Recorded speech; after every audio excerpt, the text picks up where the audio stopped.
Okay, once again, good morning, everyone. Sorry for the slight delay here in getting the Tuolumne County Board of Supervisors meeting for May 21st, 2024. I'm going to open up the meeting. I'm going to ask our board clerk to read the public participation procedures for today because it's a little bit different, and I'll explain why afterwards. So if you could please have the clerk read this. Thank you.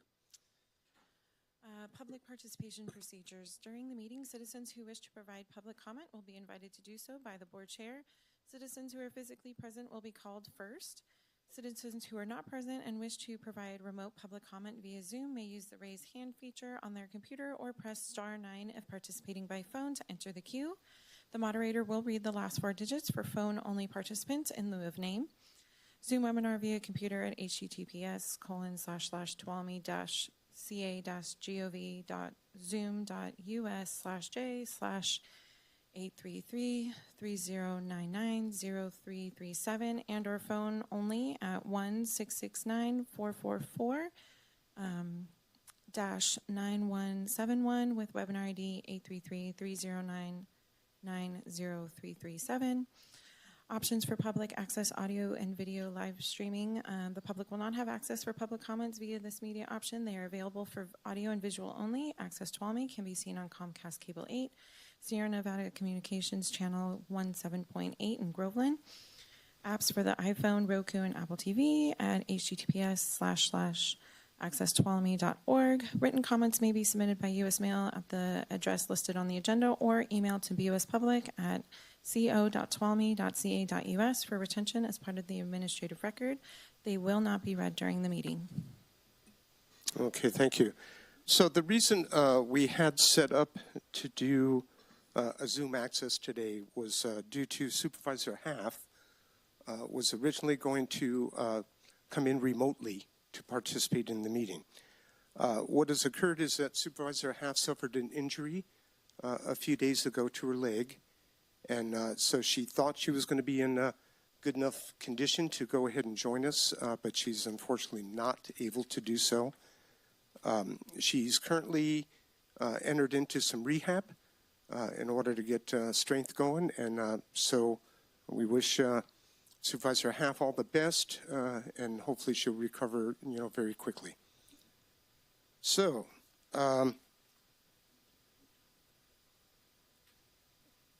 moving on our agenda, I've asked Supervisor Brandon to please do the Pledge of Allegiance.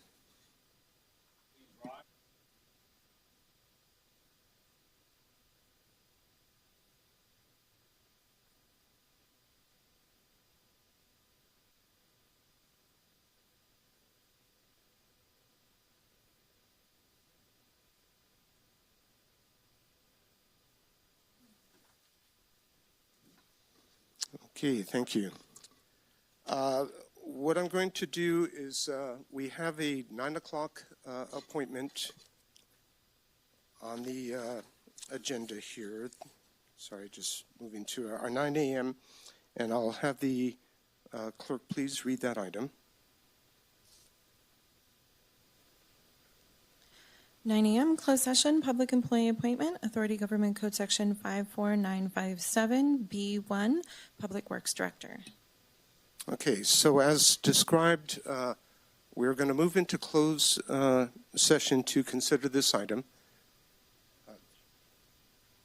And, before we do so, a couple of things. We'll be coming back to the agenda, just so everybody's aware.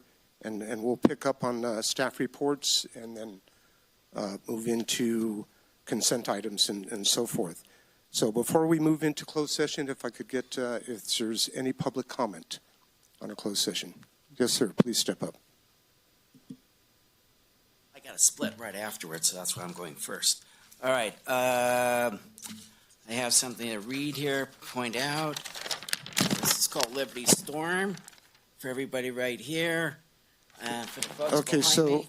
so this item, we're looking at the closed session item only at this point. This is not straight oral communications. It's not. Looking when does for that public. when does it take place? As soon as we come back from closed session, we will. I gotta have to leave. I don't have time. All right, thank you. I'll do it next time. Okay, thank you. Any public comment on the closed session item that we'll be discussing? Okay, and we don't see anything online, so we're going to go ahead and recess into closed session and look to County Council. Do we anticipate a report out? And we don't. Okay, so we will be back with you shortly. Thank you. Welcome back, everyone, to the Tuolumne County Board of Supervisors meeting. We're going to restart the meeting at this time. And the next item will be oral communications. This will be the opportunity for anyone to come up and speak at the podium on any item that is not on the agenda today. And please be respectful and mindful as you're speaking of our audience, and consider your language appropriately. So is there anybody that would like to speak? Please come forward. Good morning. Good morning. So going back again to the meeting discussing the 1% sales tax increase, both supervisors, Goldenberg and Campbell, stated that inflation is one of the reasons that the county was in need of a sales tax increase. However, a percentage-based sales tax is by nature self-adjusting for inflation. If an item for sale costs $100, the sales tax collected on it is $7.25. If that item rises in price to $200, then the sales tax collected on it also rises to $14.50. That's not my opinion, it's just simply math. So any argument that sales tax needs to be increased due to inflation is a flawed argument. The county should already be making more in taxes due to the inflation. Of course, that isn't happening, is it? The sales tax being collected by the county is actually on the decline. This is something that should concern us all. If the cost of everything is going up, then sales tax collected should also be going up, not going down. Mathematically, there are only two reasons to explain why this is happening. Either there has been accounting errors, or it is an indication that the purchasing public has drastically reduced the amount of purchases they are making. So much so that the percentage-based advantage that a sales tax normally enjoys during inflation is not enough to offset the drastic reduction in the public's spending. With high inflation projected to continue, adding even more costs to products will force people to spend even less, or possibly even force them into black market situations. This has happened multiple times throughout history. If you want to increase your sales tax revenue, you need to find ways to encourage people to spend again. A vibrant, flourishing economy is the solution, not higher taxes that simply add to the problem. And have you seen the price of gold and silver? Wow. If the stock market, housing market, or Joe Biden's poll numbers had skyrocketed as quickly as the price of gold and silver have recently, then it would be all over the media. Of course, what we actually hear from the media is crickets. Ask yourself why. I think I know why, but that's a discussion for another day. Father in heaven, you have been so good to our country, but it seems that in recent decades, we have stopped heeding your advice when it comes to money. If things continue the way they are, I am extremely concerned for the well-being of every person in this county. I'm concerned for our children, Lord. Please help us get back on track financially and help us to find solutions that work for both the tax-paying public and the government. In Jesus' name I pray. Amen. Thank you. Thank you. Welcome. Good morning, Board. Suzanne Cruz. I'm here today to bring something to your attention and to make a request. The property that the county recently acquired within the city limits on Columbia Way is located within a small family neighborhood. Most recently, this neighborhood was featured in the Union Democrat for the incredible remodel of a historic home. People began moving in and upgrading their homes because one person had taken pride making an effort and change the whole feeling of a neighborhood. I have some pictures for you. I can either approach or hand them out. So there's one for each of you, and then one that you can pass amongst each other.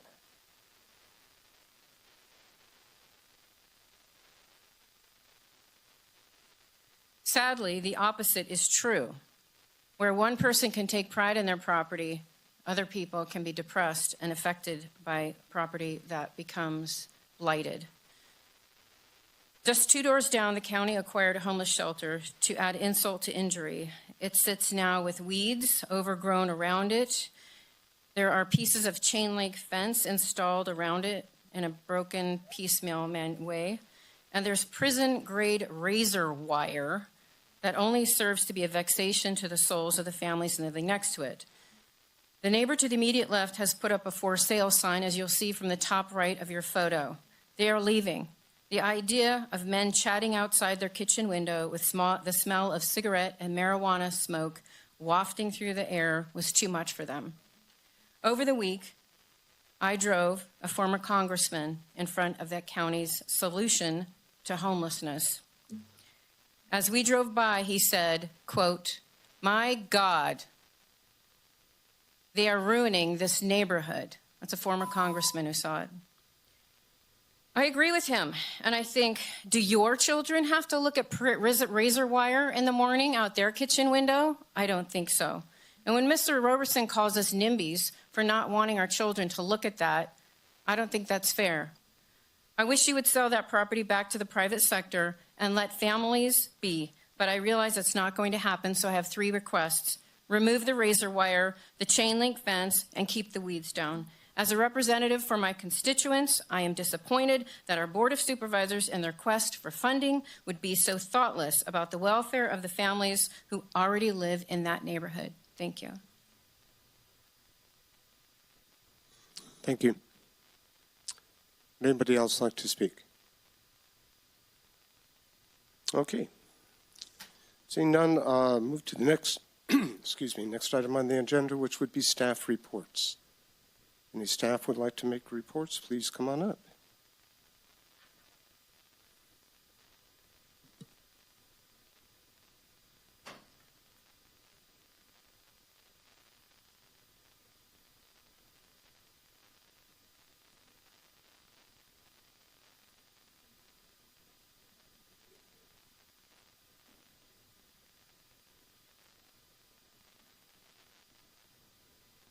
Welcome.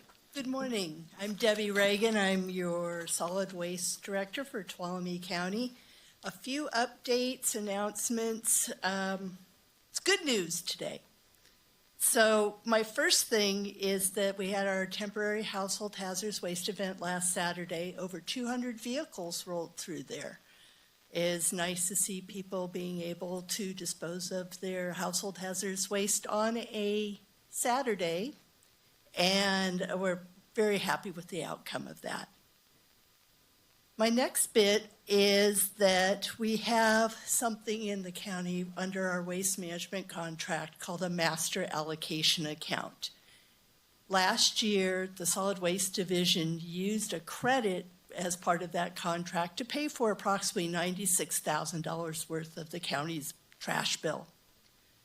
The remaining waste and recycling was approximately $68,000 that was picked up in the auditor's department and billed back through general fund. I'm very happy to announce that with our increased credit that we negotiated before my time, to be fair, I'm going to pick up the rest of the bill for the county, for county facilities in the waste management collection area. Last year, that was approximately $68,000. This year, it's $70,000 I project for next fiscal year. What that means is that other departments who have had that coming out of their general fund budgets and such, we will pick up with that credit. That is going to be approximately it was $164,000 total bill last year.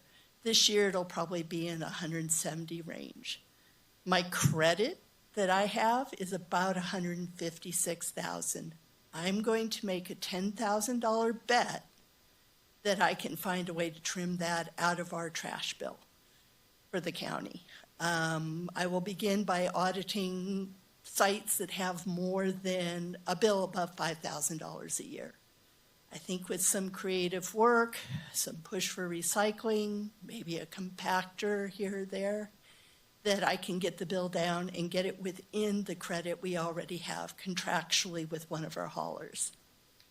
So that is, that's happy news, especially as I know budgets are looking to get a bit challenging next year.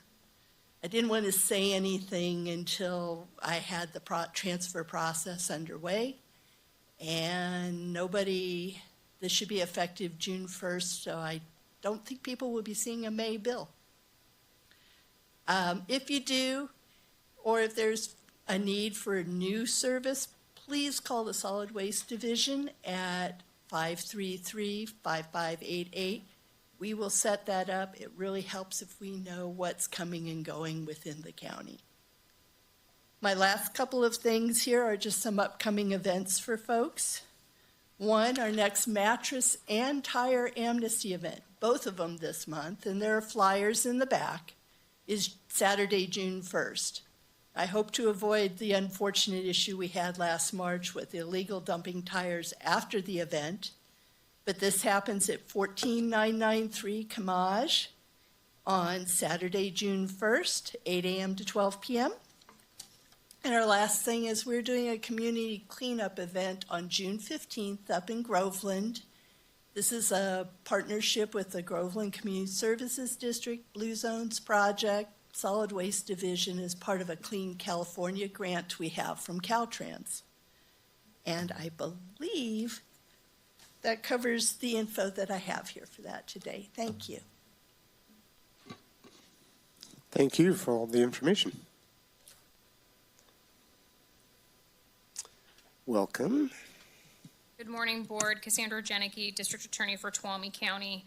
I'm coming back before your board with an update about some information that I shared with you last year. So last year in the summer, I shared with all of you in the community that we anticipated receiving a fairly significant cut in funding to our victim witness programs. The community and the county organization have benefited from an almost 100% funded grant-funded victim witness program for the last several decades. We knew that there would be a cut in funding that was related to a decrease in federal funding, federal victims of crime funding, and we anticipated that the state would have some difficulty in providing any backfill dollars that they had in the past because of the situation at the state. And despite our best lobbying efforts, which included sending our victim witness team to meet with our state regulators and with our state leaders, a lot of correspondence between myself and our federal leaders as well, the cuts have come. And they have unfortunately come at a far greater percentage than what we were originally anticipating. Last summer, I talked to you about a 20 to 30% cut across all of our victim witness funding. Unfortunately, we are now being told that the actual percentage to be cut is 44.7%. And that is a reduction that we will suffer across every grant that we have, with the exception of the funding that we receive from the Community Corrections Partnership. What that means is that in our general victim witness assistance program, we will lose over $140,000 starting October 1st of this year. In our underserved grant that serves elder victims of crime, we will lose over $89,000 starting January 1 of 2025. And in our child advocacy grant, we will lose just over $89,000 beginning April 1 of next year. In total, that's over $300,000 to our entire program. These cuts will undoubtedly result in either the elimination of open positions, our failure to fill open positions, potentially a loss of staff, and certainly a reduction in services to the community. I wanted to let you all know that we in our office are working feverishly to try to adjust to these cuts. We're making decisions about hiring to try and avoid losing staff.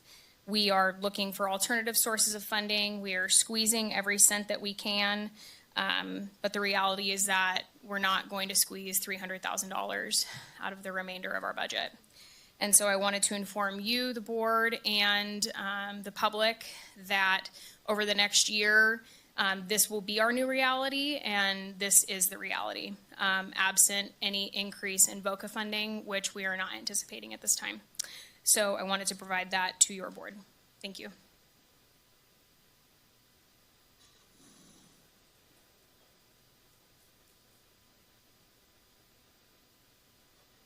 Good morning. Good morning, Board. My name is Robbie Bergstrom, Economic Development for Tuolumne County. First, I'd like to thank Supervisor Jaron and the individuals in the Columbia area who attended our meeting last night to discuss economic development issues and questions in the community. It was a very good meeting, very fruitful, and I look forward to having our future meeting in the area. The second thing I'd like to talk about is the most often overlooked issue to employment is childcare. And if someone does not have the ability to, or someone does not have someone that can care for their child while they are at work, it is a detriment to them. They are not able to hold a full-time job in the same manner. In order to address this issue, in cooperation with ISIS, the Infant Child Enrichment Center, the Motherload Job Training, and SBDC, we will be holding Dream Big, Start Small. And this is a short 1.5-hour session where we will talk about an overview of what it would mean to start your own home-based childcare business. We would encourage individuals to open their at-home childcare business. It is a very rewarding business to have in your home. This is on Wednesday, June 5th at 5:30 to 7 o'clock, and it will be held at Motherload Job Training. Thank you very much. Thank you. Any other staff reports? Okay, seeing none, we will move to the consent calendar. I can get the clerk of the board to please read the consent calendar.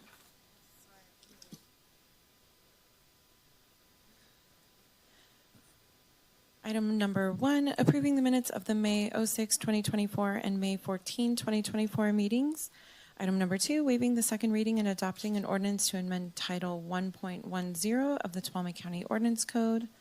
Item number 3, adopting an alternative budget schedule for the fiscal year 2024-25 budget pursuant to Government Code 29064C.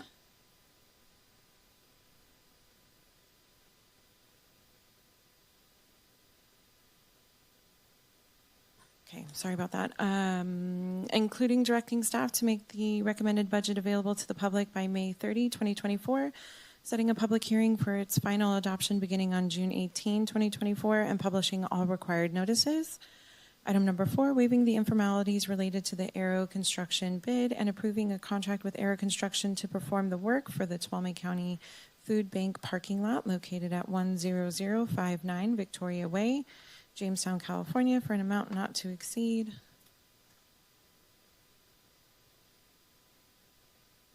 $274,999, and authorizing the county administrator to sign all related documents included in the FY 23-24 budget.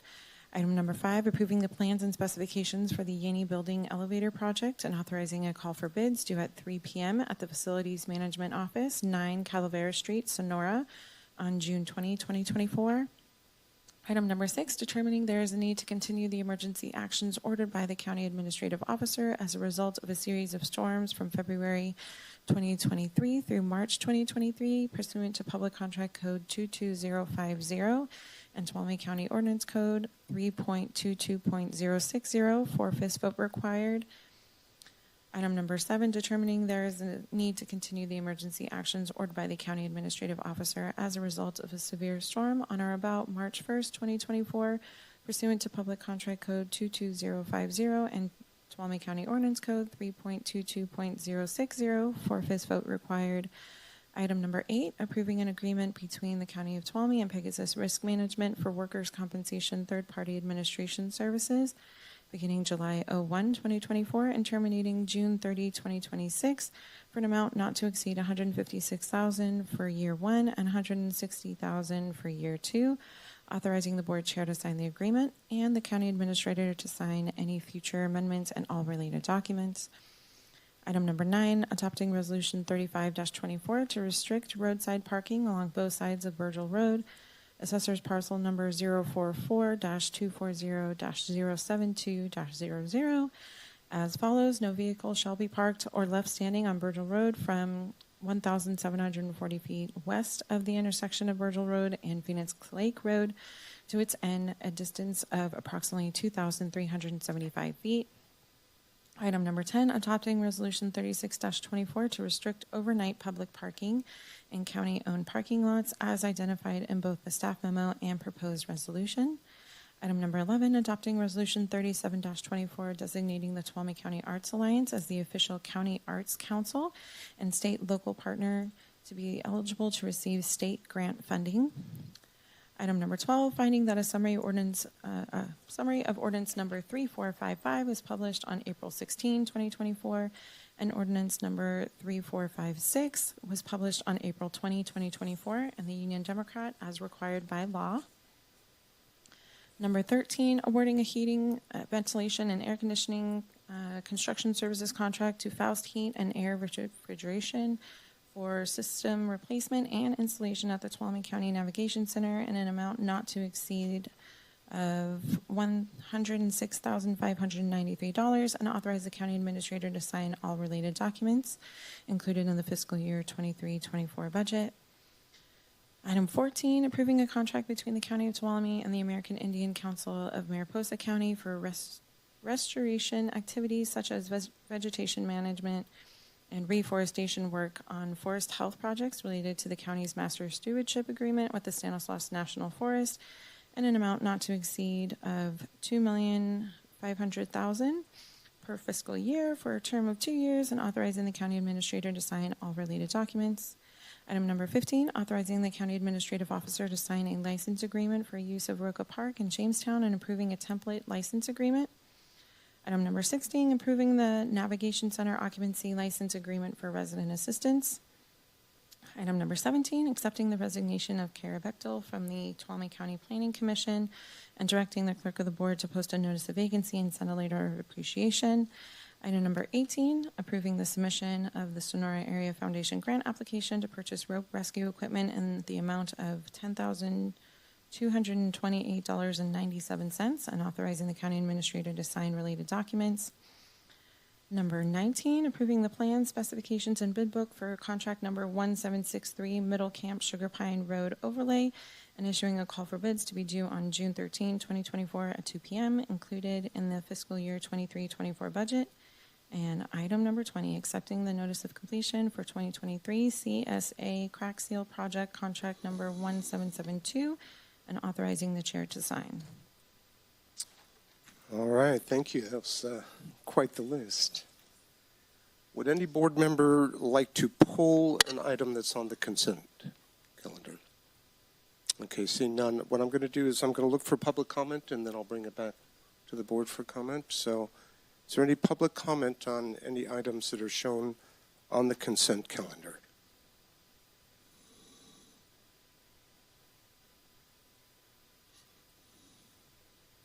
Good morning. Good morning, Sharon Maravich of Tuolumne Heritage Committee.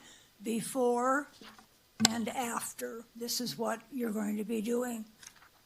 I wish I could leave this up so everyone can see it. Well, I can't. The Tuolumne Heritage Committee supports an elevator on the outside of our historic courthouse. We are, however, concerned with how this project is defined by CEQA that has proceeded under the California Environmental Quality Act. CEQA review is done before a project. I'm sorry, but if I can interrupt. This item is specific to the elevator, which you did mention, but it's not the balance of the project. Well, the notice of exemption covers the whole project. Hold on one moment, please. The project is defined as the elevator and the courthouse, and that's what the thing.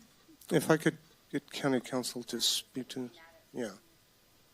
One moment, please. I would say attachment D, CEQA exemption.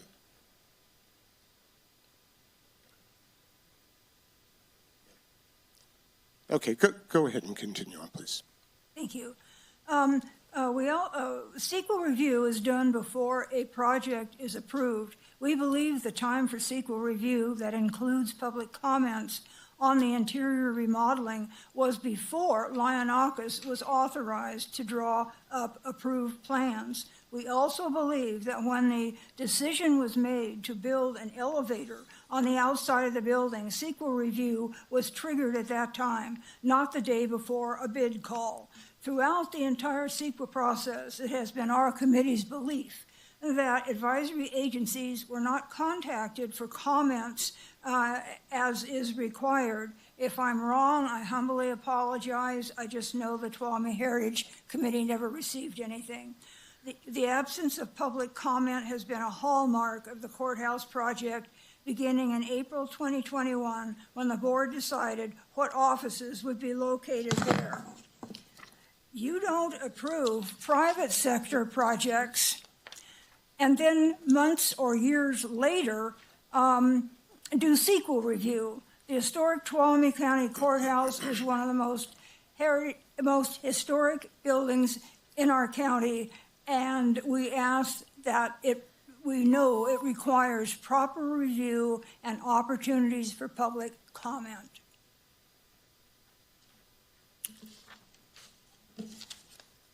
That's it. That's enough. Okay, thank you. Supervisors, just to be clear, the agenda language is not related to your board making a finding about CEQA because that was made by the environmental coordinator. So Exhibit Z is attached because the environmental coordinator made that finding, and she is in the room if you have further questions about that item. Okay, thank you for that clarification. Okay, additional public comment on items in the consent calendar.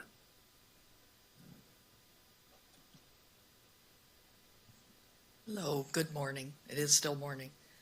This is on item 2. This is a request to delay the approval of the Title I update for today's meeting. It's on your agenda, correct? The item in the document that jumps out as being incomplete and questionable in purpose is specifically 1.10.100, notice and order, that's E, in section E. The code, I'll read it to you. The code compliance officer may, for good cause, rescind an issued notice and order in an effort to gain compliance of the noted violation or violations. This is there is an acceptable long-standing tradition in Tuolumne County for a person, a contractor, anybody who wants to do a small project it's better to beg for forgiveness rather than wait for a permit. And I think that this is probably what that's based on, and I can understand how it came about. I'm going to go ahead and assume that. While the spirit is well intended, I'm not sure that the vagueness of the specific citation serves the public well on both ends. It needs to be more specific in intent and process. If a development is done without a permit and a discretionary entitlement is required, does this mean all violation fees? That means violation fees, not permit fees, would be waived if the permit fees associated with the entitlement were paid? Possibly, because there's no restrictions on it at all. It's very vague. There are many instances this would be great and terrific, but putting it in as vague wording as an ordinance could very well deprive neighbors and communities alike of their rights and leave the county vulnerable to civil litigation. To put this in writing in such a vague manner without stipulation is dangerous and leaves the county and its citizens vulnerable. It could very well work and probably does for little things like making a porch bigger, or probably still will be in existence regardless of this being written or not, back to the begging for forgiveness thing. However, this is not just about retrieval of unpaid permit fees for the county, but also potentially quality of life for the people that live here. One would hope that any discretionary entitlement would not be on the list, nor additions of tiny houses in large parcel areas with only septic and well water. This is too easy an ordinance to use and abuse because it is so vague. It appears to be an ordinance created to protect the permit issuer and not the residents and businesses of Tuolumne County. Thank you for your time. I appreciate it. Thank you.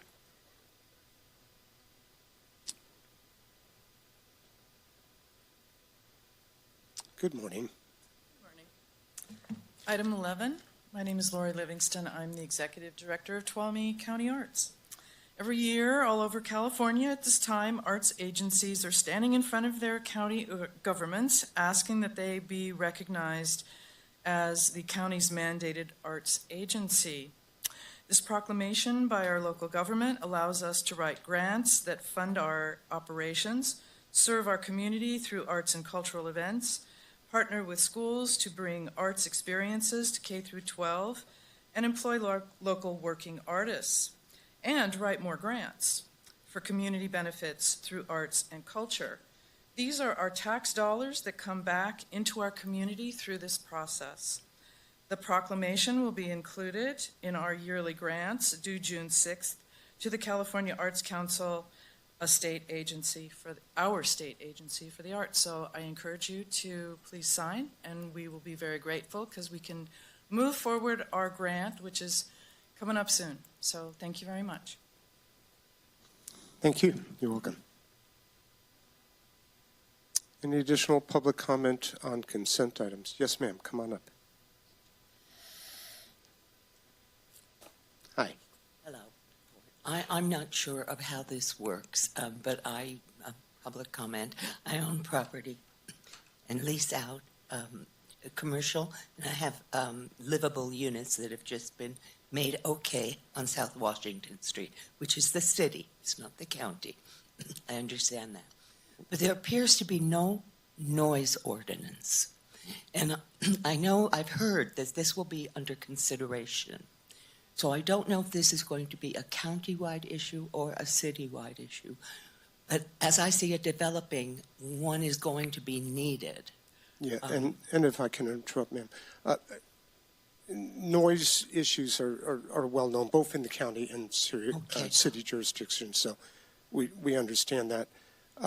For now, on our agenda, as far as consent items, we don't have that particular issue up, but it is one that is very concerning, and I know this board is very cognizant of that and desires to do something. Yeah, because it's in essence a bullying of everyone, and so it is almost a bullying situation, noise. Thank you very much You're welcome. for taking it into account. Bye. Thank you. Yes, sir. Hello again. I'd just like to quickly comment on item number 13 to start, and I think I'm happy to see a local contractor on that job, and it also seems to be a reasonable price for the scope of the work that's to be done there. So I think that's really good. Item number 4, on the other hand, I'm not as happy with. Again, not a local contractor, and it seems to me to be overpriced by what I would guess to be double, just based on my own experience. And I don't want to go too much into the details. It's just frustrating to see this happen so often where, it's like we can get a good contract, but then we can get so many bad contracts. And I know that maybe I didn't bring the actual ordinances on this, on how the county reaches out for bids, but I know that it's broken down in different cost estimates. I think there's like a $60,000 threshold and then like a $250,000 or $260,000 threshold that determines how these things get put out to bid. And so I'm wondering how we come up with the figure in the first place to determine how we're going to put it out to the public, because I'm suspecting that may have an effect on how some of these things are returned when contractors do go to bid on them. So how did we determine that this one comes in at a factor above the $260,000 threshold beforehand? Was there anyone who looked at it to see, whoa, maybe this would come in actually below that threshold, so we should use the other method rather than the highest amount? And I don't know if that affects, or would affect what would happen, but it would be really nice on a small project like this especially to see a local contractor and to see a better price, because this seems to be a little bit too high. Thank you. Thank you. Any additional public comment on consent calendar? Okay, seeing none, I'll bring it back to the board for any comments on any items on the consent calendar this time. Any? Supervisor Kirk. Quick comments. Number 14, the $2.5 million fuel reduction program. Just another win. We have so many of those we lose track, but another win for keeping our community safe, and it's really cool to see the tribes get on board. And in past we've talked about how for hundreds of years how their practices have kept our forests resilient up until the last 100 years. So it's cool that they're going to start introducing their their thoughts and their processes to how we do fuel management. And then the other one was 19. From time to time, each one of us gets a road project in our community. This time it's one in mine, Middle Camp Sugar Pine Road, 2 miles of overlay, $600,000 project. Again, we have put so much money and investment into our roads, even knowing that we have such a huge problem to tackle. But our board has put our money where our mouth is, and I just want to highlight that for Public Works and also for that community, and just thank them and thank this board. We went through a process a while back of selecting some projects in each one of our districts, and this one was brought up. So thank you guys for supporting that. Very good. Supervisor Campbell. Thank you, Chair. I'll just start by thanking Kara Bechtel for her service on the Tuolumne County Planning Commission and for the work in kind of guiding our county through Title 17, some of these major development projects that have happened in the past couple of years. I also wanted to highlight the fact that we're closing some of the parking lots after hours. It's sad that this has to happen, but I'm very supportive of it, and I've been calling for it for a long time. I think people have just taken advantage of the fact that county lots are open and have been doing some not so good things there. So it's sort of a sad state of affairs, but I think it's something that's necessary, and I think it's good that we've taken this step to close it. And I'll second Supervisor Kirk's comments on Middle Camp Sugar Pine, just to give some context on how long some of these projects take. I supported this with you, Supervisor Kirk, because when we first started talking about this project, part of it was still in my district. So it's since been districted out, but I'm glad to see that this project is coming along. So good for now. It's all your district now, but so glad to see that's happening. Supervisor Brandon. Great, thank you. I wanted to echo the comments too. We've had issues in Jamestown in particular with the parking lots and people abusing that. That's been an unfortunate but substantial issue. So I'm happy to see that on there as well. It'll be between the hours of 2 a.m. and 7 a.m., so it shouldn't impact anybody visiting town. But if you're staying in those lots between there, it's generally not been a good experience. I also want to thank staff for working on the contract. I think the general sentiment in Jamestown, the promotion club, has been how can we better utilize Baroka Park, some of our recreational spaces, to be able to have more events, more vibrancy. The farmers market one that's on here, I think, is something that we'd like to see return to town. I know there may be additional work needed in the future to look at other types of events as well, which may be coming down, but this is certainly a good step towards it. I did want to address one thing as well, and I encourage anybody on the items, and not to assume that it hasn't been read, but there's a lot of useful info besides just the agenda language, what's actually in the memo. And the bid work, as an example on item 4, some of the realities that we're facing with this is where we end up with a grant that is not flexible money. It's only specifically for this. We received 3 bids. One of the companies was Manteca, and one was Houston, and one's LA, basically. So no local bidders provided that. And I think it's a good discussion to see how can we get more local bidders to apply, but if they don't apply, we can't choose them. And we have strict requirements on who we can pick that is not who we like or who we think is the best. In that capacity, often it is the lowest qualified, and that was the lowest qualified. And the option, of course, is when you get these bid projects to be able to reject all bids and put that back out. But then you are often pushing up against grant guidelines where maybe you only have a certain amount of time to expend it or risk returning it. Maybe the weather is not going to be correct within that period. I'll say that I don't know all the details of it, but oftentimes rejecting them and putting it back out is not generally favorable. So on some of this, I know it's a high cost.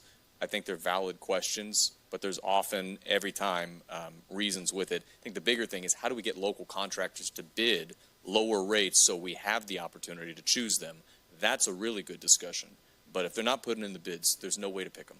And that has been for 3 years, I know frustrating on my part too, because they're not even an option in play most of the time. So just wanted to provide a comment on that too. Thank you, Chair. Okay, thank you. And I concur with the comments of my fellow board members. Would also like to reinforce item 10. The need to do that has been there for a bit, and I'm glad to see it moving forward. This is good for the public, for the employees, the community at large. And also item 11, Tuolumne County Arts. Glad to see that we can support them in their efforts. They've been doing wonderful work and very successful in the last year, particularly. So I'll bring it back to the board and look for a motion to approve the consent calendar. Chair, I'll move to approve the consent. I'll second. So I have a first by Supervisor Campbell, second by Supervisor Brandon. All those in favor, please say aye. Aye. Any opposed? Any abstain? So 4-0 with Supervisor Half absent.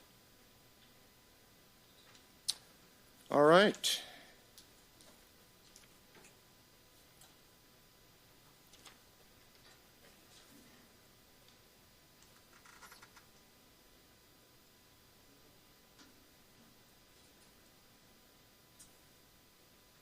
Okay, so upcoming on our agenda is proclamations and commendations. So I'd ask the clerk to please read item number 21.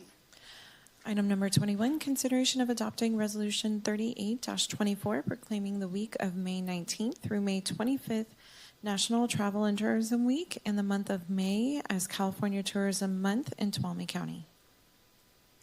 Thank you very much. So good morning. Good morning, Board. Mark Fisher, County Administrator's Office. I have 2 items like this on the agenda today, and I'm going to try and keep both of them short and sweet. Since its inception in 1983, National Travel and Tourism Week has acted as a yearly reminder of the invaluable contributions of the U.S. travel industry. Similarly, California Tourism Month, established in 2016, spotlights the state's robust tourism sector as a cornerstone of economic vitality. Tuolumne County is profoundly affected by tourism. This sector serves as a lifeline, generating substantial revenue, sustaining local businesses, and nurturing employment opportunities. Additionally, the allure of Tuolumne County's natural splendor, rich cultural heritage, and varied recreational offerings attract visitors from across the globe, enriching the lives of both residents and guests. To address this in a little bit more detail, we've invited Lisa Mayo from Visit Tuolumne County, and I'd like to turn it over to her. Great. Welcome, Lisa. Thank you again. Good morning, Chair Goldenberg and members of the board. Thank you for this acknowledgement of the importance of tourism in Tuolumne County and acknowledging the economic infusion that this is for our communities. I'm really pleased to let you know I have updated numbers to share with you this morning. Not only did the tourism spending numbers in 2023 increase, but using updated methodology that accounts for more spending from those people staying at short-term rentals in 2022, the travel spending numbers have also been updated, showing that our post-pandemic recovery actually took place in 2022. So we're about a year or two late for the celebration, but still very important to note that nonetheless.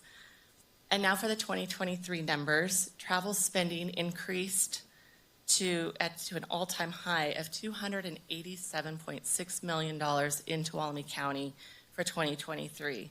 This was our best numbers since pre-pandemic in 2019 when travel spending was at $274 million.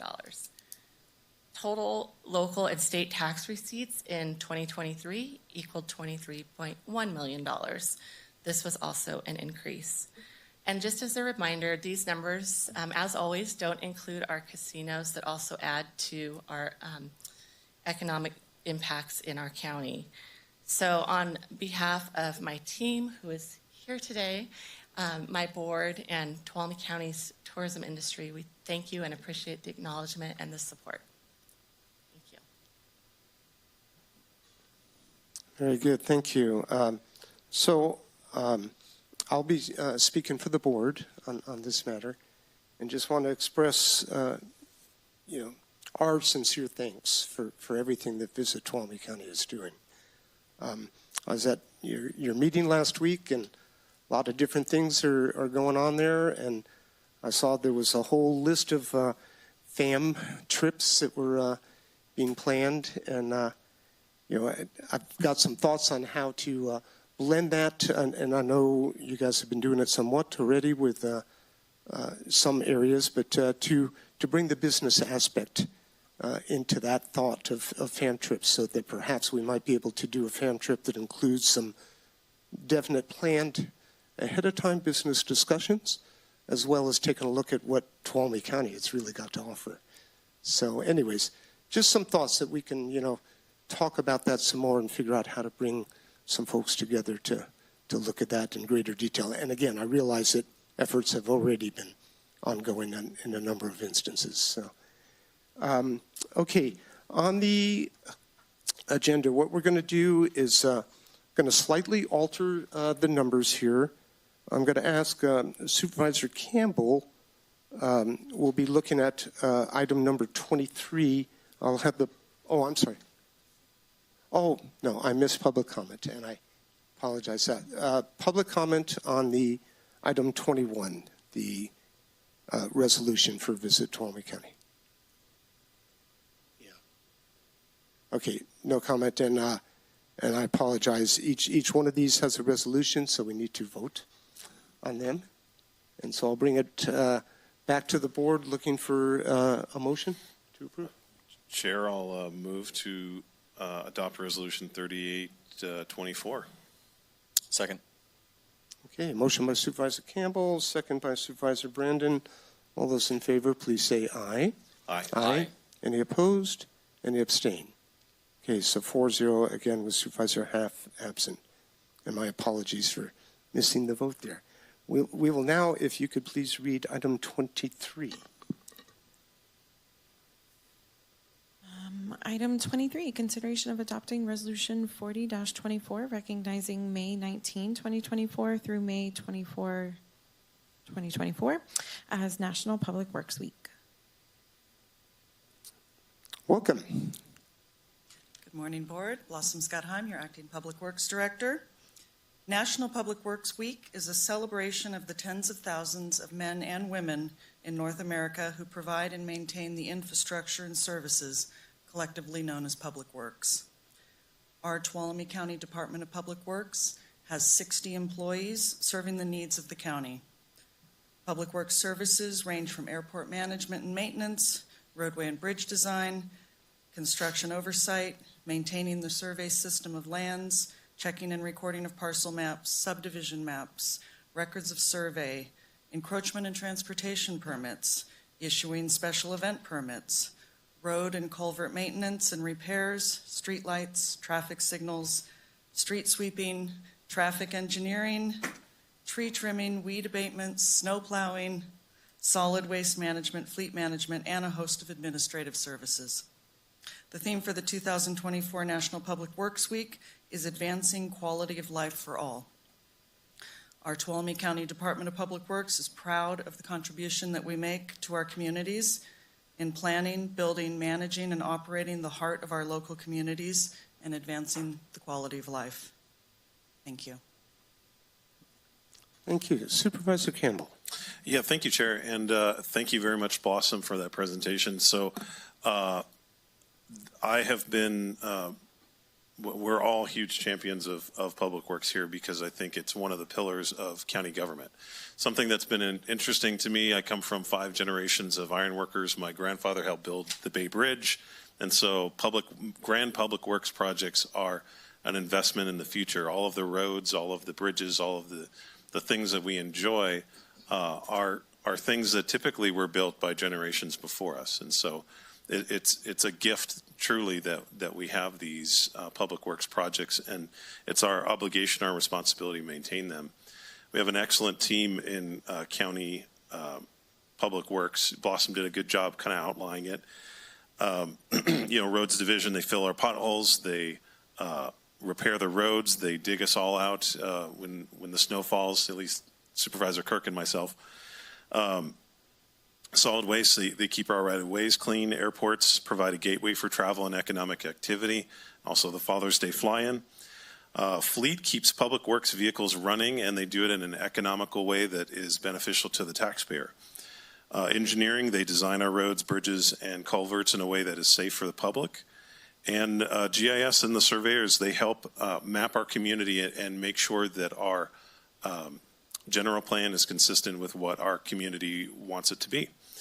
And so these are all the roles that our public works staff and the 60 employees that we have in Tuolumne County fill. But really, I think we've seen a tremendous improvement in vision of what public works does in Tuolumne County. So we were highlighted perhaps negatively by the PCI in 2022. PCI stands for Pavement Condition Index. It's a tool by which public works departments use to determine the condition of the roadways. So if you have a high PCI, you're doing good. If you have a low PCI, you're not doing so great. Our PCI was 24 out of 100, so not so good. But in the preceding 2 years, it's increased to 32. So that's an 8-point increase in PCI in just 2 years. And that's a real testament to the strategy that I think Public Works has employed at focusing on major collectors and the roads that people use the most, and also giving some effort to fix potholes and pave those lesser used roads that are in communities. So the work it takes a long time when we're talking about Public Works, but it's really paying off. And so, you know, I really salute Blossom and the whole Public Works team. We're really doing a lot of good in the community, so thank you. Great, thank you. A lot of good information there. Okay, I will look for a motion on item 23. I'm just losing the public comment today. I will look for public comment on item 23 regarding the Public Works. Okay, seeing none.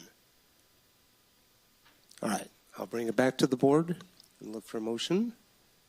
I'll make a motion. Okay. I'll second. A motion by Supervisor Kirk, seconded by Supervisor Campbell. All those in favor, please say aye. Aye. Any opposed? Any abstain? So it passes 4-0. Thank you very much. And I just want to mention our PCI increase is due in large part to the one-time funding that your board has given to Public Works. So thank you for that. Good. Thank you. Which means it will go back down. Okay, next item we will consider is item number 22. If the clerk could please read that item. Consideration of adopting Resolution 39-24, proclaiming the month of May 2024 as Foster Care Month. Hi, good morning, welcome. Good morning, Chairman Goldberg, members of the board. My name is Mitchie Anderson, Agency Manager for Child Welfare Services and the Resource Family Approval Unit at your Health and Human Services Agency. I'm here today to ask your board to proclaim May 2024 as Foster Care Month in Tuolumne County. Every year, we come before your board to join the nation in recognizing May as National Foster Care Month.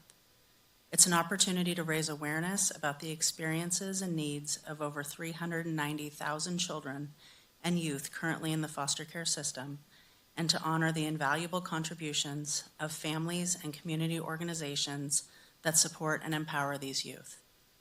Currently, Tuolumne County has 59 active and applying resource families who have opened their homes to 63 vulnerable children in Tuolumne County who find themselves in need of placement and protection outside of their family home.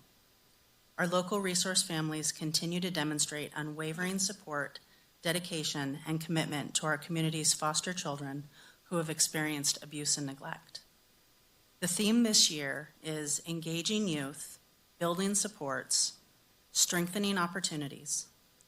This theme serves as a reminder as to how we can best support young people transitioning out of the foster care system and into adulthood with safety, skills, increased supports, strengthened relationships, and opportunities.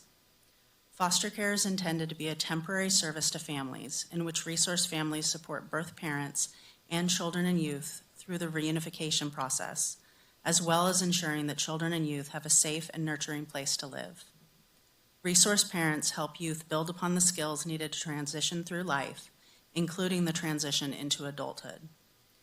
While in foster care, Tuolumne County's older youth have the opportunity to participate in services and supports such as the Independent Living Program, designed to enable youth to increase self-sufficiency prior to leaving the foster care support system through providing living skills assessments, training, case management, and services.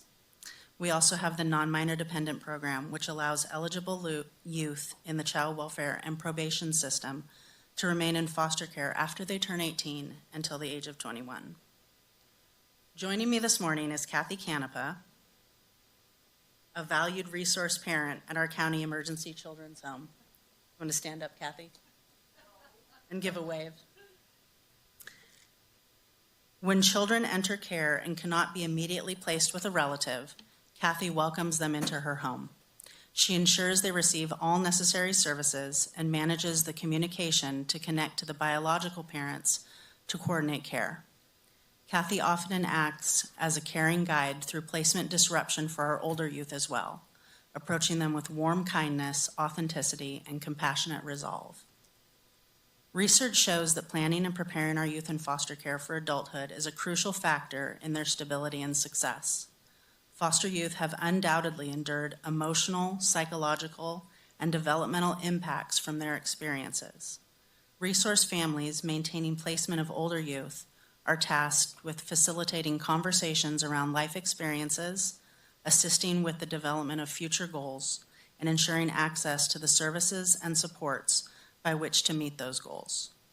Youth in foster care deserve to have lasting connections to the people in their lives that remain consistent, helpful, and in their circle of support. With the support from resource families and their social workers, the hope is youth can emerge from foster care with resilience and strength. In closing, I would like to express gratitude to resource families, child welfare and juvenile justice professionals, judges, community partners, and volunteers who dedicate their lives to serving children and youth in the foster care system nationwide. Together as a team, we are committed to fostering meaningful connections and support for these children and families. Today and every day, we extend our endless gratitude to the families who take on the immeasurable responsibility of becoming resource families to foster youth in our community. By approving the Foster Care Month resolution, your board will acknowledge and commend these families who work tirelessly on our behalf for our community's foster youth. Thank you. Thank you very much. Okay, I will call for public comment on this item. Is there any member of the public that would like to speak on item number 22 regarding the foster care? Okay, seeing none, I'll bring it back. Supervisor Kirk. David asked if I would speak on this one, and I'm honored to. I bring up from time to time that I used to be a probation officer in Merced, and I had to get out of it because dealing with youth just broke my heart. And so many times we go to these homes and drug infested and all these other issues, and sure enough, kids would come out, they'd have to be placed, and broke my heart. So my hat goes, is everybody here? Could you stand up if you're here for the foster? Could you just stand up? So could, yeah, or just part of the system, part of this, what we're doing today. So thank you guys. Just want to make sure I get eyes on it. Thank you guys for what you do. It takes a very special person. When she mentioned you, ma'am, as far as taking these kids in, it reminded me of a scripture. It says pure religion is taking care of these kids. And so I'm really thankful for you. What spoke to me, too, though, looking at the numbers, how many kids, they said 20,000 kids in the state transition into adulthood without having any sort of structure. And you wonder why we have issues we have in prison or homelessness or a lot of other issues. But what I was really proud to read about was how we have programs here to help those kids transition out. You said even till the age of 21. And so just thankful that we have a tight-knit community, that we have, you know, the judges and just everybody on board with the vision to protect these kids and get them going, because I couldn't imagine my life without a family structure. And that's what you guys do to these kids. You provide that structure, and you place these kids in homes. I have a friend that I see every Sunday at church, and they just got a kid about 9 months ago. And I first met the kid literally 2 days after he got placed and was just a mess. And then I've seen him progress over the last 9 months, and he's just like, just healthy, happy. You know, it's amazing to see that. And so many of these kids go on to be adopted. So thank you guys for what you do.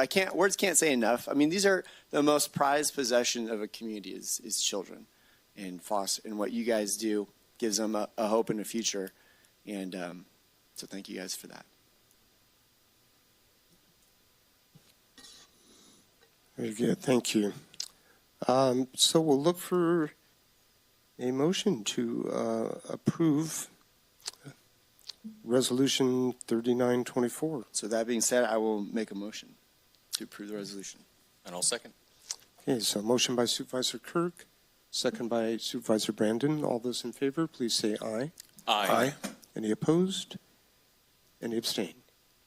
Okay, passes 4-0. Thank you very much. Thank you.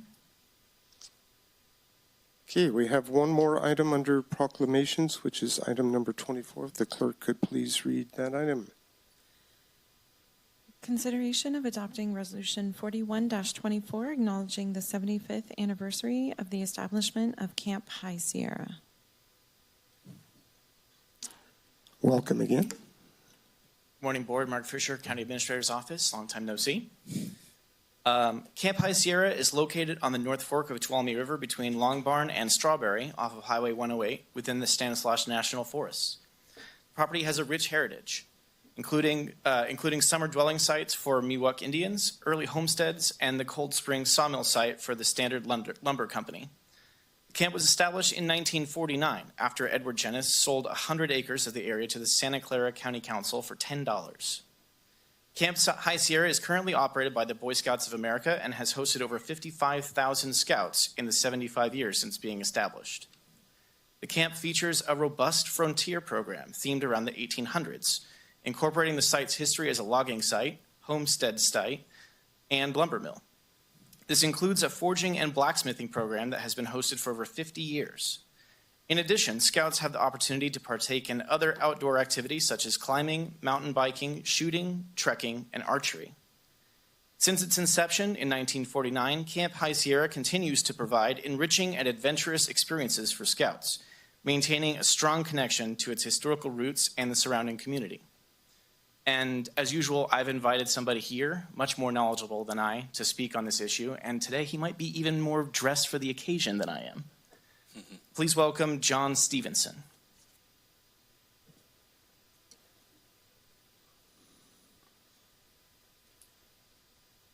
Good morning and welcome. Well, thank you. Thank you for the honor of being here to represent Camp High Sierra and the honor of this proclamation. As he had said, Camp High Sierra has been proudly serving youth and adult leaders in California and beyond. We get troops from Southern California, San Diego, Los Angeles, Reno, the Midwest. We get troops from all over the western side of the United States. And we have been we've formed a strong relationship with businesses here in the county in both supplies and equipment that we need, food, and then also the staff spending their hard-earned money in the stores and store on the weekends. But we've always maintained the goal of providing youth and adults with a rewarding experience during their week at camp. That's always been what we aim to do. And as formerly mentioned, we've served 55,000 youth over the years with 2,800 staff members. Scouts have earned 300,000 merit badges and logged 375,000 nights of camping. And at Camp High Sierra, I'm the shooting sports director, so you can go down the Foxfire area and mold a black powder bullet and then bring it up to the range and fire it later on that night out of a 50 caliber muzzle loading black powder rifle. We also offer cowboy action shooting, which is a program for scouts to shoot lever action rifles, 22 caliber revolvers, and double barrel side-by-side shotguns. Since this crazy mustache is why I do that for cowboy action. We strive to honor the heritage of the camp, both in the lumber mill, and also we have the Miwok Indian tribe come up every week, and they do a presentation on their culture and traditions to us and to the scouts that come up and visit us. We try hard to be stewards of the land and preserving the beauty of this area. And as earlier mentioned, we have many programs, mountain biking, sailing up at Pinecrest Lake, hikes to Clavey River, and many, many opportunities. My personal experience starts with Camp High Sierra back in 1971, and then starting on staff in 1978. And that was back when Tuolumne County had one stoplight in the entire county, which is the one right down the street here. In fact, I knew Steve Griefer when he was a 14-year-old kid up at camp. That's how long I've been playing this game. But I met my wife at Camp High Sierra in 1986, where her parents were the doctor and the nurse up at camp for 40 years running. And more recently, they've passed away, but my wife is a retired nurse, and she's now the doctorate nurse in camp, or the nurse at camp, and I come up and run the shooting sports program. If you'd asked me in 86 if I'd still be doing this 36 years later, I thought you're out of your mind. But here we are. And you might say that Camp High Sierra has left a permanent mark on my life and many others as they experienced camp over the last 75 years. And when I mean a permanent mark, I mean a permanent mark. And that's all I have. Any questions or anything? No, Supervisor Kirk, this is in your district. Yeah, I was asked to do it since it's in my district, and you kind of summarized what I was going to read, which was over 75 years, everything that's been accomplished there. I did have one very important question for you. I was looking at how much the 100 acres cost back then for $10, and I was just curious if you would be willing to sell it for $100 based on inflation. Well, the Dr. Matthews, my father-in-law, was active in the camp in 1949. It was instrumental. He was on the committee that bought that property from Jeunesse. And they were offered us 200 acres at the time. But back then, our council was probably serving, 5,000 scouts in the council. Sure. And we said, no, 100 acres is enough. And I wish we could go back 75 years and revisit that decision. Right. Crazy. Well, I'm glad you got it for $10. Yeah. And it looks like it's impacted just by the numbers a ton of kids. Growing up, I went to several camps growing up. They weren't specifically to this, but some of my most favorite memories were at those camps during those summers. So I know you guys have impacted a lot of lives, and I think it's a great program. I had no idea, like the lead shot musket ball. My son wants to shoot a musket gun someday, so maybe I'll take him up there. Come on up. Right? We do it Tuesday nights and Thursday nights up at camp after dinner. So I might take you up on it then. Okay. Yeah. Well, thank you. I mean, you summarized what we're doing today. I'm proud that it's in my district, and I hope you guys have another 75 years. And if you ever sell it, reach out to me. Yeah, we've invested a little bit more since then. In the last 10 years or so, we spent about $10 million in infrastructure up there. $5 million in the new dining hall, which, $5 million for a dining hall sounds like funny money, but in these days, that's about it. And then new buildings all around the camp, another $5 million. So we've invested. So we're in here for the long haul. Cool. Well, I'm glad you guys are, and thank you for the impact you've had on our Thank you. Very good. With that being said, I would move on this resolution or proclamation. Yeah, we do. Public comment, real quick here. Oh, I thought you did already. Did we do public comment? I'm sorry. I think we're all having trouble with that one today. I know. Yeah. Don't forget, We're don't do trying that out on the 1:30 appointment. Trying out a new format. Yeah. Is there any public comment on item 24 that we just had the discussion about? Okay, seeing none. Back to you, All right. So Supervisor. I would move on staff recommendation for, let me pull it up here, for the resolution acknowledging the 75th anniversary of the establishment of Camp High Sierra. I'll second. So I have motion by Supervisor Kirk, second by Supervisor Brandon. All those in favor, please say aye. Aye.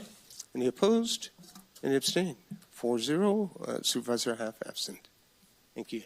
I love the Regional Learning Center, but I never got the opportunity to go there. Cam was just asking. I'm jealous. That sounds fun. Yeah, I know. So we've taken care of all of our items up. So we're going to break at this time for lunch. We will reconvene at 1:30. Welcome, everyone, back to the Tuolumne County Board of Supervisors meeting. What we're going to do is we have a 1:30, it's on the agenda here, 1:30 p.m. one public hearing, which we're going to hear that one first. It should go pretty quickly. And then we'll move on to the 1:30 p.m. number 2, which is the matter regarding FOAC. So I just wanted everybody to understand there is, and I don't know if it's all taken up or not, there was some monitors and seating out in the lobby area as well. But I'm not sure if that's already taken up. So with that said, would like to have our board clerk read the 1:30 p.m. number 1. 1:30 p.m., item 1, public hearing to adopt resolution 42-24 pursuant to Government Code 50402, establishing fees for the recreational use of Columbia Airport for special events. Okay, so this is a public hearing, so I'll be opening the public hearing at this time and look to staff to present. Good afternoon, Board. Blossom Scott Heim with your Public Works Department. With me is Tony Scheffner, our Airport Manager, and Tracy Williams O'Neill from our administrative staff. As the Airport's Division of Public Works prepares to host the 55th annual Father's Day Fly-In, we looked at ways to make the event safe, enjoyable, and cost-neutral. After a hiatus in 2023, the airport team has worked hard to reimagine the annual event to improve the experience while also being fiscally responsible. To that end, we are proposing to charge a nominal admission fee of $5 for adults, $2.50 for students 10 through 17, and free admission for veterans and children under 10, as well as establish a vendor space fee.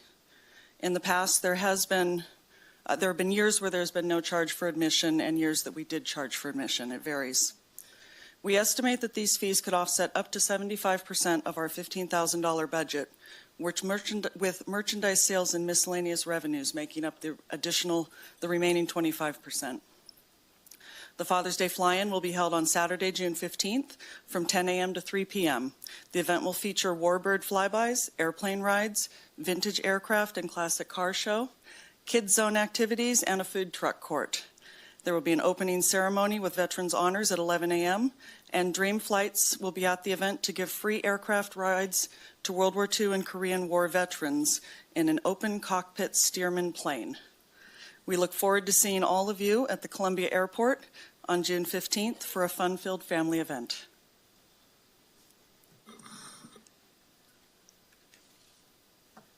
Okay, thank you very much. So looking to the my fellow members of the board, are there any qualifying questions that you have of staff on this matter?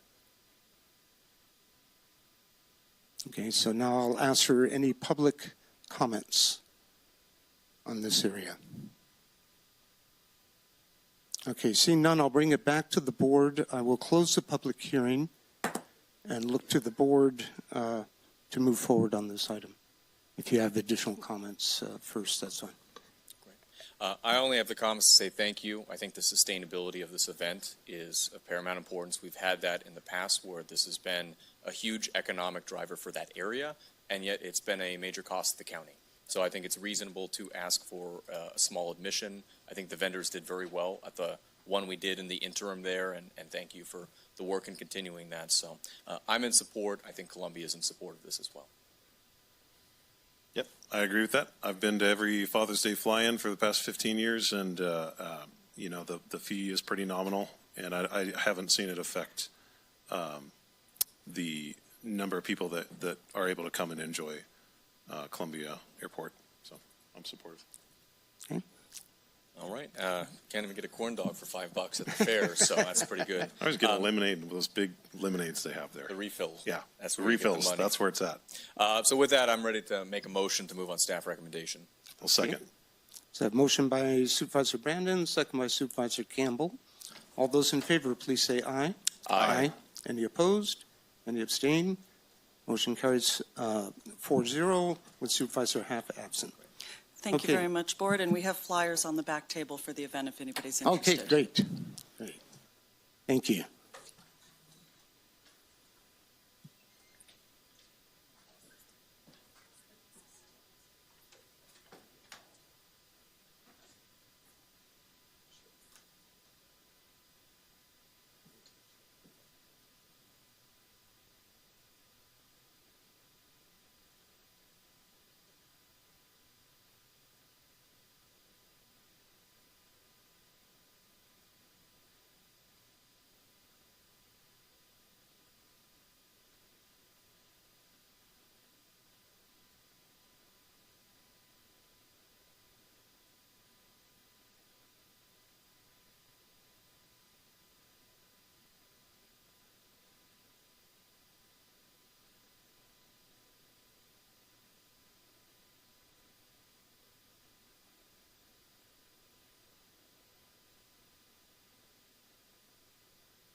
Okay, folks, we're just trying to work out the logistics. Obviously, we have a very large crowd, but we need to, be able to have enough space for all our staff and people to work doing their part too. So we're just looking at a couple of things. Give me a moment, please.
Okay.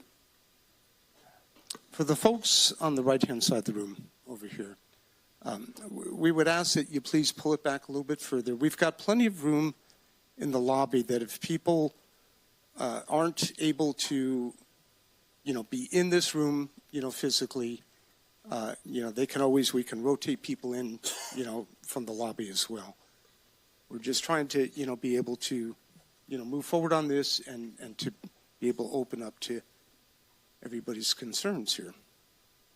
Can I add, I just want to say thank you for taking time out of your schedule to come here. This is really great that we have such a big audience on this item and so much participation. This is the biggest crowd we've had in the entire time I've been on the board. So we are working a little bit, yeah. And that's a good thing. So I know this might be a little bit annoying and having to be in the aisle there or in the hallway, but we're working with what the space we have, and we appreciate your patience with that.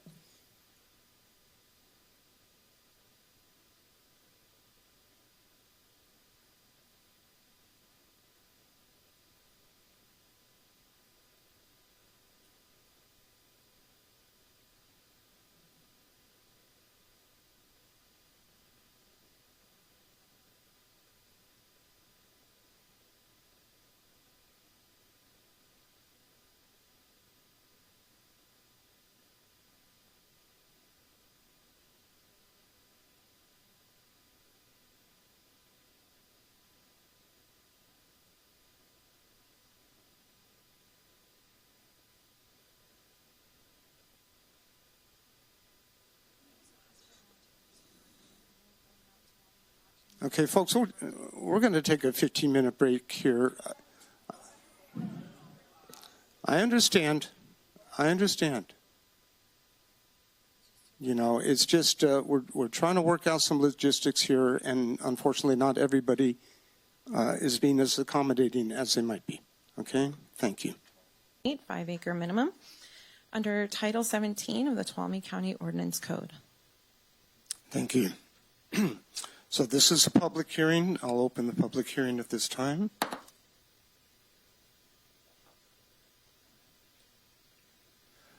Okay, so what just to give everybody a feel how we're gonna do this, right? Is initially we'll have a staff presentation. Following the staff presentation, I'll look to my fellow board members if they have any questions of staff at that time, and then we're going to move to public comment. Okay, and realizing there's a lot of people here, and I want to give the most opportunity for maybe if not everyone speaks, but at least we cover within your groups, right, areas that you know other people are interested in, right? Just so that we don't have people coming up and saying the same thing over and over. I'm trying to get the best value, that I can here. With that in mind, a little temperature check here. How many people are in favor of this FOAC project? Please raise your hands. Okay, thank you. And how many people are opposed? Okay.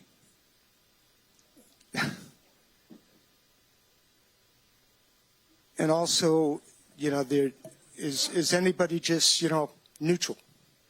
They're just not sure and want to hear more. Okay. Thank you very much. So that's how I'm going to do it. Try to, I don't know, best to, if we try to, have groups of you, come up, like a number of people that are for it and then a number of people against, and kind of, rotate. I'm just trying to think of a way to flow, so that, people have, the opportunities. We'll get started here after the presentation and we'll kind of just work that out as we go. So now we'll look to county staff for their presentation along with their consultant assistant here. Thank you.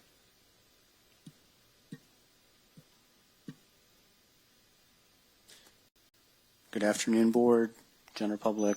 My name is Clark Sintek. I work for the Tuolumne County Community Development Department, and the item I have before you today is for conditional use permit CUP 23-004 for the project proponent of Friends of the Animal Community.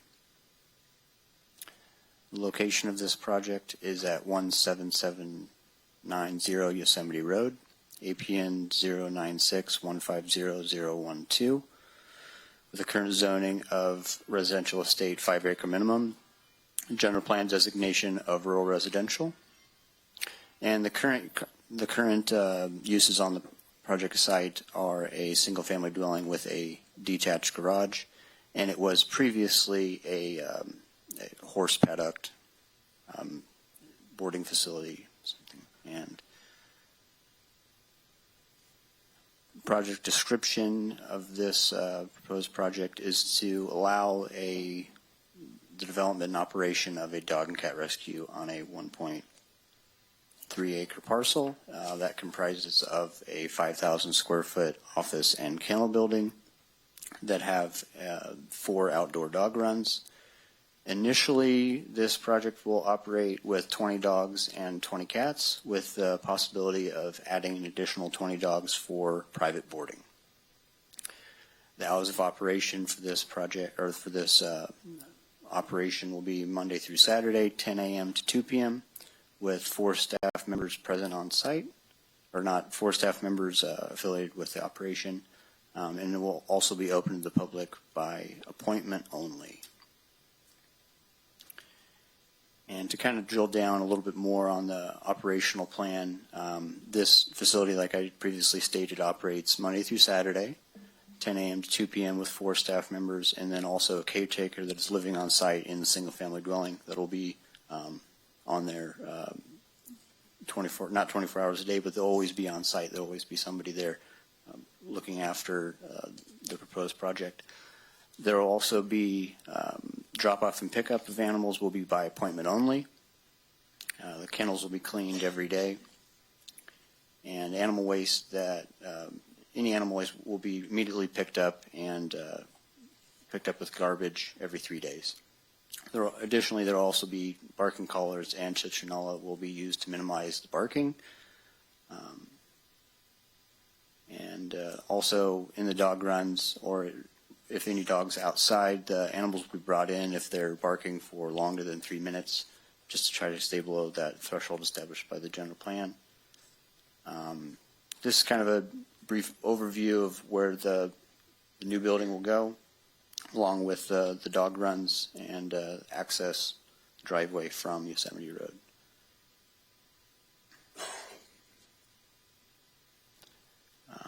Here's just interior layout. I'm showing the offices in the front, adoption center. Moving back, there's a first aid center, grooming area, restrooms in the middle with a janitorial behind that. And on the top side, there's cat condos and kind of a kitchenette breakout room, and then the dog kennels are in the back. And this is just a preliminary kind of layout. It could change in the future. And then this is the updated elevations, just to kind of a little more aesthetically pleasing to the area, a little more rustic. It looks a little bit more like a barn than was previously submitted. So this is something that the applicant has updated from the last submittal. I think it was the Planning Commission where they had a different rendering. So this is something that has changed a little bit. So to get into the joiner comments, in March 2023, there were 19 property owners that were notified within 500 feet of this property. We received 24 responses. 23 of those were in the opposed, and 1 was in favor of the project. Since then, we have received additional comments from after the Planning Commission that are included in the agenda packet. There were a number of advisory agencies that reviewed this project as well, including Tuolumne County Public Works, the Fire Division, Environmental Health, and Tuolumne Miwok Tribal Council. There was also a noise study that was completed for this proposed project that we'll have a consultant go into a little bit further after our presentation. It was completed on July 18th and 19th, 2023, which had a few different steps that took in the fact of the existing kind of background noise analysis, what was already currently out there, and then they did kind of a noise prediction modeling based on what kind of noise could potentially come about for this operation. And based on those models and the existing background noise, it did not exceed the sound threshold established by the general plan. And like I said, we have Rex from Saxby Acoustics that can kind of explain and answer questions after this presentation. So we can go into the neighbor concerns that we want to address. The first one is noise. I just talked about the noise study. The noise study was conducted that showed that it potentially did not exceed the threshold established by the general plan. And then it's also contingent with the operational plan of bringing the dogs in if they're barking excessively, just to kind of stay below that threshold. So yeah, complying with the operational plan of the kennel will help alleviate that concern. Animals escaping from the site. There will be a fencing plan that will be submitted prior to operation. It will be an 8-foot fence that will be surrounding where they're going to be outside in the dog run, and also be buried in the ground. So the potential for digging out will be alleviated as well. So volunteers, we're aware that FOAC does run a program with the prison, and that's not something that will happen on site. But it's recommended that the county not discriminate against any potential volunteers. So it's our stance on that. And road conditions, parking, and traffic. This is another thing that's based on the operational plan of having no potential traffic impact. This is basing on the appointment to pick up and drop off, and having only the employees coming and going, so it's not going to be like a commercial facility that's having people can come and go freely. It's a appointment-based pickup.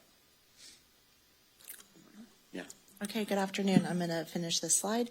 My name is Quincy Yaley. I'm the Community Development Department Director. Thank you, everyone, for coming, and thank you for moving around in the room. I appreciate that.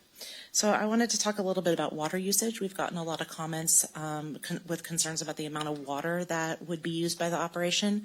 We worked with Animal Control and got some information about their usage, as well as the Humane Society's usage, and it ranges between 200 to about 300 gallons per day. The sizes are similar to that of this facility. One's a little smaller, one's a little larger. And I try to equate that to like a single family residence. So TUD says about 55 gallons a day per person, if you're going to put 4 people in a residence. And so the usage of water at this facility would be similar to that of a single family residence. This site can, in addition to one single family residence, also can have an accessory dwelling unit as well as a junior accessory dwelling unit. And also agricultural wells could be drilled in all of our ag zones or residential estate zones for just ag use, and those aren't metered or anything like that. So just to help kind of correlate concerns about water usage to that of an equivalent single family dwelling. For wastewater treatment, let me back up one second. On water usage, they will be required prior to operation to work with our Environmental Health Division to demonstrate that they can have adequate groundwater. So there is some additional work that the applicant will need to do prior to operating. On wastewater treatment, we know that there are some ephemeral drainages that come through that site. And again, another condition has been placed on the project because we hear that there are concerns about cleaning products that are going to be going down the drain and animal waste that needs to be handled through a wastewater disposal system. And so once we know those cleaning products, our environmental health director, who's here today, thank you for coming, Debbie, and she will be working with that applicant to develop a plan to make sure that the new treatment system addresses that. And there's a condition of approval that will require that. I also got some questions regarding the CEQA exemptions that were going to be used. And so one of them is 15301, which is the use of existing structures. And so we're using that to talk about the existing single family home that's on the property. Another one is about grading, and there's a CEQA exemption for grading for less than 10% slopes, and so that one's being used. There's also a CEQA exemption for the construction of new small structures. That's 15303.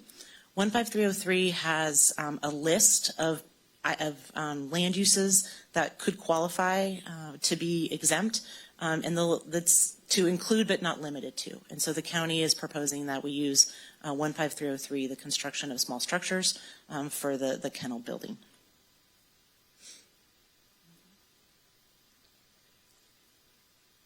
Okay, another important thing to go over is when we're looking at the California Environmental Quality Act, we don't just look at if a project fits within an exemption. There's another component of the act that says, well, there could be exceptions to those exemptions. And so I've listed those up here on the screen. And what our staff has done is gone through and put into the file the reasons why we don't think that any of these exceptions are triggered. For example, on the first one, it does require that there's mapped environmental resources.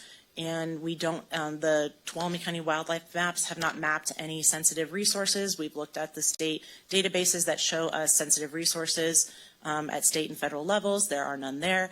And so we don't feel that exception is applicable.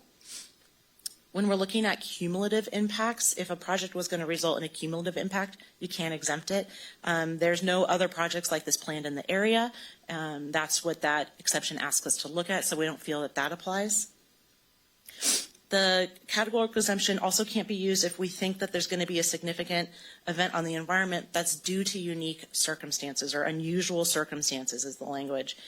This project is similar to other kennel operations. There's nothing on this site that is unusual from from other properties, and so we don't feel that that is applicable. The county doesn't have any state scenic highways, and the site is not located on a hazardous waste site, and it will not result in the substantial change of a historical resource. So we don't feel that any of the exceptions would apply in this case either.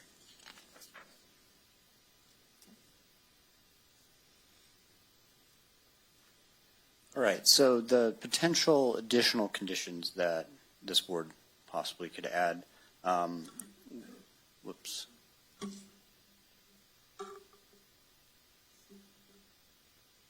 Sorry about that. Is that the project proponent provide proof of adequate groundwater capacity, and also there be submitted a kennel maintenance plan to environmental health and also the addition of a gated walkway or a fenced walkway from the dog runs to the kennel with Sally Fort's kind of like controlled entrances built into that. And that would be probably 8-foot fencing similar to what would be around the dog runs already. And then also solid waste being removed every 3 days. So in the findings that we were able to find for this project was, A, this conditional use permit is consistent with the Tuolumne County General Plan. This conditional use permit is in accordance with the Tuolumne County Ordinance Code. This proposed project will not overburden existing municipal facilities. The size and terrain of the project are suitable for the proposed use. Finding E, this is the finding that we could not make, we're not taking a position on, that I'll go into a little bit further on our next slide. And the final finding is that the project is categorically exempt from environmental review under CEQA pursuant to sections 15301, 15303, and 15304. So in finding E, that we aren't taking a position on is that under the circumstances of this particular case, the proposed project will not be substantially detrimental to the health, safety, and general welfare of persons residing or working in the neighborhood of such proposed use, or to be substantially detrimental or injurious to property improvements in the neighborhood. And since the noise from this project, I mean, it was modeled below the thresholds, and based on the operational plan for this proposed project, and then also individuals residing in the area were concerned of any increase of noise that could be detrimental to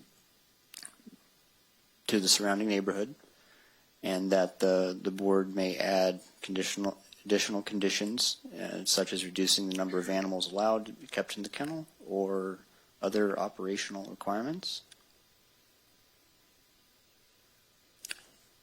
And so the Planning Commission and board decision process. Since the Planning Commission did not take action on this project, it's therefore referred to the Board of Supervisors for consideration. The Board of Supervisors may approve the project, deny the project, send the project back to staff. Any questions? Chair Goldenberg, that is the end of our presentation. We're happy to have any questions that you might have for staff, and then we do have the noise consultant online. Okay, Thank you. Very good. So I'll look to the board first of all. Supervisor Clerk, you want to go first? Yeah, I have a couple questions. First of all, thank you for the presentation, keeping it short and simple. And I do need to disclose, maybe we all need to, it slipped my mind at the beginning. I did go out there. I did meet with several property owners, probably 30 or 40 of you. Thank you for meeting with me. And then also FOAC reached out, went out and met with some of the ladies from FOAC. See you up front. Nice to see you again. So I did meet with both parties. And also, in full disclosure, I know the Plumes. They're a great family. I also know the Brennans. But I know the Plumes, great family, go to church with them. I think everybody knows who the Plumes are in the community with their industrial operations. So, but with all that being said, I do feel like I can completely make a fair, unbiased decision today, but I want to disclose that up front. And I don't know if anybody else wants to say anything, but I do have some questions, but just want to make sure we move forward with that. Yeah. Yeah, shall we go down the line? Okay. Sure. Yeah, I'll make a similar disclosure. I have been to the site. I've met and talked with project proponents and project opponents. I feel I can make a unbiased decision that's in the best interests of the community. I've received a number of correspondence, both supporting this and opposing this. There's been also the emails, but just folks talking about it. I also went out to the site to be able to look at it with the proponents and check out the actual site layout there. But again, with that, I feel I can make an unbiased decision. And the same for me. I've spoken with people, received plenty of correspondences, phone calls, emails, and did go out to the site as well with the folks from FOAC to take a look so I could see firsthand. So, and I don't feel that I'll be biased either in making a decision. Thank you. All right. So back to Supervisor Kirk. Yeah, some questions, and staff, just if you could keep them real short to the point. I don't want anything real in depth. If I need more, I'll ask for more just for the interest of time. One of the slides said solid waste removal every 3 days. Are we talking about like pumping a septic tank, or are we talking about actual removal of animal waste? I just want to be clear of what that was. It would be removal of like solid waste, like refuse, either in a dumpster or whatever manner that is. The septic tank pumping would be on a different plan under an operation and maintenance plan with environmental health. Perfect, thank you. In the presentation, I talked about a new treatment system potentially down the road once we know what chemicals they're using. My question to that is, if you have a system in place, is there a process in place to test? How do you test a leach field if it's leaching into the ground? And how do you test the quality of that water? Thank you, Debbie Larson with Environmental Health. You would have a sampling port post the tank, and you'd have monitoring wells downslope. Okay. Is that just of the leach field, or is that of the stream as well? Because a lot of the concern is the stream. We can test. We can do samples of the stream and the ponds if needed. Or perfect. Thank you. During the presentation, it was said that folks from the prison are going to be there. I just want to be clarify. Are we talking about SEC or are we talking about probation? No folks from the prison are going to be there. So probation. And do we know if probation is going to be there? Is there going to be an officer on site with them, or is it just folks? I think that this comment comes from they operate a program at the prison. And there was concern that program would be operated on the site, bringing incarcerated individuals to the site. Totally separate? Totally separate. That's not happening. And if probationers, I think I read in the report, probationers might be coming on site from our probation department. Is that true? No. No. So zero? Yeah.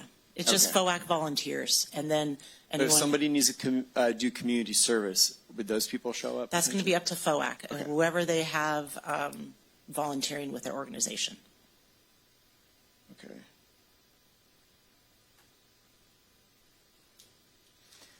All right, I got a few more, sorry, but I'm going to keep these trying short and simple. During the presentation, you said operational hours are 10 to 2 or 10 to 4. I thought it was 7 to 10, or what? Where's the distinction? So there's construction hours. There's construction hours. That's in the conditions of approval. Those are 7 to 7. That's our standard. The clerk just got some information from the applicant recently. Yeah, FOAC, they just updated their hours or informed me that the hours were different than we were initially told. So the doors will be open for dog runs and visiting and all that stuff from 10 to 2. And then the dogs are locked up the rest of the time? No, let me be really clear. Yeah. It would be open for appointments during those hours. The kennel operation would be a standard kennel operation, that would operate outside of those hours, both indoors and outdoors. So how early could dogs be outside? How late could they be outside? I don't have that information. FOAC is going to be giving Okay. a presentation, and they could probably address that. Okay, if you guys would, please. Let's see here. There was concerns about escaped animals. So let me give you the big picture. Is the proposal to put a fence around the entire property, or just the dog runs, or will there be sally ports? I guess what I would like to know is wherever dogs go outside and have access, will that area be fenced, or will there potentially be areas where if it did get on the loose, it could escape? Anywhere that there will be dogs will be fenced. There's a condition that requires that fencing plan to be worked out with us when we get that final site plan for their building. All right, and then where did the idea for 8-foot fences come from? Yeah, that came from county staff, and we talked about animal control with that. Okay, and is that like chain link fence, or is that No. not? Okay. No, we're proposing that it would not be like hurricane fencing or fencing like that, that it would be, I call it field fencing at my house, 1 by 1, 2 by 2, kind of metal welded wire.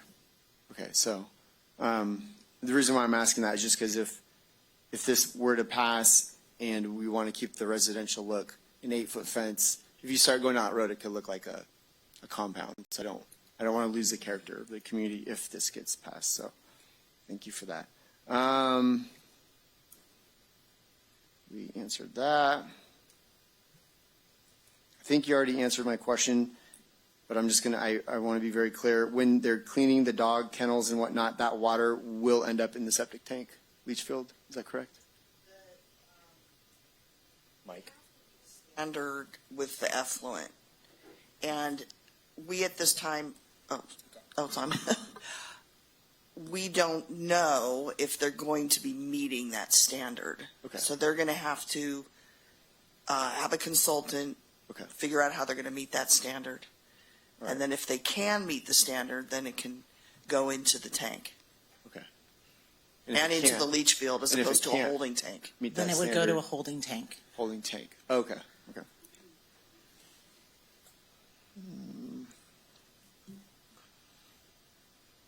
Only a few more guys. Hang in there.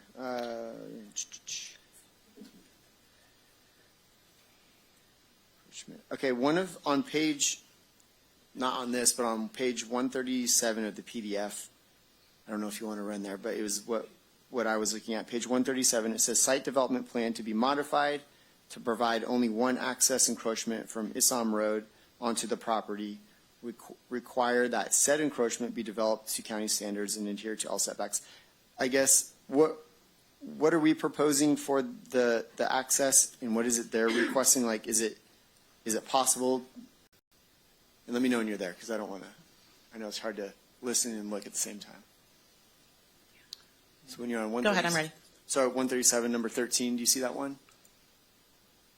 Talks about site development plan to be modified to provide only one access encroachment from Insam Road. Yes, go ahead.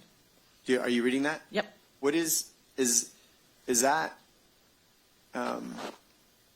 Is that something that could take place? So this is a comment letter that came from the public with a suggestion, a suggested requirement. Right. It's not the county's recommendation that the entrance be moved. Okay. It's the recommendation that the existing driveway would be improved to meet the required standards in the ordinance code and add parking in that area. Okay. Do you know? I'm sorry, because I don't have it up in front of me. Do you know why that would be requested? Has it been brought up in any conversation why they would want it on Insam Road?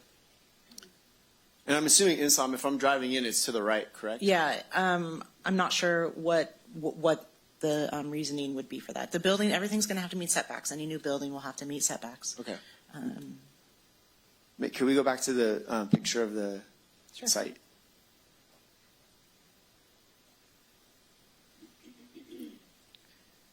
With the road, so where's this? So Isom Road goes along the top, Okay. left to right. So I guess, is this proposal to put the parking in the back? Does anybody who No, you submitted, can is that see, what the so head the nod parking, is? the driveway Okay. comes off of Yosemite. Right, no, I see where the parking is now. I'm trying to figure out what this recommendation is. It looks like it would be to come in the back and place the parking in the back. Is that right? Yeah. Okay. Okay, that's what I'm trying to figure out. And that is it for my questions. Supervisor Campbell. Thank you, Chair, and thank you, staff, Quincy, everybody for bringing this to the board and the work you've done on this.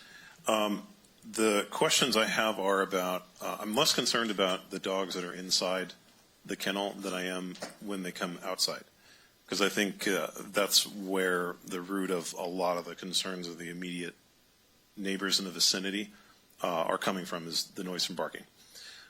So on this chart that you have up, or on this map, you have, it says dog runs, and then I see 4 blue squares, or what do you call it, rhombuses? Sure. I didn't do well in geometry. Whatever those shapes are. I'm going to call them squares. 4 squares. So is that 4 separate dog runs, each fenced, or some combination of that to be determined? Yeah, they're proposing 4 right now. Okay. Now, I was looking, I think I was from a conversation I had with one of the people from FOAC, but my understanding was that there was going to be a limit to the number of dogs that were outside at any given time. Now, when I look at the ongoing conditions, I don't see anything about that listed. Number one, are you aware of how many dogs per run at a given time will be permitted? And if not, is that a condition we can impose that's enforceable? Yeah, we could impose a condition, the number of dogs that were going to be outside at one time. As for how many are in a run, I would leave that to the experts that manage a dog kennel. But if there was a reason to reduce the number that were outside at one time, the board could add a condition. Yeah, because, I mean, you see where I'm getting is, if you have 6 dogs total, spread out amongst the runs, that's less significant than if you had, 5 dogs per run, so 20 total, The number per run and then the total number of all 4 runs is kind of what I'm trying to get at. Sure, the board could be as specific as it wanted to be with regards to the number of dogs outdoor at one time and where they're located. Okay, but you don't have any recommendation on that, and the sound study doesn't make any predictions on that, the number of dogs outside at a given time? No, it does not. Okay. We can ask the sound consultant who's up next. Okay. Not off the top of my head, Supervisor Campbell. And then I did have a question, so based off of Supervisor Kirk's comments, I have a question about the field fencing. So that's the large square fencing, like if you have a horse where you have the posts and then you have the square fencing. It looks better than a hurricane fence, but not as nice as a white picket fence, I guess. Is there any determination on, is that going to be clear? Like, is there going to be any kind of netting or mesh on the fence? We're not proposing any netting or mesh on it. It would be typical in that area. There's a lot of just that open farm fencing. Yeah. I think Supervisor Kirk has in front of his house when I drive by. So there's no slats or screening or anything like that that is proposed. Okay. And the reason I bring that up is if, dogs, when they see things and they get distracted, that's kind of more what causes them to bark. And so the less they can see outside of their immediate area, the better. So, okay. And I'll leave it there. Thank you. Supervisor Brandon. Great, thank you. And no, this has been really helpful too, because I had a number of those questions too, especially about the fencing. So thank you to both of you. Similarly, just looking kind of for quick answers on a lot of these. I wanted to ask if within the plan, is there anything for sick animals as an isolation type facility? I know there's a clinic, first aid area within the building, but if an animal was identified or had a disease of some type or something like that, is there an area that can be used for isolation? I'll let FOAC answer that. We did talk a little bit about that with animal control. They might be able to describe to you kennel operations, certainly outside my area of expertise. Okay. I would leave it to FOAC, or if you have questions for Mr. Mazuch over there. Mike? And if we need to leave with the FOAC too, then that'll just be a FYI for what I'm asking for. Correct. Mike Mizzuk, Animal Control Director. I don't know their plans per se, but I know at their current facility they do have an area where they isolate animals, as well as we do. Anything that's contagious or think is going to be contagious is kept out of the general population. And I know they've already do that at their facility after we've inspected it for their kennel license that they have now. Okay. Okay.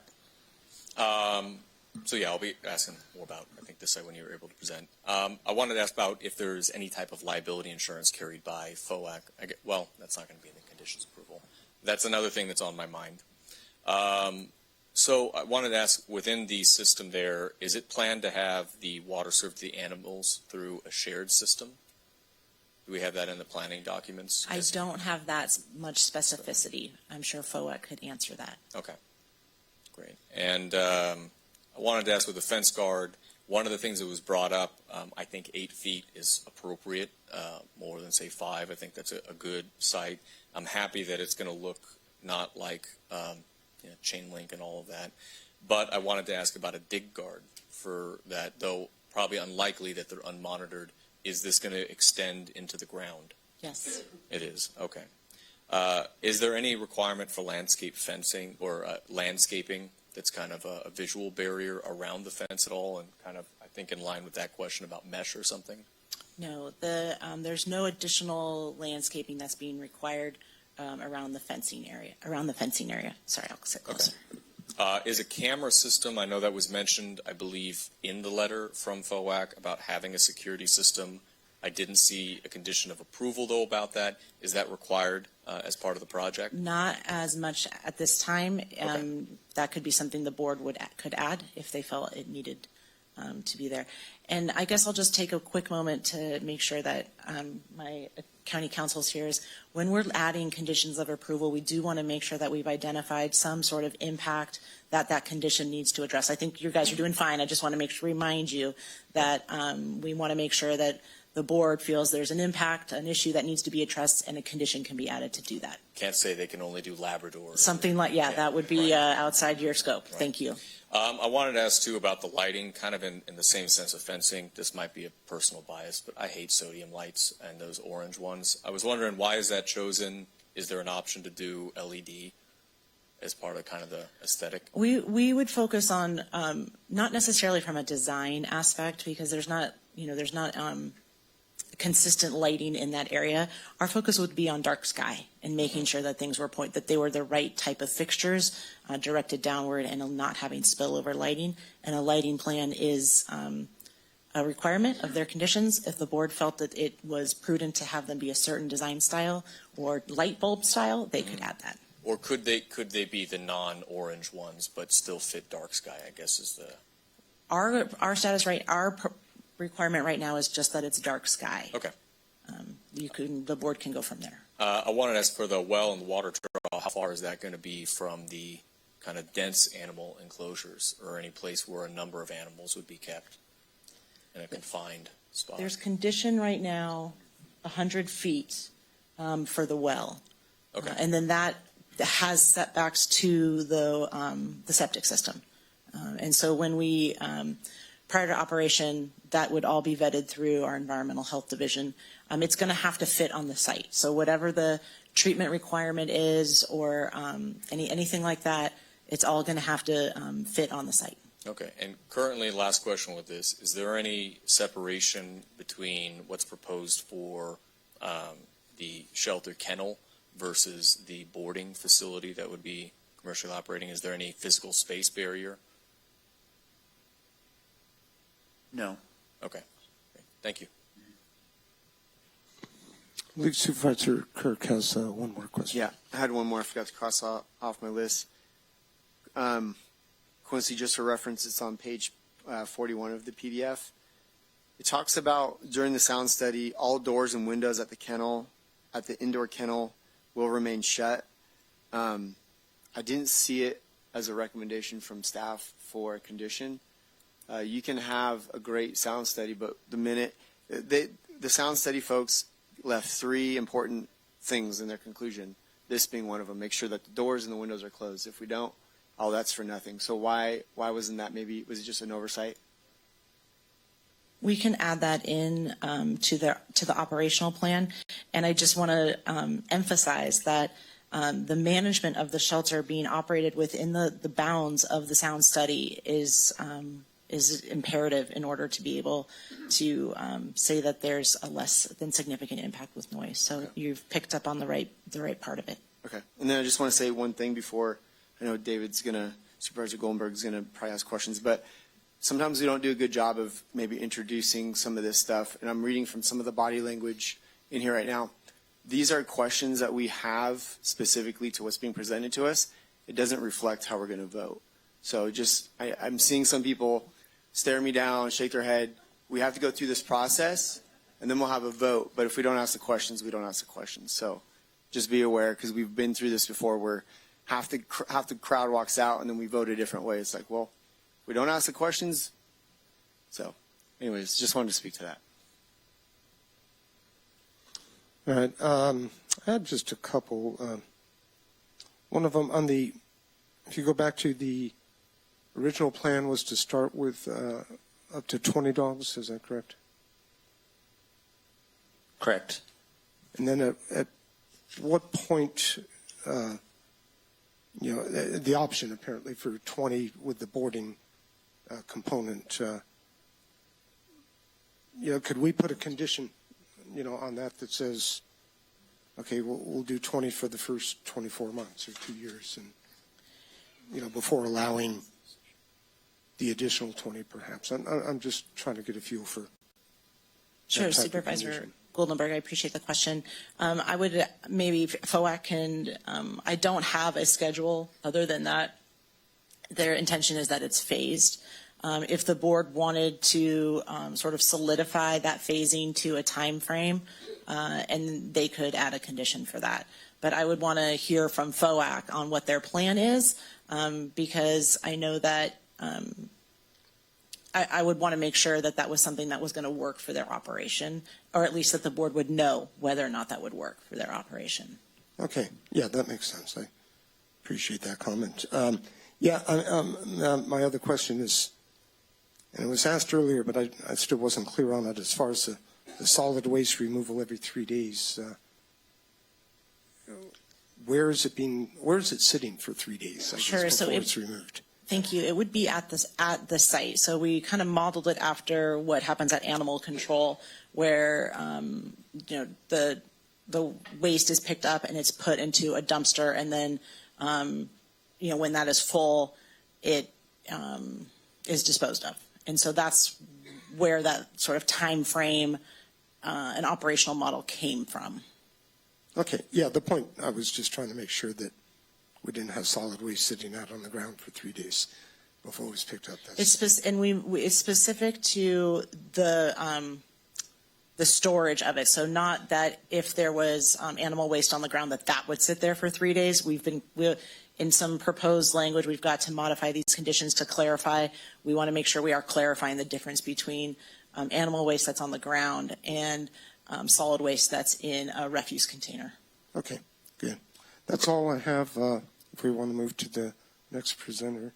Okay, great. We're going to introduce our sound consultant, and Mr. Crane, if you can maybe address some of the questions you've heard about the sound study.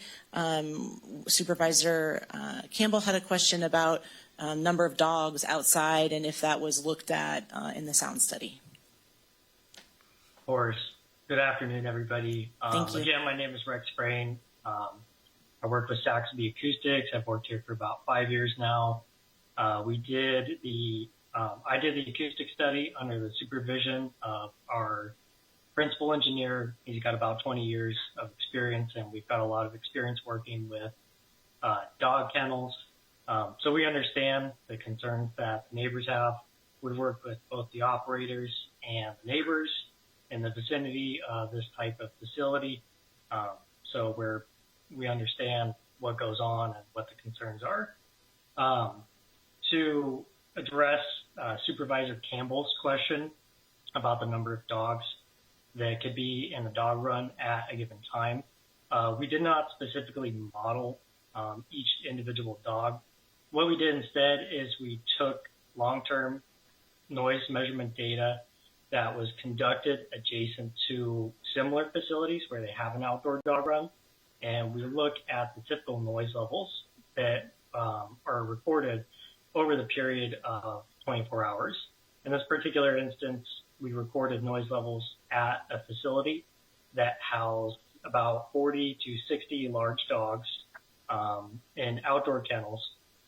And we measured at the boundary of one of these outdoor play areas, and that was what we used to model. We used a sound plan noise modeling software to model the noise generated by the project. If you had a chance to review the noise contours in our report, that's the program that we use to generate those. There's no specific number of dogs that may or may not be acceptable, but what we expect based on the operational requirements listed out by FOAC is that as soon as dogs start barking out of control, they're immediately taken inside, and that's what our analysis is based on. If there's additional questions, I'm happy to answer those as well. Thank you. So, board members, Supervisor Campbell, do you have a follow-up on? Yes, I would like to ask follow-up. Thank you, Chair. And thank you. Is it Rex? I'm trying to look there. Is that? Yes, it's Rex. Okay, thank you, Rex. Yeah. And you partially answered my question. One of the things I was looking at, though, is did you look at whether the number of total dogs outdoors has an additive effect to the noise? Do you study that, or is it just, I guess it sounds like I'm getting a little specific here, but there's a big difference between, 2 dogs outside, 3 dogs outside. There are a lot of people that have that in residential communities versus 8, 10, 12 dogs outside. So do you study those kind of impacts on the volume of total number of animals and how that might affect the noise level? Right. No, not necessarily, but maybe it would help if I explain where this data comes from. We took a look at a dog kennel facility, specifically a breeder of Labradors. So large dogs only, whereas FOAC would have large and small dogs. And this data was taken at an outdoor kennel facility. So all of the dogs, all 40 to 60 dogs, were kept outside at all times. This measurement location was taken at the boundary of one of those, the outdoor run areas. What we found from our observations of kennels is it's highly individualistic as far as how many people are present with the dogs to be able to manage barking dogs. If they had all 40 dogs out in the dog runs and no supervisors to control barking or to bring them inside, then you could expect it to, you can't control the dogs barking at that point. It would be up to FOAC to have an appropriate number of dogs in the pens with an appropriate number of supervisors of the dogs. It's hard to say exactly what that ratio is, and we would leave that up to the experts.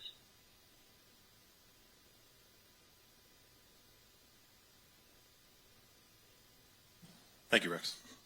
Any other questions from the board of the sound study? I don't have any questions at this time. Okay, great, thanks. Rex, if you don't mind hanging on to the meeting, that would be helpful. After public comment, we may have some questions the board members may have for you, but it may be just a little bit. So thank you. Of course. Happy to be here. Thanks.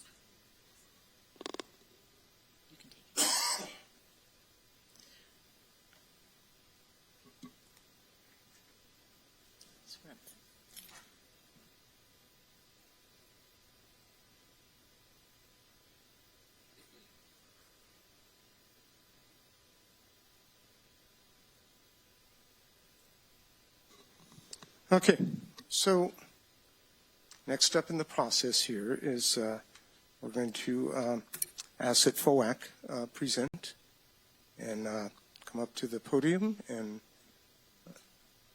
excuse me.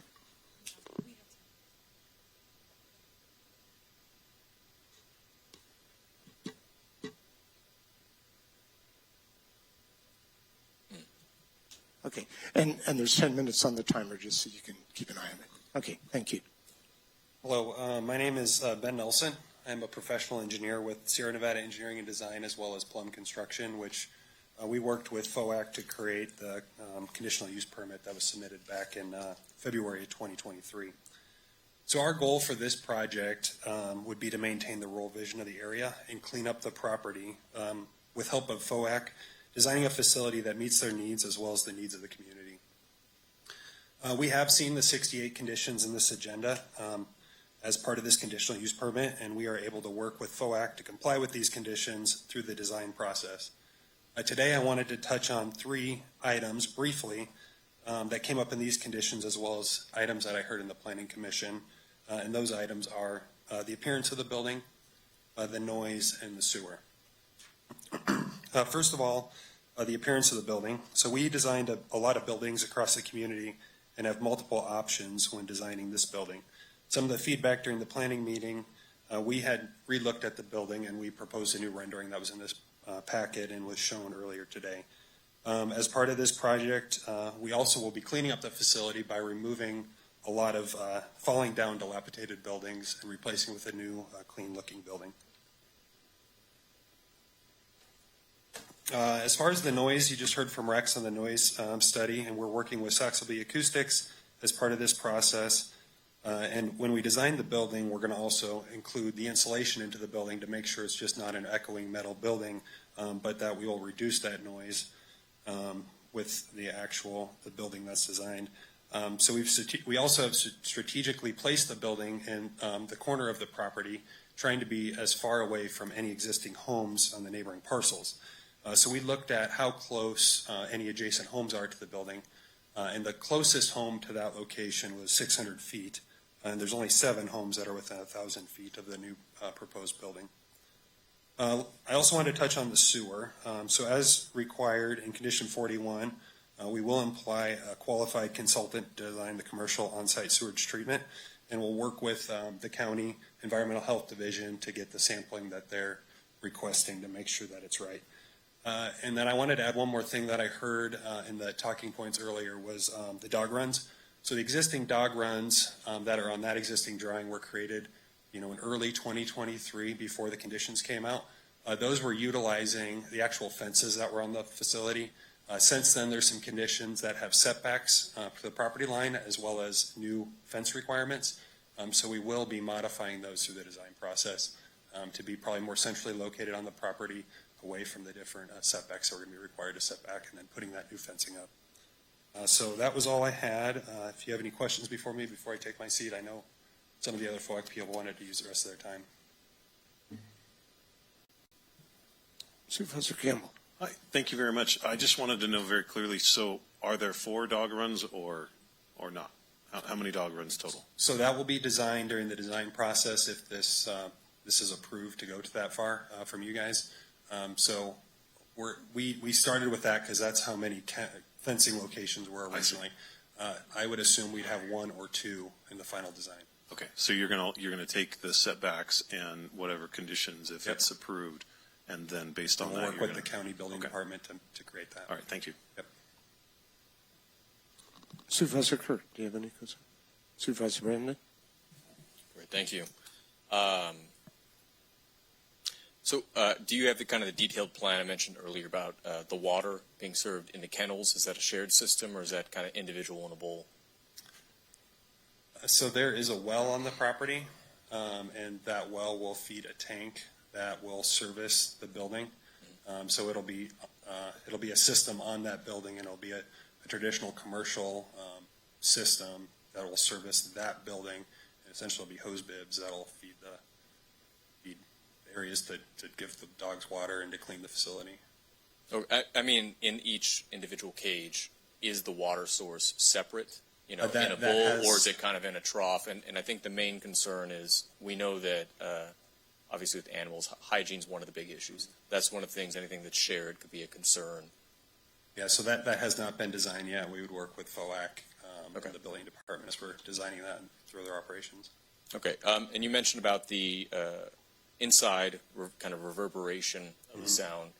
What specifically is that? Is that looking at like an acoustic type roofing? Is that foam? What's going to be doing that? That's also going to be kind of handling the hygiene of the facility. So we would start with probably a 3 to 6 inch roll insulation that would cover all the metal surfaces of the inside of the building. And then if needed through that design process, we would add additional probably wool insulation between the purlins and the girts. Okay, great. I think that's all my questions. Yeah, I was interested in the sound aspect too. You know, and as Supervisor Campbell had, said, the number of dogs outside, could correspondingly raise that noise level, so that between those two, and some of that will shake out here, but it seems like 4 runs is a lot of runs anyways. So, yeah, that's all I have for now. Thank you.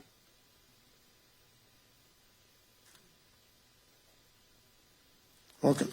Hello, ladies and gentlemen. I guess there's no ladies, so just gentlemen of the Tuolumne County Board of Supervisors. My name is Darlene Matthews.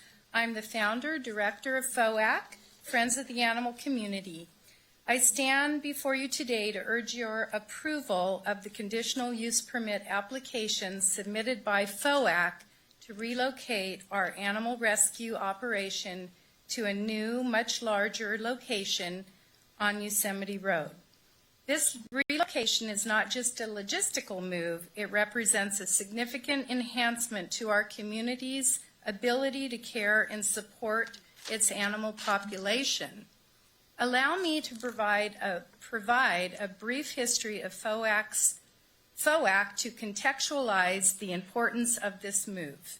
Founded in 2001, FOAC has been a cornerstone of animal welfare in Tuolumne County for over 2 decades.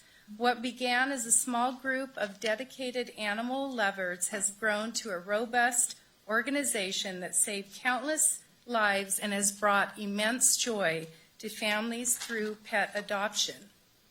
FOAC's current programs are a testament to their dedication and effectiveness. For instance, last year we distributed 300 spay and neuter vouchers, significantly contributing to controlling the pet population in our community. The PUP program, Prisoners Uniting People and Pups, is funded by California Prison System. It's another remarkable program that involves as many as 64 to 75 dogs per year. This program not only helps rehabilitate inmates by providing them with responsibility and joy caring for the animals, but prepares these animals for adoption. It's a true win-win. Furthermore, FOAC's community medical program, supported by Sonora Area Foundation, funds many medical needs of animals whose owners cannot afford care, ensuring no animal suffers due to financial constraints. The organization also supplies dog and cat food, litter, puppy pads to needy families, helping keep pets in their loving homes rather than surrender them due to economic hardships. Remarkably, FOAC adopted over 850 animals last year, finding forever homes for these beloved pets. The scope of FOAC's impact extends into our community through the utilization of over 70 foster families providing temporary homes for animals pending adoption. This network of foster families is crucial for the well-being and socialization of these animals, and it underscores the community's support of FOAC's mission. The proposed expansion on Yosemite Road will significantly enhance FOAC's ability to serve our community. With the larger facility, we'll be able to take in more animals from animal control, thereby reducing the number of adoptable animals that have to be needlessly euthanized each year. This new facility is designed to house animals pending their placement, ensuring they receive the care and attention they need during transition. In the future, at least 2 to 3 years out, FOAC plans to possibly incorporate a small boarding component. This prudent financial strategy will help sustain and expand our valuable program. The choice of this property at 17790 Yosemite Road was strategic. It is located in a rural area, currently zoned to accommodate a dog boarding facility. FOAC has worked diligently with the Tuolumne County Planning Department to meet all requirements for this special use permit. We have addressed essential needs such as the water well, septic system, fencing, noise studies, and building requirements, ensuring compliance and minimizing any potential issues. Regarding concerns about noise, comprehensive studies have shown that barking dog noises will not be a significant problem in the neighborhood. The location is designed and planned meticulously to ensure minimal disturbance. In conclusion, the approval of FOAC's conditional use permit is a pivotal step towards enhancing animal welfare in our community. FOAC's history of service, our comprehensive and impactful programs, our meticulous planning of a new facility all underscore the merit of this proposal. By supporting this relocation, you will be affirming our community's commitment to compassion, responsible ownership, and humane treatment of animals. So I would like to leave you with a question. Can we allow a few families that are fearful of change to dictate FOAC's expansion and ultimately our destiny? We would like to put these fears to rest. That's what we're here for. Thank you. Oh, do you have questions? Sorry. I will look to the board for questions. Supervisor Brandon. I always have questions. So I wanted to ask about FOAC's liability insurance policy, and is that going to change, and what does that kind of look like currently? We have a complete liability on everything, and we have never, since we started in 2001, had a claim. Okay, that's good to know. Thank you. And I wanted to also ask about the facilities you mentioned about isolation. So if you have a sick animal on this property, I wasn't able to identify with the map exactly where that animal would go to be isolated from the rest. We haven't gotten that far, but we will definitely have a quarantined area because we have to quarantine puppies coming in to hold them to make sure they don't have parvo. We have to quarantine if a dog bites someone, or gets in a dog fight and someone gets bit. You have to quarantine them for a certain amount of time. They need to be in an area separate. Okay, and would that be within the structures that are here? Yes, absolutely. We'll design that in. Okay, and so that would be taking from the space of the building design, one of those other areas, a separate part would be? Yeah. Okay. I was wondering, so also the shared system for the water and some of the hygiene practices, so I'm there not going to be anything quite sure about that yet. Okay. We haven't gotten that far. One last bit, speaking of parvo, this is something that it's talking about with animal control way back when too, about the need and education for me on hygienic facilities, doing everything to limit the spread. With the floors and everything too, and I'm not sure if that is really listed too on the kennel ordinance, what's going to be the kind of hygiene practices to prevent the spread of some of these things where we may not be able to fully vaccinate, or they come in and we're not sure?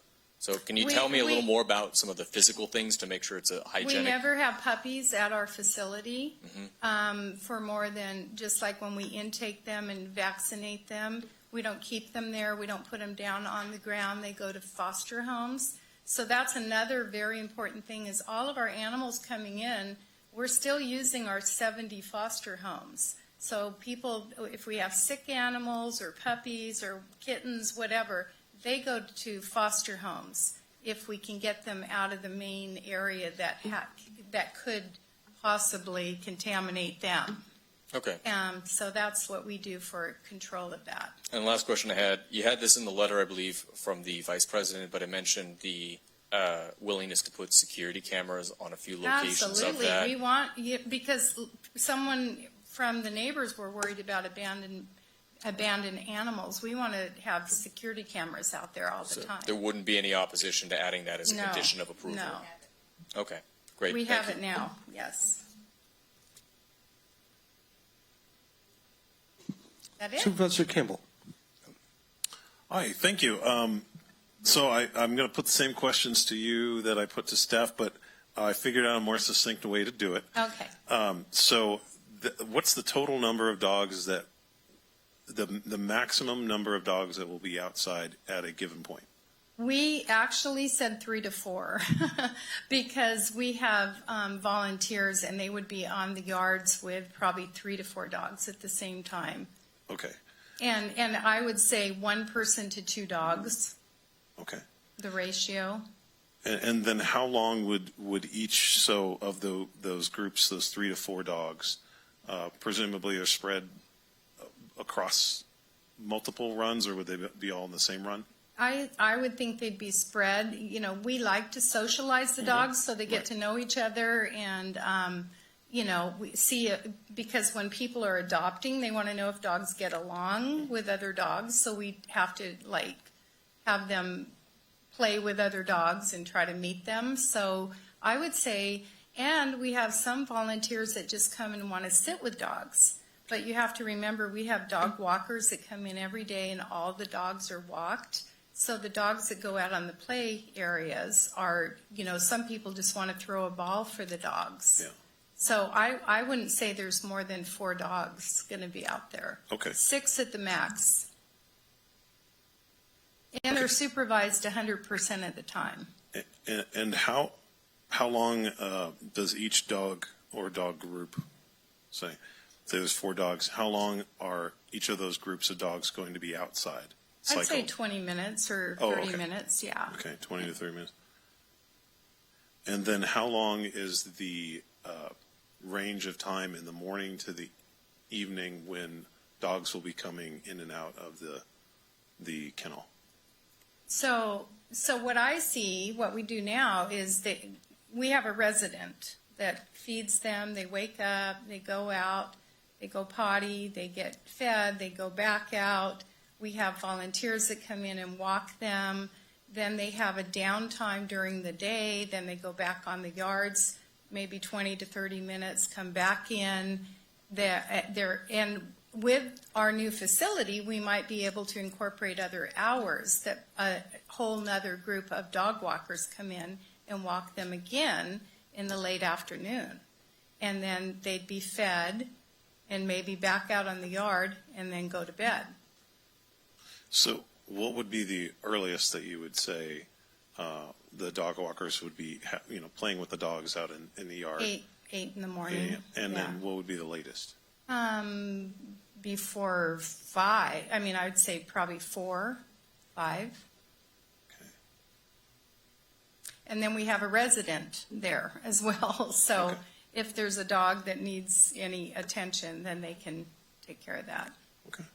And then if I'm a neighbor, if I live next door, is there a way I can call or contact you if I have complaints? Yes, absolutely. We have our numbers all over the internet under Friends of the Animal Community.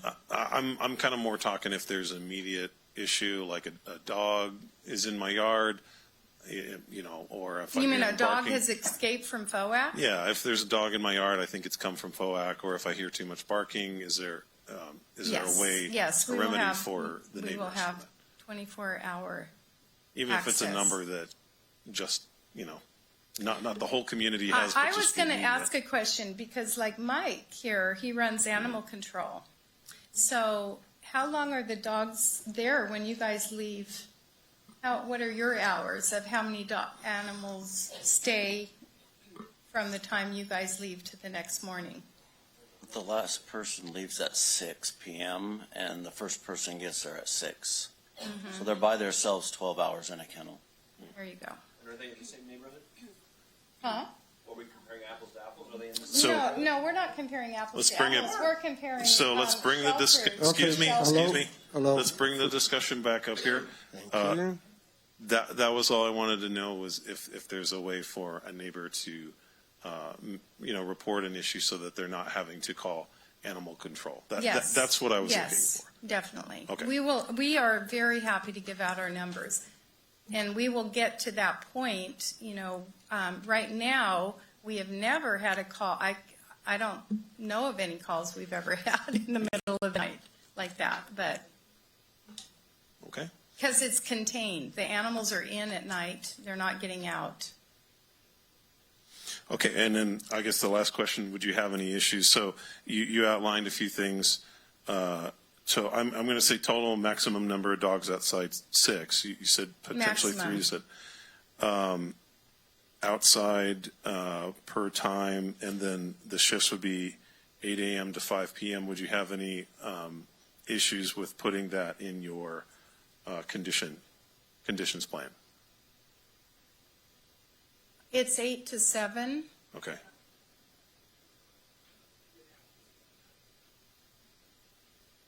So 8 to 7. Mm-hmm. Because 3 of to 6. the summer, probably in the winter, Yeah. they'll go in earlier. Yeah, But and that was a thought I Mhm. had, that it's all of this is going to be dependent on the weather. Obviously, Yeah, if you've got yeah. 2 feet of snow. Mm-hmm. Yeah. Okay. Yeah. Thank you. Thank you. Supervisor Kirk. He asked a question about operation, which I wrote down 8 to 5, but it's 8 to 7.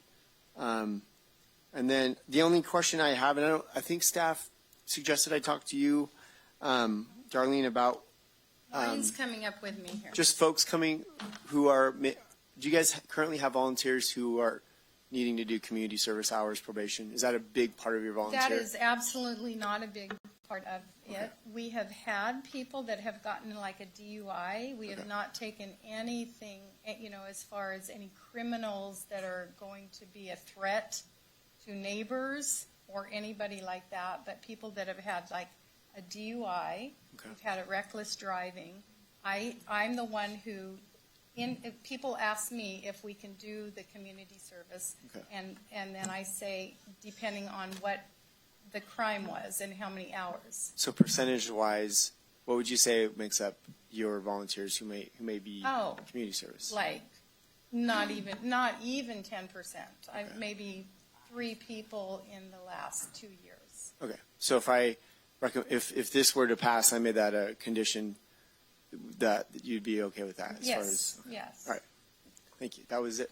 Okay, Maureen's next here. I've got one question. Regarding, and back to this time, so I'm hearing 6 dogs now. The time in between, basically, how much time would there be in between where there's no dogs on the yard? Like, is it like an hour and a half between the next group? I would say just trying to get a feel. It depends on how many dogs. When we say 20 dogs there, we might only have 6 because we're trying to get them into foster homes. So we're not going to always be at a maximum of 20 dogs there. We're trying to rotate them into foster homes because that's the best situation. So if we have, 6 dogs there might be hours and hours and hours that they're not out on the yard because they've already been walked and played with. That's what I was trying to get. Yeah. Thank you. Okay, that's all I have, and you have more to present? Yes. You've got. I'm not sure if I should use my minute and 10 or try to get 2 with the public. I might go over 2. I have. No, you've got a minute and 10 left here. Good afternoon. My name is Maureen Miller, and I'm the Vice President of FOAC. I would like to give you some history behind the project. FOAC was gifted money over 2 years ago for our expansion project. At the time, we contacted the planning department to see what zoning would permit a kennel and conditional use permit in our county. From there, we looked at many sites for over a year or more. We called the county to see if there was any property that FOAC could purchase at a reduced price or gifted. and there was nothing. And we also contacted Sonora Air Foundation and asked the same thing. We spoke to Ed Pelfrey, that's in charge of the high school property off Tuolumne Road.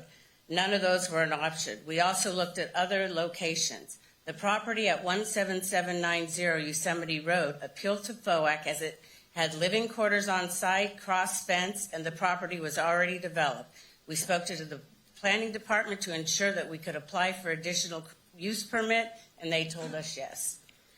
Per the Tuolumne County Title 17 Code 17.12.1, it states conditional uses within residential estate, 5-acre RE5 district. The following uses are permitted subject to first securing a use permit.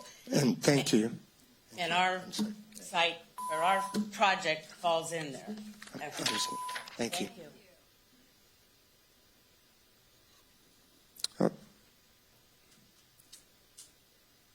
Okay, we're going to take a short break to allow people to have a chance to use restrooms. We'll come back at 3:20 by that clock here. If we can please quiet down so we can get started again, okay? Thank you.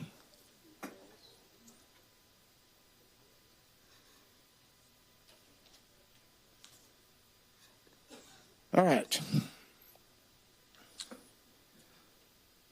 We're going to move to public comment at this time.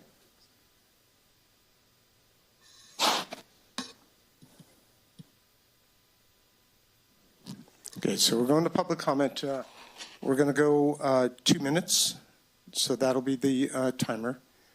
And again, you know, if essentially your message is the same, in order to allow more people to, you know, speak, please be, you know, cognizant of that, and also please be courteous. Okay, don't be jumping at each other, jumping at staff or us. You know, we're all here trying to work through this and figure out how we can come to the best conclusion. Okay. Supervisor Brandon, go ahead. Thank you. And I just wanted to add to that too, doing a little math with this. Even the people just sitting in the chairs in here could be 3 hours worth of comment if everybody decides to take that time, plus all the folks that are standing too. More is not better. I think we want to hear unique perspectives, what you know, this is going to affect. But like Supervisor Goldenberg covered, you know, if it's already been covered, that's one of the reasons I think you did the hand raise at the beginning. We're aware that you showed up and your position on this. So if other folks have already said it, we could be here till 7 or 8 until we heard everybody on it. And that's not necessarily going to change the opinion. It's not weighing it that type of way. So anyway, thank you. Okay. So who would like to go first? Come on up. One brave gentleman raised his hand, and you know, it's a little bit too tight of a space to try to actually manage this. So I would suggest maybe rotating towards the back of the room to feed to come up to the podium. Supervisor Goldberg, I'm sorry to, Chair, Yeah. I'm sorry to I see that there's also children in the room. If you guys need to leave for whatever reason, because sitting in here is boring, please jump up. I'm sure anybody who's in line will let you guys go first, but I want to make sure you guys don't get stuck at the end of a 20-person line. So, okay? Can we all agree we're going to let the ladies and the kids go first if they want to? Thumbs up? Okay, cool. With the exception of our one guy that's standing at the podium. Go ahead, sir. Thank you. Good afternoon. My name's Steve Wilson, and my wife and I own the 10-acre parcel adjoining the proposed site. And it's the piece of property, if you look at the screen, piece of property is where the letter north is, and it says new building. We have frontage on Woodham Carn and along Isom Lane.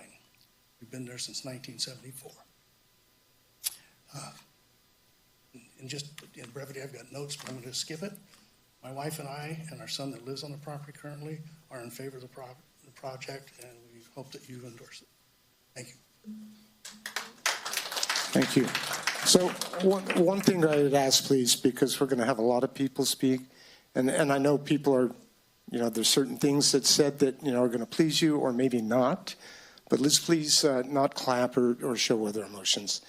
And good morning, girls. How are you? I'm good. How are Thanks. you? So we have a question. with respect to finding D, finding F, and a notice of exemption. Under finding D, the water course that crosses the parcel is referred to as ephemeral. In finding F and in the notice of exemption, it is referred to as intermittent. From a watershed perspective, aren't these considered different? Should there not be consistency in how this water course is described? Wow, that's a good question. Yeah, typically when we come up, we're just given a statement, but you raised an interesting point, and I would look do we have staff that could answer that one quickly, perhaps? Thank you. Do you mind if we take the questions and then we do a summary of them at the end, or do you want? Yeah, actually, that would be a good idea. That way way we'll she keep can things have an opportunity to give all of her comments. I'm taking notes. Sure. Okay, thank you. That's a good idea. Was that your only question? Okay, all right. Okay, hello there. Hi, my name is Kelsey Zunga. I'm 10 years old, and I'm here to ask that you oppose if dogs get out or dropped off at night, there are young kids in this neighborhood that will not be able to run away from the dogs, and they will get injured.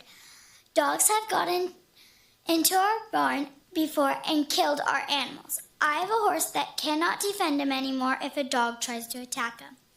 He will be hurt.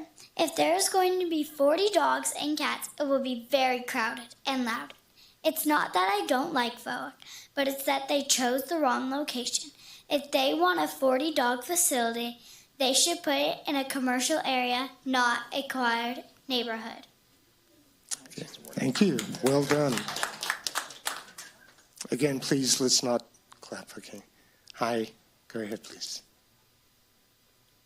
Hello, my name is Rachel, and I strongly suggest that you deny this new building in our area. My life as a person in our quiet community is amazing, and I like it just the way it is. Nothing is more capable of ruining it than a big building housing 40 noisy dogs. At my school, I have a lot of friends that I love to hang out with. I don't want to have to move to a different house and leave my friends. If this building is carried out, there will be lots of noise, all the time. Noise to the point of sleepless nights. Noise up until we have to move. I'm very much against having to move to a different place. Would you want to have a new life because some people you don't even know decided to ruin yours by putting a dog kennel right next to your home? My dad has a very risky job. He works as a police officer that protects our town at night. It's a terrifying thought to know that one night he might not come home. What makes matters worse is that he will get less sleep because of this building that these very unfriendly people are trying to put next to our home and all the noise coming from it. You can't guarantee silence. I also do not believe there will be enough water to keep us all healthy. Thank you. Thank you. Hello there. Hi. Hello, my name is William. I'm 10 years old and I've lived in the area for almost my whole life. I really like our house. Because I live there, I can raise animals with 4-H for fair. I can play baseball in the arena with my dad. I can ride our mule and I can garden with my mom. Since I heard about this kennel, I've heard a lot about what could happen to our house. I'm worried that if this kennel is built here, my family will be forced to move. Please do not allow this kennel to be built next to my house. Thank you for your time. Thank you. Welcome. Thank you. Hello, my name is Jenna Zuniga. My family raises both cattle and chickens. Not only have dogs caused damage to our livestock before, but they can cause severe trauma to the animal. I don't want our livestock to constantly be on edge. It would not be good for the animal or us. If this building is put in, then that would be the case. Not only would it have an effect on our animals, but it would have an effect on the FOIC animals. I'm here today to ask you to rethink the location of this project and make it a better scenario for the animals and the people. Thank you. Thank you. Good afternoon. My name is Abby. My parents looked for 5 years to find the perfect place for us to live, and they picked here because it's a quiet, open space. I love our home. When I'm there, I can feel safe and less overwhelmed by my crazy, stressful life. I'm taking AP and honors classes. I'm a 3-sport athlete and an FFA member. I raise poultry and swine for show and auction, along with a variety of other ranch animals. The introduction of up to 40 new dogs and 20 new cats will into our environment will not go without the introduction of diseases into the surrounding property's livestock. This has the potential to directly affect me if a disease takes out my show animal or an escaped animal or dumped animal, kills or injures one of my animals. This can end up costing me thousands of dollars. I can't help but notice how the only statements FOAC has made was how they're such a great program and how they need more space. But nobody has said why this is the only place for them to be, because it's not. Please keep this commercial business from turning our quiet rural area into a commercial business town. A commercial business would be much better served in a commercial town, such as Jamestown. I would also like to point out that if you so much as brought up putting a 5,000 square foot dog jail in one of FOAC's backyards, their nose would be turned up and you would be looked at like you're a crazy person. Why would they do that to themselves and their families when they can just do it to us instead? I'm asking you, please be our voice. Support the current and future residents of this area. Please deny this permit. Thank you. Thank you. Good afternoon. Hi, I'm Chuck Sloan. I'm a scientist, and I have an extensive background in areas that are not even covered here. This is a joke. And environmentally, you're going to have leakage of disease, biologicals. It's an absolute joke location. It's a watershed. It gets flooded every year. Your approaches are nuts. It should never have started with this, and some of the people here know who I am, and I don't pull any punches. It should not happen, that's all. Thank you. Good afternoon. Good afternoon. My name is Christine Seymour, and I've lived on property right adjacent to this FOAC site for 44 years, and I am absolutely in favor of granting them this conditional use permit. Number one, I plan to be a volunteer there, and it's a short walk from my house. So my property overlooks their animal runs, and I look forward to seeing the dogs down there, enjoying the time outside. I see 4 huge water tanks out there that they're going to fill with water, and I think about the times we've had fires in the neighborhood. I say, wow, 9,000 gallons of water right there ready to put the fires out. Wonderful, you know. Everything about that building, it's going to be air-conditioned, heated, insulated. There will not be a sound problem, I do not think. And in any case, there's and there's dogs barking in the neighborhood. There's peacocks screaming in my yard, which I love. There's roosters crowing. So their little dogs are not going to make any more noise in our neighborhood. So I have plenty of water. I've lived there 44 years. We do a huge garden. We water all we want. We've never run low. So I don't think we have a problem in our aquifer in that area. So anyway, I hope you will approve their conditional use permit and help care for all these animals that need our help. Thank you. Thank you. Good afternoon, sir. Good evening. My name is Gary Steinberger. I pass this parcel every day to get home. I purchased in this area because it is small ranches, to be away from the chaos of the big cities. First, I want to say Ms. Matthews herself was not very hospitable when she said, who cares about property owners? Nobody wants a neighbor that is inconsiderate of people that's already been there. Property owners pay taxes. It's recorded. Property taxes pay for leadership.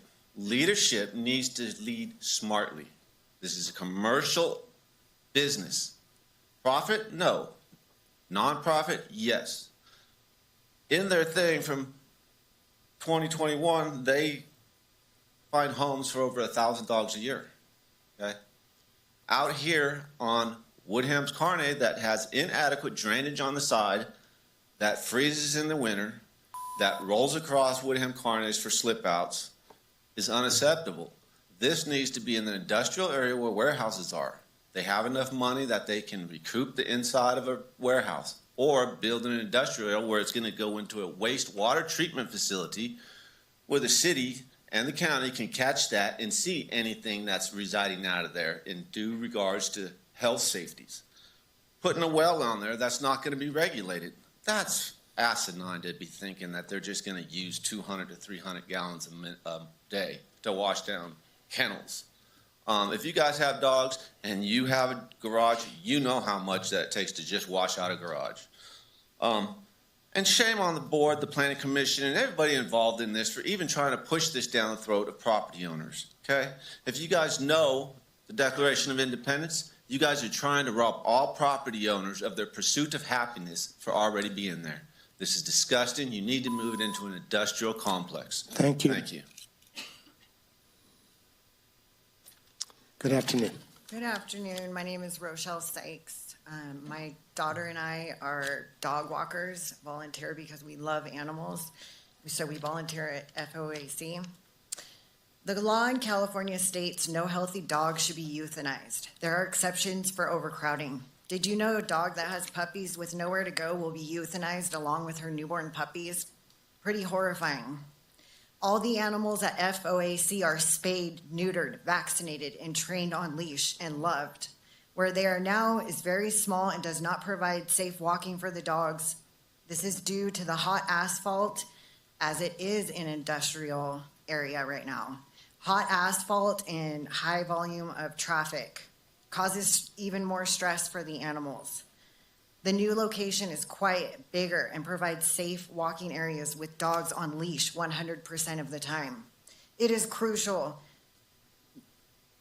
to save more animals, to save the animal population, get the new space, and help find new homes for the animals. At any time,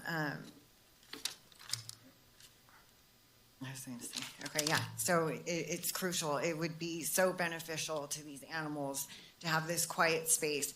I keep hearing about the zoning. Somebody asked me, would I want this in my backyard? Absolutely. People that take care of their animals and they're contained and there's rules and they're vaccinated, yes, I would want them. I would rather be neighbors with them than someone that is a hoarder and doesn't take care of their animals, overbreeds them, and lets them run around. Thank you. Thank you. Welcome. Hi. Hey, my name's Ed Rector. I'm a realtor in Tuolumne County. Been a realtor here for 18 years. I've sold a number of homes in this area. And when buyers are coming here looking for homes, the first thing they're always asking, what's the zoning? Because they don't want to spend their money. You know, real estate is the biggest investment that anybody in their lives will make, okay? They don't want to spend that hard-earned money on something that's going to devalue their investment by changing the zoning. We have these zoning rules for a reason.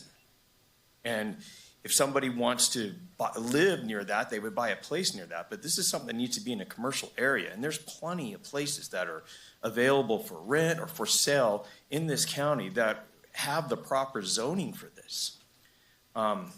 You got an owner of a business that doesn't even know how large her liability insurance policy is. And that leads me to believe that the Planning Commission has never even asked her about her insurance for liability purposes. I mean, it seems like this is like gone way too far forward without all the right things. I'm looking at where the dog runs, and you guys have been talking about, all the waste is going to go in the septic system. Nothing from those dog runs is going to go in that septic system. That's a problem, most likely a grassy area, that nothing's going to happen there. So anyhow, I just think that's a good idea for the community, because when you sell your house, you have to disclose, is there a nuisance or noise around you? And that's one thing that you're going to have to disclose. All these people living around, if they go to sell their houses, their property values are going to be less. People may not even buy their house because of what's next to it. That's all I've got to say. Thank you. Thank you. Good afternoon. Good afternoon. Hi, my name is Megan Delaware. I'm here to speak on behalf of FOAC. For the past 10 years, I have ran a boarding facility in Tuolumne County. At this facility, we have boarded up to 60 dogs at one time. In my experience, the dogs do not bark constantly. They bark when people are coming and going, inside the kennels, playtime, mealtime, the things that excite them, just like your dogs at home. This is all during work hours. At night, they lay down, they go to sleep. Our dogs are allowed to go outside, so we do get complaints because they're outside barking all night. When it's really bad weather, snow, freezing cold, we lock them in at night. When we do that, I've been there many times late at night picking up my own dogs when I come back into town, and they're quiet, they're sleeping. They're not just out there barking all the time. These people around who live there and they're all concerned about the noise, it's not really like that. It's no different than how your dogs bark. If they're out there supervised and they're barking, people can stop that. People just have to distract them. If they're barking too much, they go in. To me, anybody that's living in that neighborhood, if this gets approved, talk to me. I'll buy your house. I don't have a problem living near it. I know exactly what it is. 10 years in this county I've done this. And I know how the barking is. It's not what everybody thinks it is. Somebody should actually go and sit outside of one where the dogs are inside and listen. Because I've done it. I've been to their facility. I've looked at this new property. It's not what everyone thinks it's going to be. And I know everybody's worried, and that's understandable, but we need this in Tuolumne County. We have no boarding facilities that aren't full all the time. We have animal control still forced to euthanize animals for space. Why? When they're offering to do this for our community. This is something we need bad. I can tell you right now, boarding facilities in this town, full all the time. What are we going to do? We have a serious increase in dogs in the last few years, and people need to go on vacation, so we need that. But also, people are just dumping them at the shelters all the time, turning them loose on the roads. Thank you. Thank you. Welcome. Good afternoon. My name is Kelly Bressel, and we own a home 3 parcels away from the proposed project.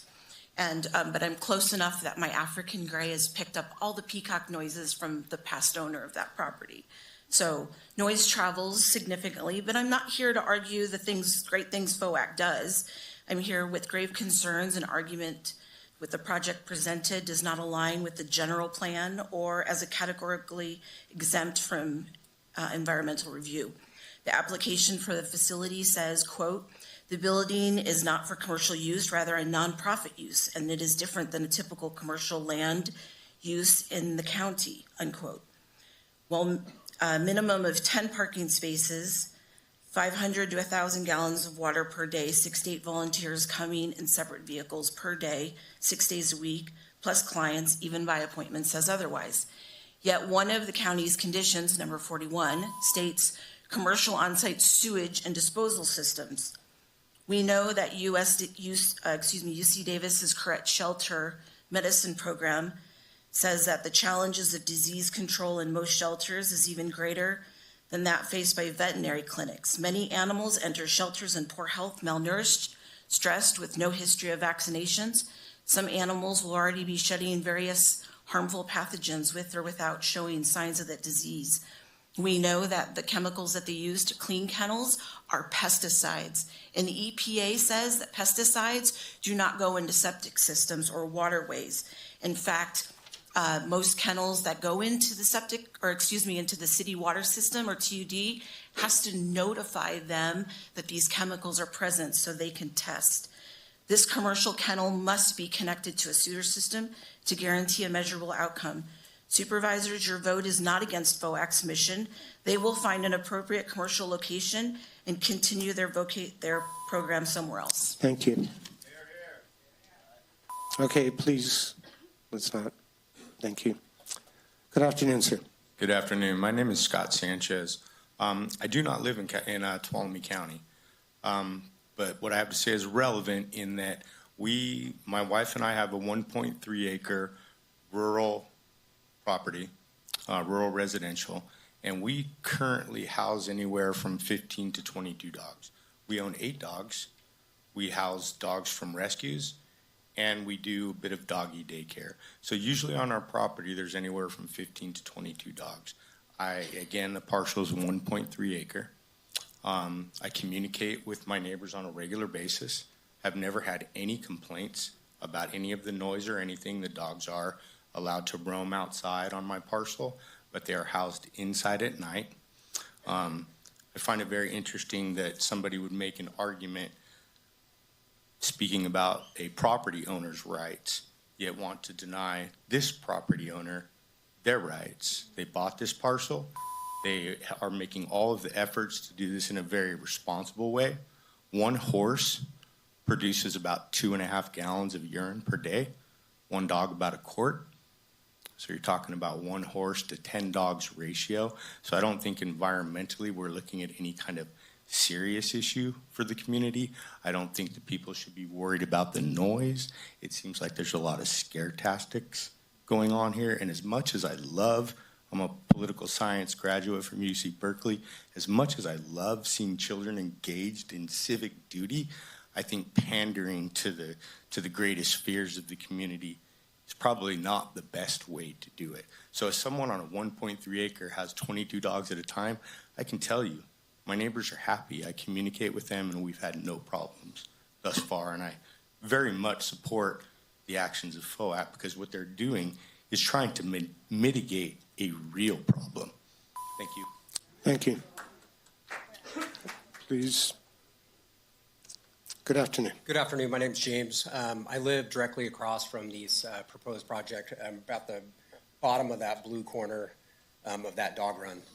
I don't think FOAC's mission and what they do is in dispute. I think everybody shares that they do awesome work, but that's not why we're here. You're going to hear a lot about the great work they do, but that's not why we're here. We're here about the chosen location, which is a residential neighborhood. We're here because they want to change that. And I'm asking you to listen to each and every one of us who lives there. All of these people, with the exception of 2, do not live there. They don't have to deal with it 24/7. They don't have any stock in it because they don't live there. So I'm asking you to listen to each and every one of us that does live there and vote this down in its entirety, completely.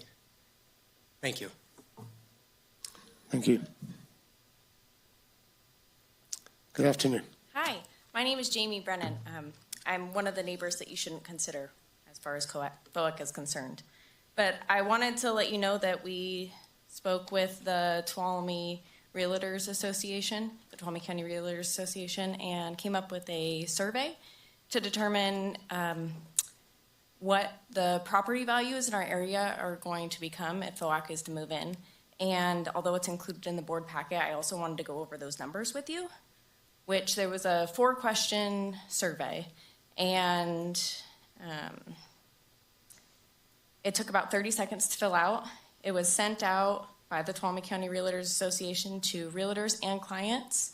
And the questions included, would you purchase a home with a 40-dog rescue kennel next door? 61 people responded, with 1 person saying yes and 60 saying no. The next question said, would you purchase a home with a 40-dog rescue kennel in the immediate neighborhood? Again, we had an overwhelming response of no.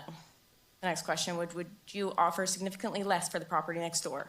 Again, significantly yes, or significantly less money, yes. And the last question was, would you offer significantly less for a home with a 40-dog rescue kennel in the immediate neighborhood? Again, significantly less would be offered. So yes, this is a great cause. This is a great foundation, but it's just the wrong location. The properties that we've spent hundreds of thousands of dollars on is now going to be hundreds of thousands of dollars less than what we spent on it to be in a neighborhood that we really want to raise our kids and our families in, that we call on each other day and night to get help with. I've personally called multiple of these people. Help with my son, my newborn son. Help with my dog who needs to be stitched up. Help with a horse that needs this. I've gone over at midnight. I've gone over at 10 p.m. just to help my neighbors, and I want to keep it that way. Thank you. Good afternoon. Good afternoon. My name's Lisa Booth. I've been a dog rescuer for 15 years, running my own nonprofit in another state, traveling around the world for years at a time to rescue dogs. I've worked with numerous nonprofit animal rescue organizations. I do respect all of the concerns of the neighbors, but I want to personally say that I have never, ever in my 15 years worked with an organization more conscientious than FOAC, or a human being that's more concerned about pets and the humans involved with those pets than Darlene. So while I can't speak to environmental concerns, except that I do know we did the research, 1 horse produces the same amount of waste as 10 dogs. So the dog waste issue, in my opinion, is a moot point. I just wanted to speak to the integrity of this organization, and that I know that concerns will be addressed. My husband and I run a facility with up to 25 dogs. We have taken extensive measures to mitigate noise and be friends with our neighbors, and we're willing to lend our expertise to Darlene if that's needed. We've implemented meshing around the fences, as you've suggested earlier. We have vibrating collars for our dogs, and we are also constantly supervising them.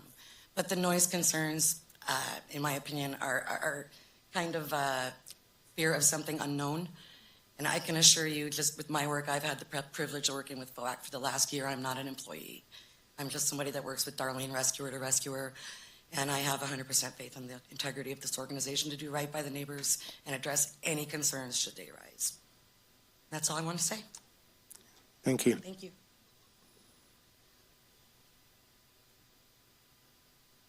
Welcome. Thank you. My name is Juliana Canavan, and I'm a volunteer dog walker for FOAC. I attended the Planning Commission meeting in April and heard so many community members speak about what-ifs based on uninformed fears. Neighbors who oppose this project have concerns about noise, water pollution, and sewage. As we have heard discussed in detail today, these are not the threats that they perceive.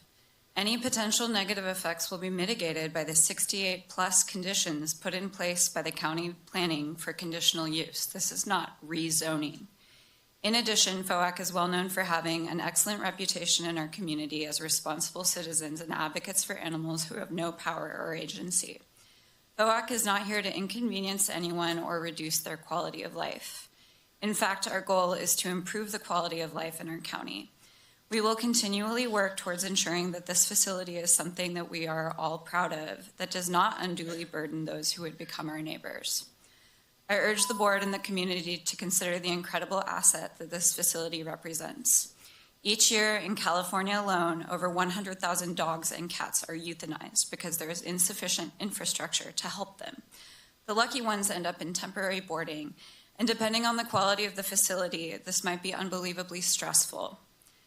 This FOAC facility will not only enable us to save the lives of innocent, powerless animals, it will allow us to start addressing issues of overpopulation, as unaltered animals taken in can be spayed and neutered, and allow us to address issues of disease as they can be vaccinated.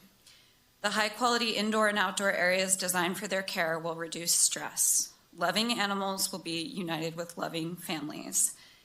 And finally, the civility of our county can progress. Please join me in supporting the new FOAC facility. Thank you. Good afternoon. Hi. My name is David Sajinski. I live about a mile from the project. We're hearing a lot about mitigation, and we're going to mitigate some of the impacts, and we're going to make sure there's not undue impacts to the neighborhoods. That obviously means are unreasonable impacts. That obviously means there's going to be some impacts to the neighbors. And I think that's what everybody that lives around here is worried about. There's somebody said there's only 7 homes within 1,000 feet. Unfortunately, one barking dog can reach 90 decibels, and that noise can travel 1 to 2 miles. And you probably already know this, but 90 decibels is loud. OSHA standards require a hearing protection program when workers are exposed to noise levels above 85 decibels. If the noise from 1 decibel can reach 90 decibels and travel 1 to 2 miles, I can only imagine what 40 dogs would be like. According to the Industrial Safety and Hygiene News Organization, the decibel level inside a kennel can reach 115 decibels. Now, I don't know what kind of insulation they were planning on putting in there, but saying I'm putting in insulation doesn't really matter unless you say, I'm going to put in enough insulation that the sound levels outside is going to be decreased to a certain standard. And I didn't hear anything about a standard. So, and one last thing, the solid waste, I understand it's being a dumpster. Is that an airtight dumpster, or is that just going to be a dumpster? So Obviously, I'm against the proposal. I think it's a residential neighborhood. I think we should keep it a residential neighborhood. And I do love FOAC, though. Thank you very much. Thank you. And just to forewarn people, I should have said it earlier, after 1 minute, you'll hear a single tone, and that just means that you have a minute left. I think we figured it out.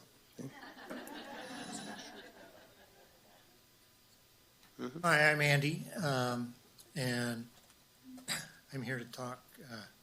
I'm here as an opponent of the project, but I'm here to talk on behalf of everybody, FOAC, not FOAC, everybody today.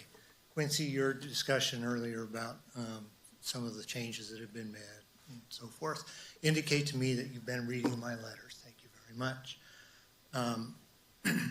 However, your description leaves something out that I think should be of importance to everybody. Your description of how you arrived at a determination that there are no environmental concerns warranting exception from categorical exemptions based on existing, or that determination was made based on existing databases that are not necessarily very site-specific rather than close evaluation of the specific site, and particularly with respect to the local hydrology. There are numerous indicators that the hydrologic conditions warrant special concern and might be a trigger for exception to exemption. We should all be concerned about water quality emanating from this site. And if we can't be comfortable with that, we shouldn't be going forward. There's laws preventing us from doing that. And as a county, I hate for you to stick your necks out in a violation of Clean Water Act. You also didn't mention that Section 15303 of the California Code specifies a not to exceed 2,500 square foot size limit to exempted new construction, except in urbanized areas, which we're not talking about. Last I checked, 5,000 square feet exceeds 2,500, so I don't see how 15303 can really be applied. With respect to the ISOM encroachments that Supervisor Kirk requested information, it wasn't a suggestion that the entrance be moved. I'm sorry, I'll leave, but it was because there's multiple encroachments on ISOM and there should only be one. Welcome. Hello, Robin King. I want to let you know that I'm a neutral party. I don't live in the area. In fact, I live 1.5 miles away, as the sound flies. But and I've been involved in animal rescue for decades, and I really appreciate the work that FOAC is doing and support their mission. However, I have to say that as a former multi-term planning commissioner in another location, I'm looking at this plan and I'm fairly aghast at it. I see a lot of problems with it that I wish we didn't have to discuss here. And it doesn't belong in a residential area. So looking at the noise, water, sewage needs, the environmental impacts to the wetlands, potential for severe groundwater contamination, potential hazards to wildlife. We've got lighting issues and traffic. Can't really mitigate all of those. So I'm afraid that the neighbors there really will be impacted by the sound. And as a county, we're trying to reduce conflicts and reduce a nuisance. And I'm afraid it could potentially become a nuisance when there are dogs barking constantly. You have to call somebody to stop the barking and be a constant aggravation. The noise has not been addressed. As you know, noise is on a logarithmic scale. So when it said would only go up 4 more decibels, that's at least double, maybe triple if you look it up online. So that'll drown out the nice bird sounds, and instead you'll get bark, bark, bark, bark, bark, bark, bark, bark, bark, bark, bark. Okay. All right. Thank you. Welcome. Hello. Thank you for the time. My name is Steve Garrity. I live just a few lots down Yosemite Road from the proposed project. My wife and I have been longtime supporters of FOAC with time and money. We've also adopted 2 of our cats from them, and we really love this organization. We also love this neighborhood and our neighbors. This is a neighborhood where people will drop anything at a moment's notice to help with a sick child or injured animal, and everybody here has animals, to cut a fire break or just check on something that seems out of place. This is a neighborhood that seems to me very well aligned with FOAC's values as an organization. But this isn't a decision about FOAC. No one is contesting FOAC, as you've heard. This also isn't a decision about landowner rights. A large kennel is a conditional use, not a right. This is a decision about balancing the rights of a landowner with the rights of the neighborhood, because you and your predecessors rightfully thought that something as large as this project required a careful balance between the landowner's rights and surrounding neighbors' rights, and should be decided on a case-by-case basis. The good news is, we're all here, so the system is working. As Planner Simtech noted earlier, part of a conditional use permit is a requirement that, quote, the proposed project will not be substantially detrimental to the health, safety, or general welfare of persons residing or working in the neighborhood. What you've heard from the vast majority of persons residing or working in this neighborhood, in writing and in person here today, is that we believe this project will be substantially detrimental. You've heard concerns about the health and water usage and runoff. You've heard concerns about safety in escaped animals. And you've heard concerns about welfare in noise, nuisance, and degradation of property values. Not only is the vast majority of this neighborhood here telling you that we believe it would be detrimental, but FOAC's actions are telling you that as well. 2 of the previous kennel owners who have spoken have noted that they work very closely with their neighbors to ensure there are no complaints. When Supervisor Kirk came out to see them site himself and meet the community, including my 3-year-old son and my 2-year-old daughter, FOAC called 911, literally. I don't know what trick to tell a dispatcher to get 5 deputies sent immediately, but I can promise you that my toddlers are not that intimidating. They really enjoyed getting to see the lights and sirens, but it costs a lot of trust in this neighborhood. Thank you. Thank you. Good afternoon. Good afternoon. I'm Michelle Holtzinger, and I live right next door. We do not agree with the Planning Department's findings that the proposed project is in compliance with the Tuolumne County General Plan. The staff report findings, discussion of required findings. Finding A, the proposed conditional use permit is consistent with the Tuolumne County General Plan. It is absolutely not consistent with the Tuolumne County General Plan per Chapter 1 as referenced below. Chapter 1, Goal 1B, minimize conflicts between incompatible land uses. Incompatible land uses, 1.B1. Protect existing land uses from the infringement of the impacts associated with incompatible land uses. This project absolutely conflicts with the proposed site land use. Chapter 1, 1B-D, land uses compatible with residential uses. It says designate where possible land around existing residential neighborhoods for uses that are compatible with residences. We are an existing residential neighborhood. This project does not fit in with a residential neighborhood. The Tuolumne County General Plan is encouraging around, not in the center of an established neighborhood. The planner only referred to Chapter 6 in his findings, but did not reference any of Chapter 1, which would have disqualified the proposed project from qualifying for a CUP at this site. Please decide to deny this unwanted CUP permit and help out FOAC. We think you're a great foundation. That's not the issue. Thank you. Good afternoon. Good afternoon. Thank you.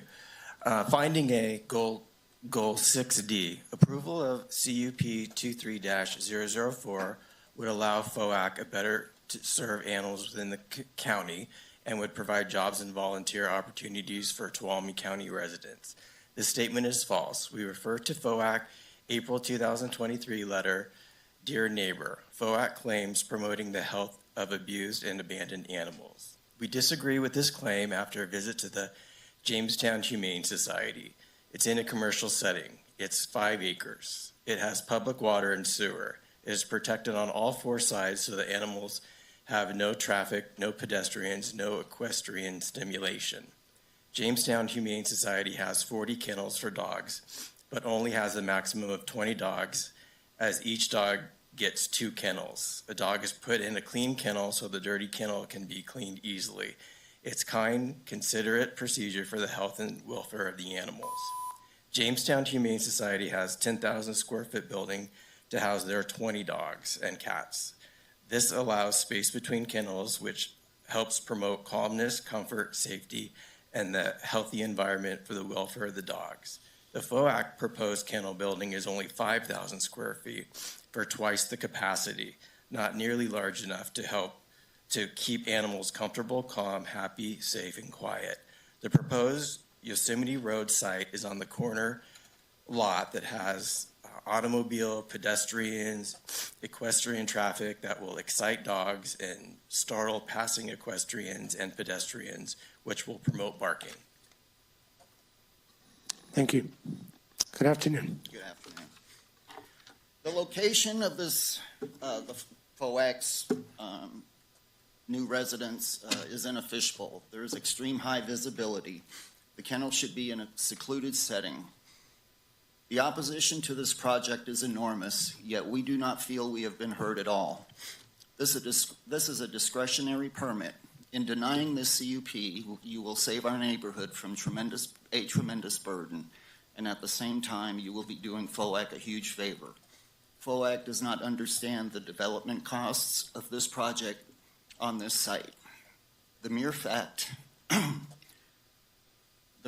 the proposed site has no public sewer or water, all the correct setbacks that would be required when a real topo is done will make the usable portion of this site inadequate.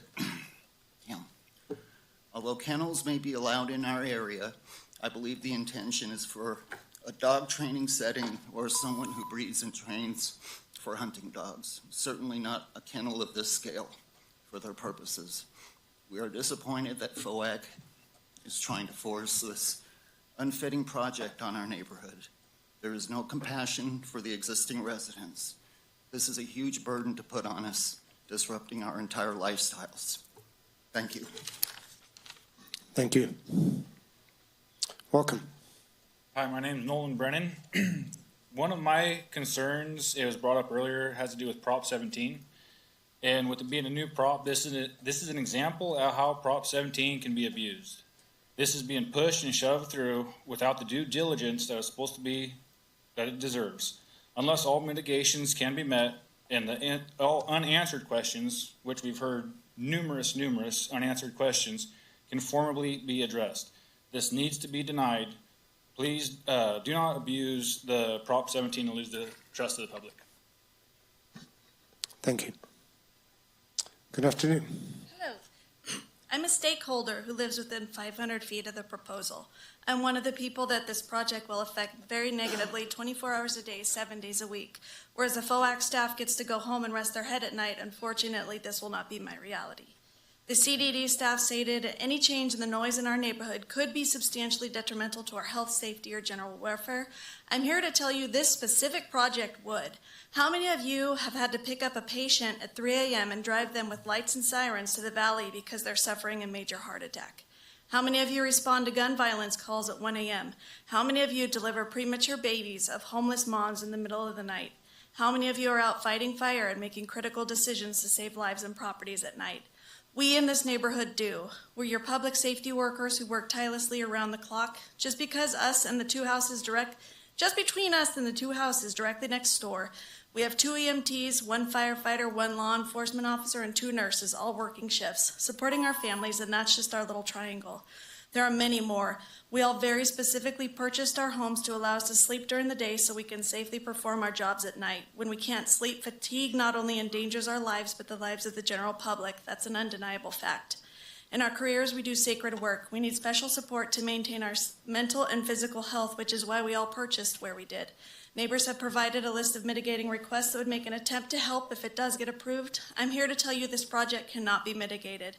It is inhumane to force muzzles or bark collars on these dogs for being excited to be outside. But when these 40 dogs go outside, they are in direct line of sight a couple 100 feet from our bedroom window and will not allow us daytime sleep. When brought outside one at a time, even for 10 minutes each, This would be near 7 hours of barking every day. It would be unsustainable for us to live across from this and continue to support our families. For this reason, it will displace many of us. A commercial dog kennel in our rural residential neighborhood cannot mix. Board of Supervisors, please deny this permit and have our backs like we've had yours and your families. Thank you. And I'd like to remind the audience, please keep your cell phones, pagers, or whatever silenced. Thank you. Yes, sir. Hi, my name's Jeff. I live about 1,000 yards from the facility and overlook it from my front porch. That being said, I invite any or all of you to come sit on my porch at 8 o'clock at night and listen to the few local barking dogs and see how far that sound actually carries. I'm worried about, I bought this property 35 years ago. I've lived on it for 23 years now. It has gotten considerably noisier out there as more people have moved out there. I bought it as a rural, quiet, residential area. It's been that, although it's getting a little bit louder. I'm seriously concerned about future property values for all of us that live in the area, the extended noise, the amount of distance the noise carries. We hear the standard mill at night, and that's 4 miles away. I'm concerned that people in Apple Colony and Baker Ranch will now hear barking dogs. I just, like I say, I invite you to come and sit on my porch and listen to the noise that's there now, and then consider another 20 to 40 barking dogs. Thank you. Thank you. Good afternoon. Good afternoon. My name is Jay Canavan, and I support this project. Opponents would like to frame this agenda item as a request from FOAC to make an exception to the zoning requirements of this rural property. In fact, members of the board, neighbors, what we're here for today is strictly procedural. As county planning staff stated in the report, the proposed conditional use permit is consistent with Tuolumne County General Plan. It is in accordance with the Tuolumne County Ordinance Code. The proposed project will not overburden existing municipal facilities. The size and terrain of the project site are suitable for the proposed use. The noise from the project has been modeled to be less than thresholds identified in the general plan, and the project is categorically exempt from environmental review under CEQA.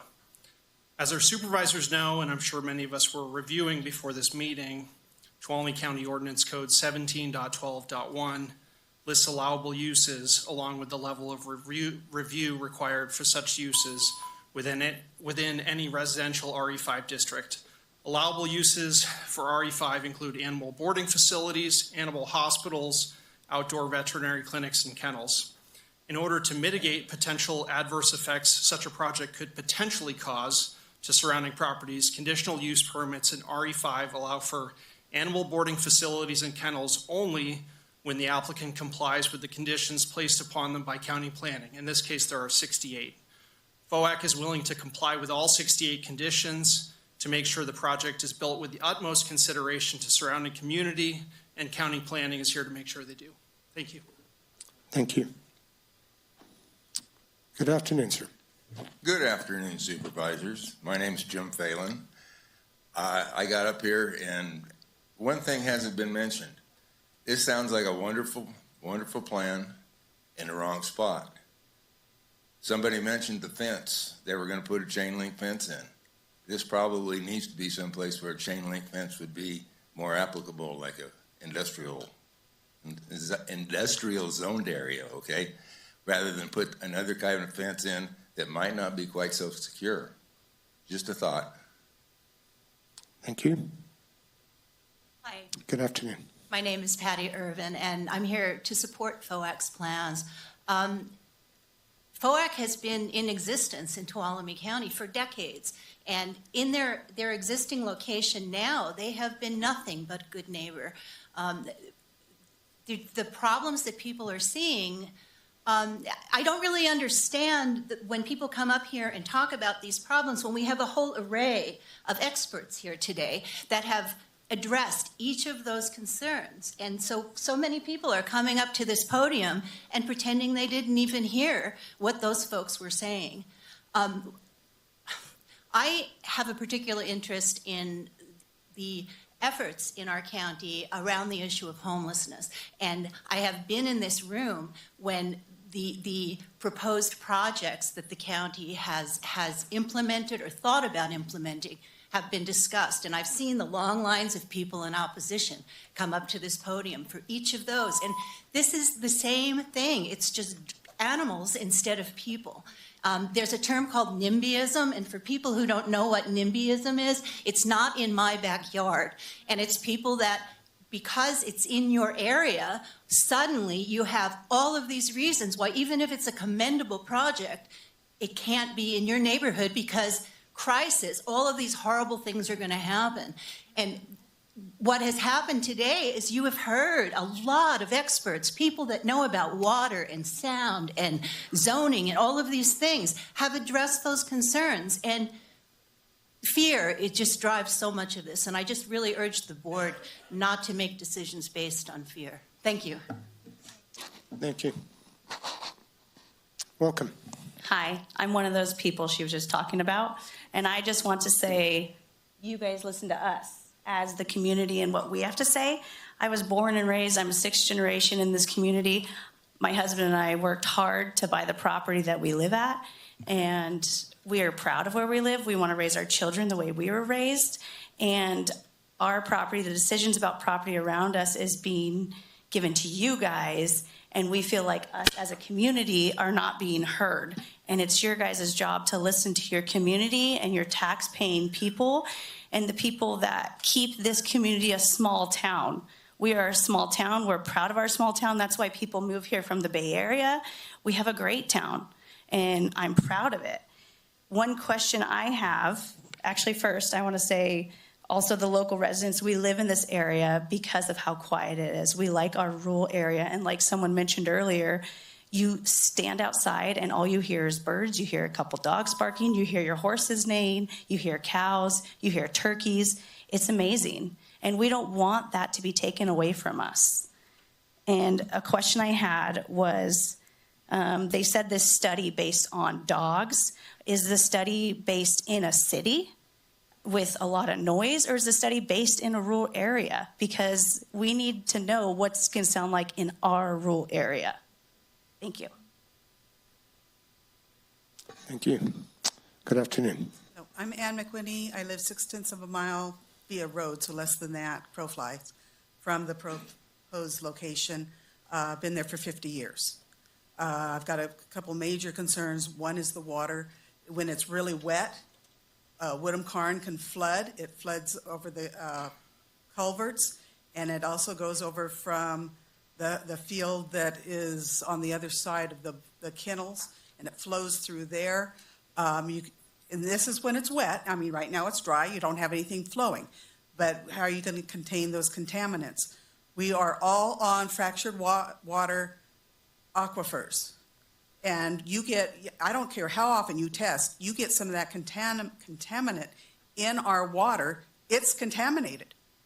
And we're depending on that water for our drinking.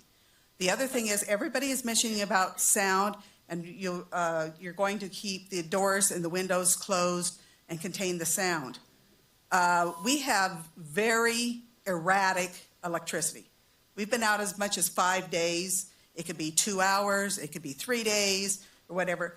You're not going to be, unless you have a giant generator, you're not going to be pumping your well and running the air conditioner to provide all the electricity and for the sewage treatment plant or whatever it is that you're planning to keep that all going when we have a power outage. And we have been out for 5 days, and it doesn't make any difference whether it's winter, summer, or whatever. It's just becoming more and more erratic as time goes on because the system is weak. And, you know, I hope that you deny. I think it's a wonderful organization, wrong location. And I mentioned that, they're not going to be taxing the municipalities because there is no municipalities. There is no public water sewer. And that's where they need to be, is where there is public water and public sewer. Thank you. Thank you. Welcome. My name is Tom Long. I'd like to first of all thank all of you for your questions right in the beginning, because it eliminated a lot of my things that I was going to say within 2 minutes. I'd like to talk about the water usage and the contamination issue. I've worked out there on this property ever since we bought it. I've been called the maintenance person. I sat down with the prior owner prior to us buying the property, and he told me a number of things about the property. But one of the things is he used to board about 15 horses on the property. Someone said earlier, a horse urinates 2.5 gallons a day, where a dog is like a pint or whatever it is. Did you ever consider, one, how much water a horse drinks? Two, there was a washing facility on the property, so if the 15 dogs were on the property, horses were on the property, how much water was used to wash those horses? All of that urine, all of that washing of the horses, all went down a culvert into the area they're talking about where the creek goes through the property. None of that went into a sewage facility or was dealt with. Then you've got the fly issue. Matt Bloom just moved 50 horses away in front of my property today, and the amount of horse poop that was on the street, when I was coming out to come to this meeting, there was so many flies on the horse manure. And how was that dealt with on this property? So there was a number of things happening on this property. The cluster of chicken coops on the property, and those chickens and the like, and dealing with that had to be a problem. And how was that dealt with? We're eliminating so much of that and not having to deal with the things that have been talked about here. Dog poop. Typically, we pick up dog poop with a plastic bag. I buy. Yep. Thank you. Thank you.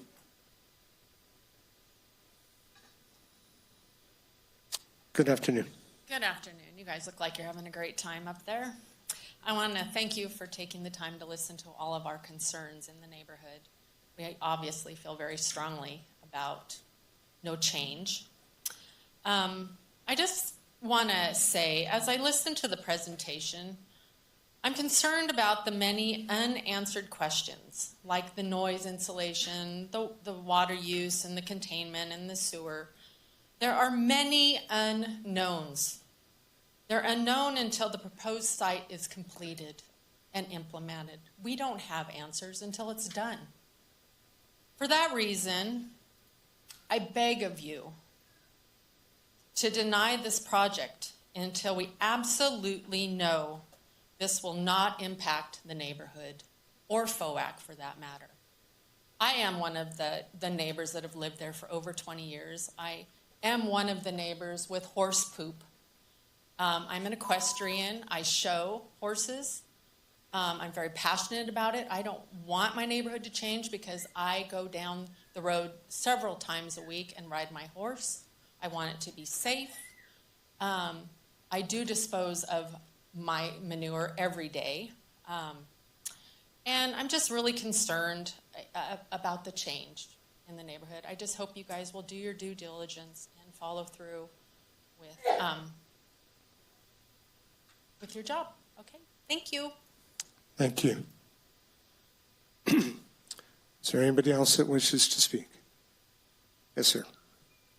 Hi, my name is Roy Miller, Maureen's husband. I've noticed a couple of people have mostly complained about the property values.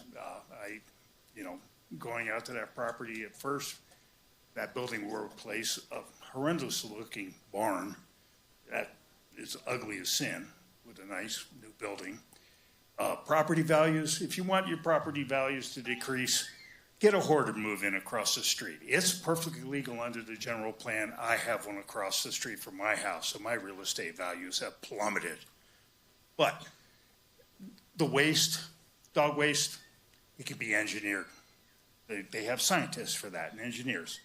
The noise, they have engineers who build buildings with insulation to isolate the noise. As for the lady with the electricity problems, I have a propane generator. It does my house, it does my well, does my lighting, does my shop. It can be, all these problems can be engineered around.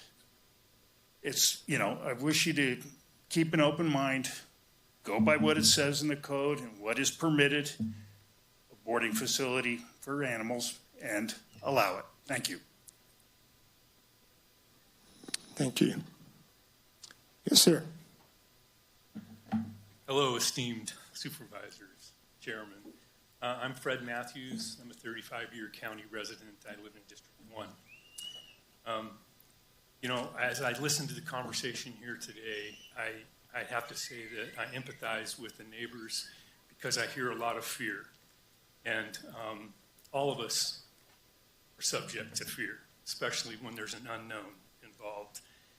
And the flip side to that is, as I listen to FOAC, you know, they are property owners. They bought this property with a specific purpose in mind after going to the county to make sure that their facility could be built there.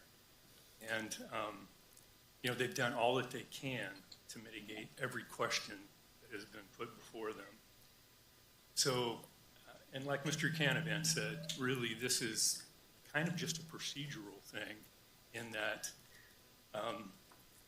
everything that has been asked of FOAC has been addressed. I don't know what more they could do. So that I hope that we go with facts and not fear on this decision.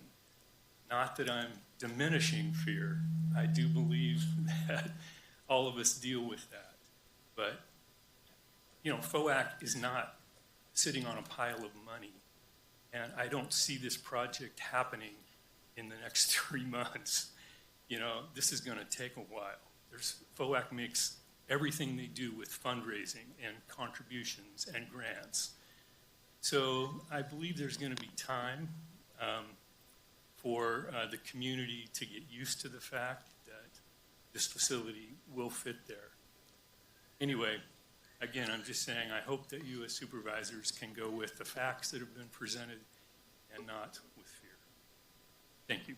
Thank you. And I'm sorry, have you spoken already? No. Okay. Hi. Hi. So many people, it's hard to keep track here. My name's Leah. I live across the street from the proposed project. And I just wanted to bring up a couple things. I recently had a conversation with Darlene after she was driving by my house taking photos. But from that conversation, there was a couple things that aren't addressed in the plan that one of you actually brought up a little bit. But she had said that the windows and doors will be open during the day, and if there are noise complaints, they'll be closed. But nowhere in the plan, like it made it sound like it was going to be a soundproof building and there wasn't going to be open doors or windows to let the noise out. So if that is the plan, to leave things open during the day, then how accurate can that noise study be? Because a closed window and door is different than an open one. The other thing, I asked her if she would be hosting fundraisers at the property, which she said yes, with a maximum number of people, although she didn't divulge how many people that was. So that was another thing that is not addressed at all. So my question is just, if approved, when this is all said and done and it's built and over with, like who in the county or whoever is going to enforce if there's ongoing noise complaints? I get like we're supposed to call her when something happens immediately, the dogs are barking too loud, but what if it keeps happening and there are multiple complaints from neighbors? Who's going to be enforcing any of that, or with fundraisers and noise with that, or too many people there and parking all over the place? So those are just a couple of things I wanted to bring up. Thank you. Thank you.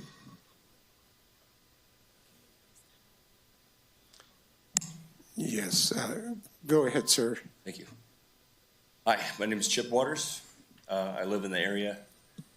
Can't tell you how much I love being called afraid. That's been a lot of fun. There's no fear, right? There's no fear. There's no hate. There's facts.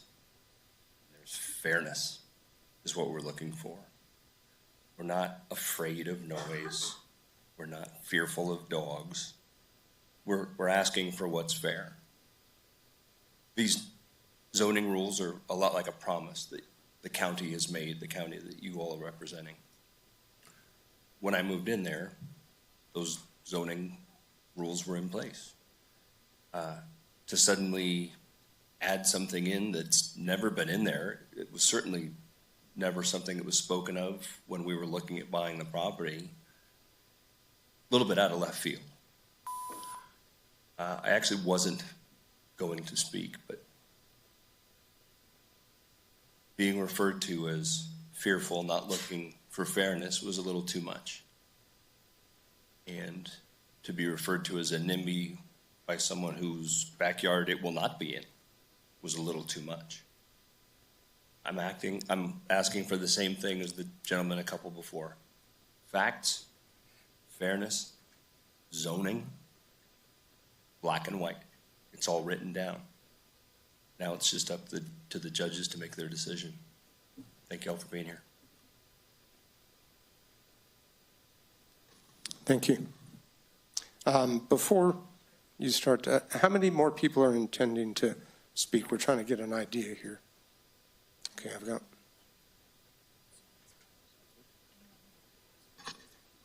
Yeah, and anybody listening in, we do have some people on Zoom because today's session included that.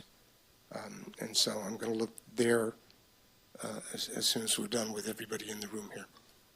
So go ahead, please. Thank you. My name is Susan Zuniga. I strongly oppose the approval of the conditional use permit for a dog and cat kennel in our rural residential neighborhood. The introduction of a facility threatens to alter the very essence of our community and a change that we are not prepared to accept. The establishment of this kennel will inevitably lead to a decrease in our property values, which could subsequently result in a reduction in property tax revenue. This is a financial impact our community can ill afford. Moreover, the environmental implications cannot be overlooked. Our groundwater reservoir, a vital resource, stands to be affected, posing a risk not only to us, but also to the existing livestock that forms an integral part of our community's identity. The placement of such a facility within our neighborhood necessitates extensive mitigation measures to safeguard our families and livestock. However, no amount of mitigation can fully eliminate the risks or restore the peace and harmony that we currently enjoy. Furthermore, the approval of this use permit sets a dangerous precedence, potentially opening the floodgates for similar facilities. It paves the way for the property to transition to absentee ownership, a scenario that is far removed from the close-knit, engaged community that we cherish. I firmly believe that the proposed location for this facility is inappropriate. Our residential area, with its unique character and shared values, is simply not the right fit. There are numerous alternative options available that are better suited for this type of operation outside of a residential zone, places where the impact on the community and the environment would be significantly less. I urge you to explore these options and to make a decision that respects the integrity of this residential area. Thank you for your consideration. Thank you.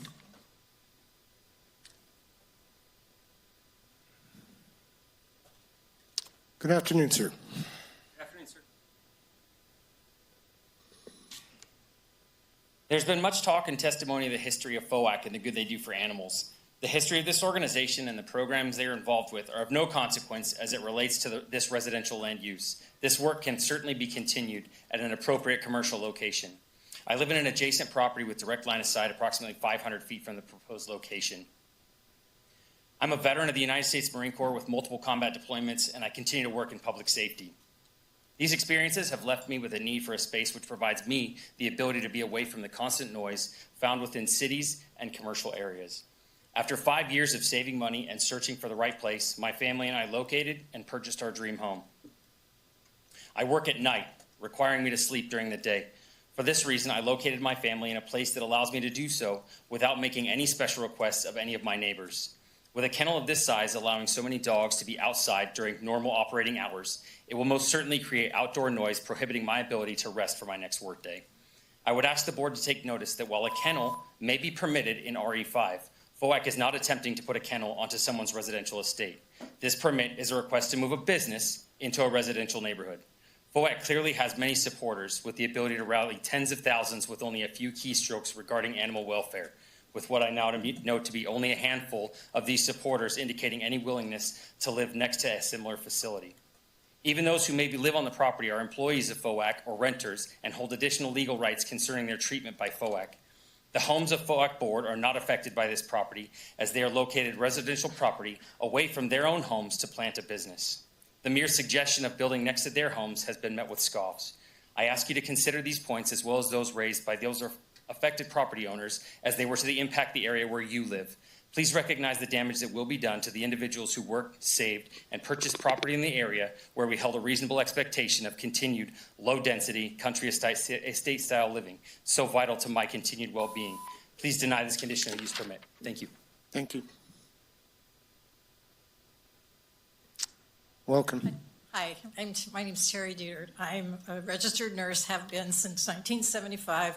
Moved up here 7 years ago from the Bay Area, and I live right off of Woodham Carnes, so I'm actually and I'm also on the board of FOAC. So I am a board member, and I live in the neighborhood. When I moved up here, I was actually surprised at how noisy it is at night. I hear my neighbor has a rooster, there's chickens, there's goats, there's donkeys, there's horses. It's much more noisy than my residential golf course home that I moved from in the Bay Area. So that, I just want that to also be considered. And I'm very much in favor of FOAC. I volunteer there. Like I said, I do a lot of some of the medical work, and I also am the main puppy adopter. And it's a wonderful organization, and it helps an awful lot of people in the community of Tuolumne. A lot of the dogs are adopted out of our area. I adopt dogs to Nevada, to the Bay Area, to even Southern California and Oregon. They do great work. They do need the space, and I'm not sure why everybody thinks that it's going to be so noisy. I mean, I find it noisier in my own home between the roosters and the donkey, and my other neighbor has goats. So I'm not really sure. These dogs will be in an insulated kennel at night. They will be much quieter than where I currently live. So anyway, that's what I want to say. Thank you. Okay, one moment, please.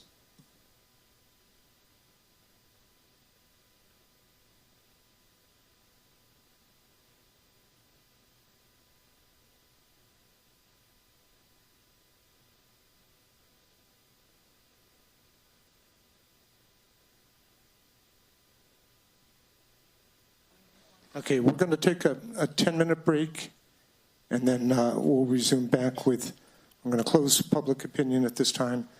We're going to, public comment, I'm sorry, and take a 10-minute break, and then we'll come back and like to hear from staff about some of the questions that were raised from you all. Okay, welcome back, everyone. Thank you. And I do appreciate your patience, everybody in the room, very much. It's been a long afternoon and a lot of discussion, so thank you. I'm going to ask staff to respond to questions that they gleaned, from the discussions we've had from the public comments. So, Quincy, if you could please go ahead. Thank you. Sure, let me just plug this in. Okay.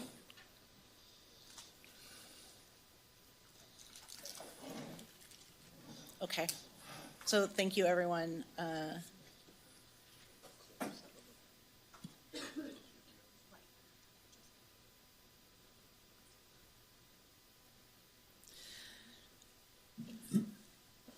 Okay, so lots of good questions. I'm going to go through them. If I miss any, oh, yes, go ahead.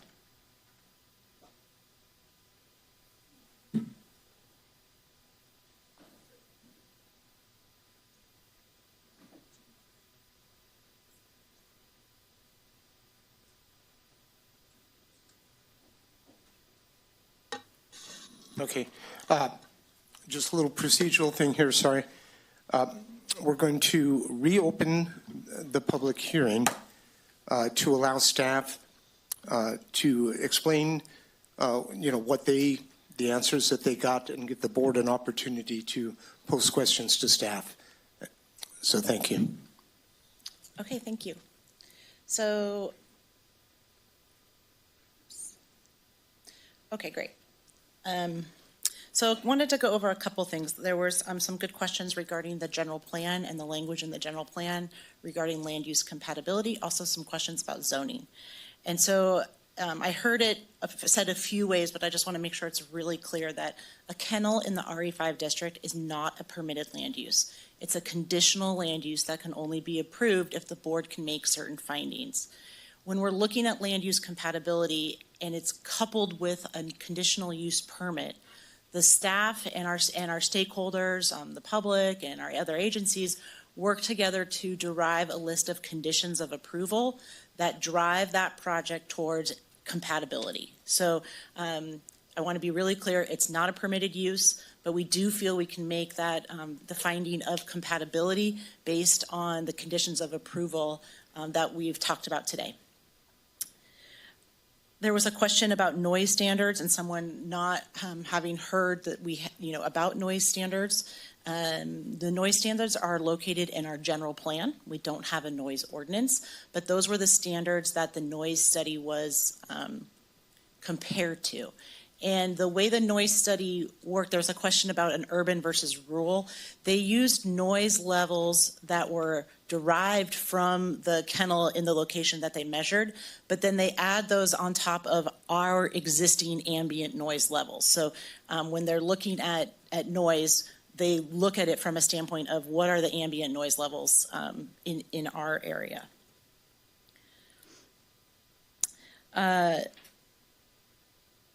Well, there was a question about fundraisers, and both Clark and I haven't heard that there would be fundraisers on the site. That in this zoning district, that does require a conditional use permit. So if FOAC wanted to hold events, commercial events, fundraisers on the site, they would either need another use permit or to modify this use permit if it was granted to them. There was a question about enforcement. Great question. So just like every when the county approves a development project or some type of project, there's a list of conditions, and the project works when those conditions are followed. In the event that a project doesn't follow those conditions of approval, then we use our code compliance staff. But depending on the condition, we pull in environmental health, we might pull in animal control, we would pull in the planning staff. It depends on what type of violation it is. And so the first thing we do is we go out and we talk to the property owner to see if we can't solve the complaint, the issue. But in the event that there's repetitive violations, the use permit can be pulled. It can be pulled from operation, and that use would no longer be allowed to continue. There was a question about the categorical exemptions, specifically 15303. I wanted to just put that on the screen. And so I know there's a lot of information, but this is, you can look this up. But 15303 allows for exemptions for construction location of limited numbers of new small facilities or structures. And it does list examples, but that is not necessarily the full comprehensive list that could be used for this example. And it talks about stores, motels, offices, or restaurants or similar structures.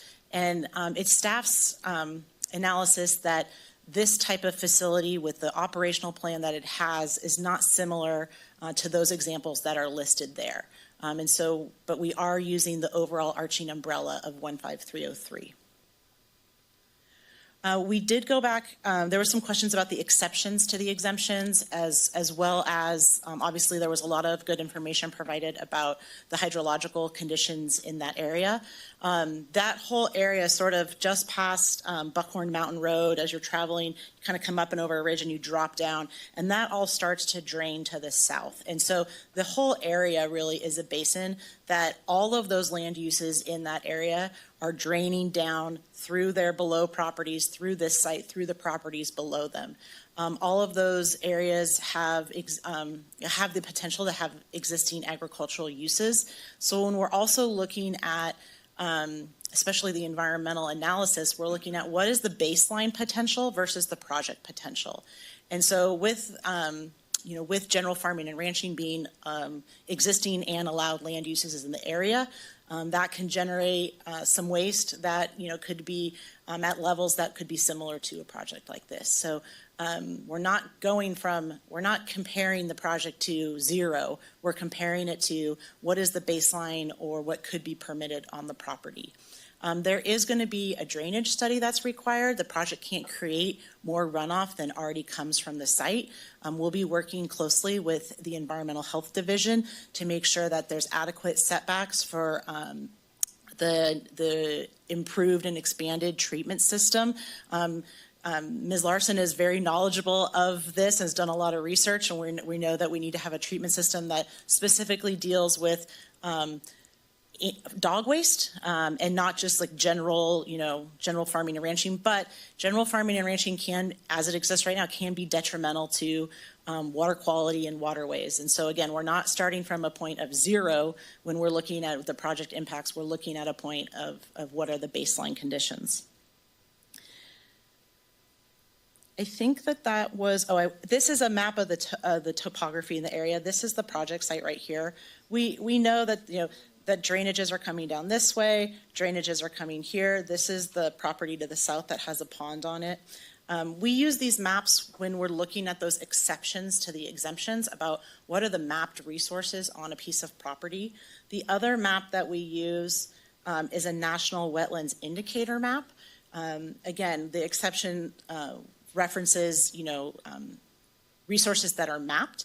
And so here's the project site here, and you can see that there are drainages in the area over here to the east and to the south. And so knowing that there's existing flow through those properties, through those agricultural properties, that's what we're going to be looking at for sure when we work with the applicant to design the system for the facility.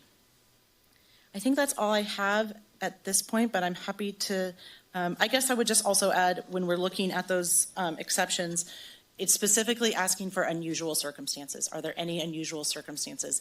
Because this site is adjacent to other sites that have drainage that comes through it with agricultural land uses on it, the staff didn't feel that this site was unusual. So with that, I'll turn it back over to the board clerk unless any of my colleagues have anything to add.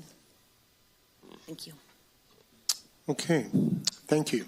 That was helpful. So at this time, what I'm going to do is I would like, for what staff just covered right now, if there's any questions regarding that, we'll take that first, and then we'll start general comments and questions, information from the board after. So, Supervisor Brandon, did you have one? Thank you. Well, one in particular stood out. It was the question that the young lady asked earlier about the CEQA analysis and the use of the term ephemeral versus intermittent.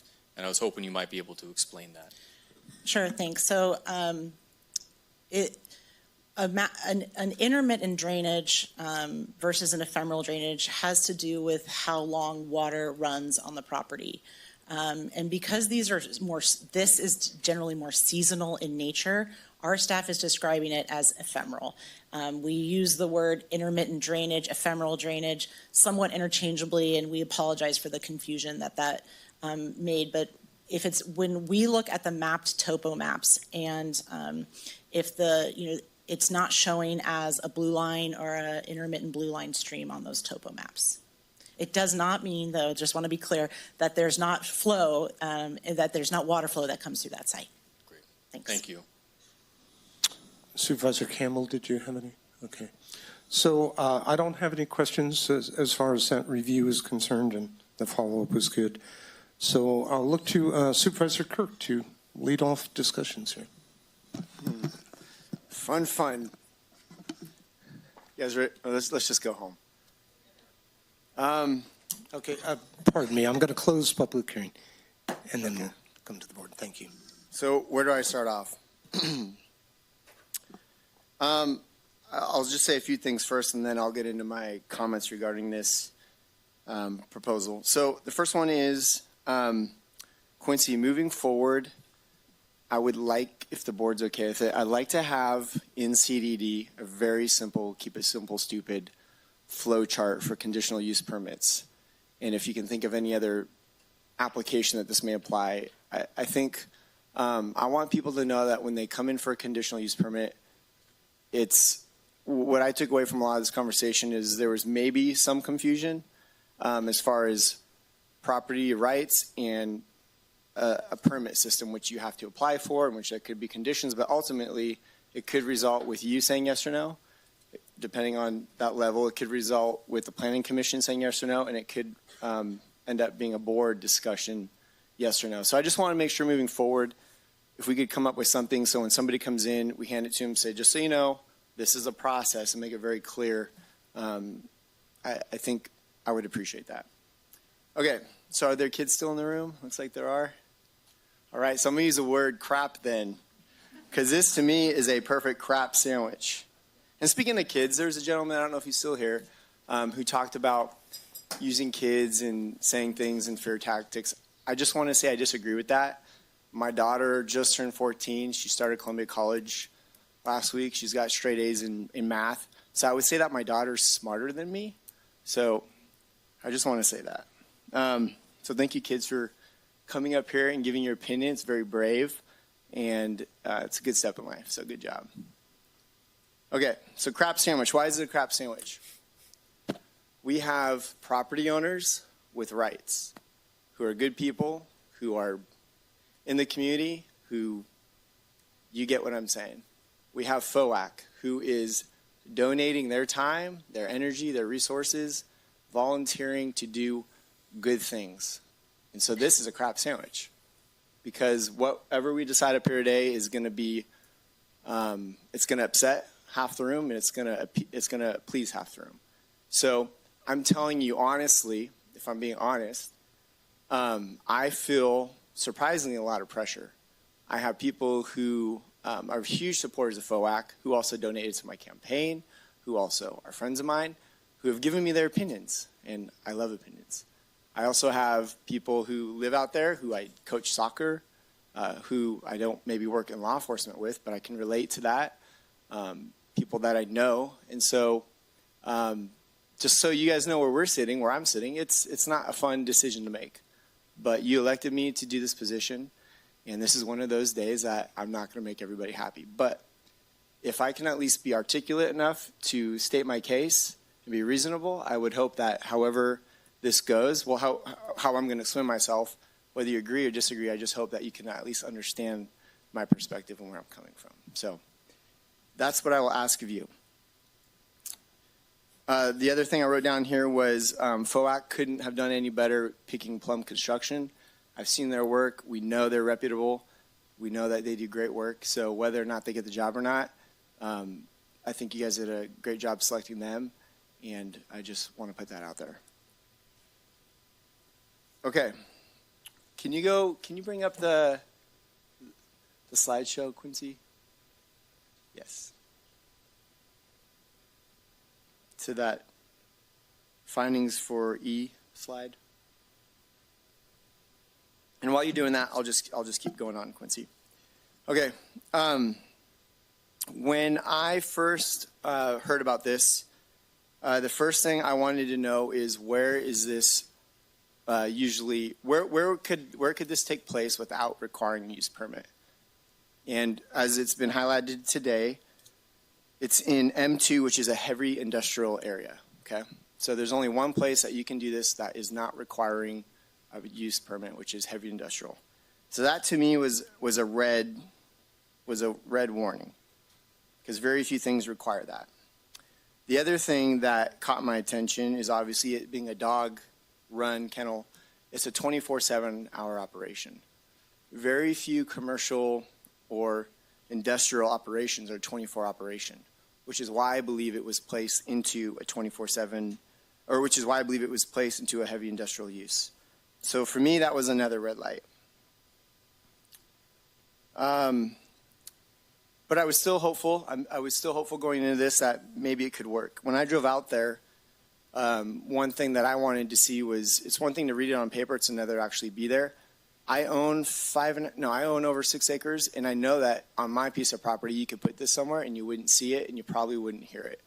But when I drove out there, it being in the middle of that subbasin, kind of like a horse wheel, that for me was very detrimental as far as location goes.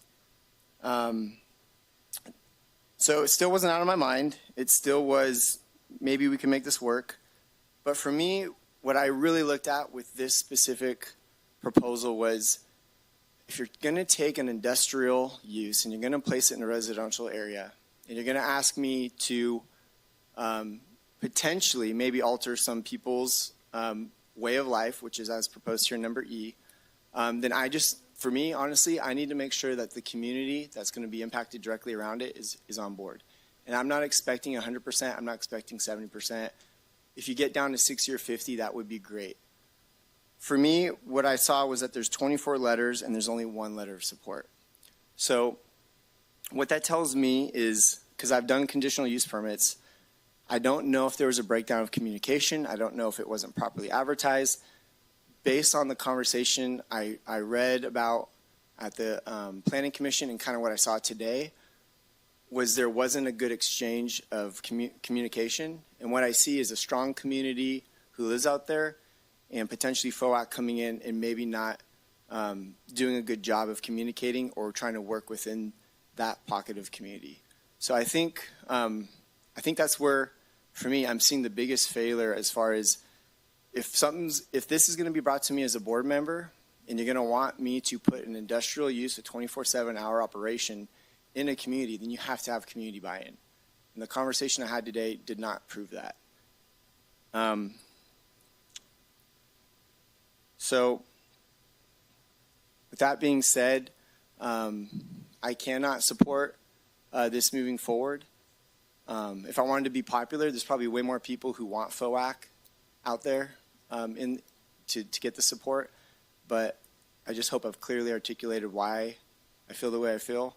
And it was apparent to me during the conversation that that this number E, even though this is a letter of the law and there's a spirit of the law, this to me is the letter of the law, but the spirit of the law of this ordinance isn't being met today with what's proposed. So I can't support this moving forward. If the other three members feel differently, my request would be, if this does move forward, then I'd like an opportunity to bring up some potential conditions to place on it. But I'm going to save that conversation for later, in case it doesn't need to be had. So, thank you. Okay, thank you. Supervisor Campbell. Thank you, Chair Goldenberg, and thank you, Anaya, for those comments. I share a lot of.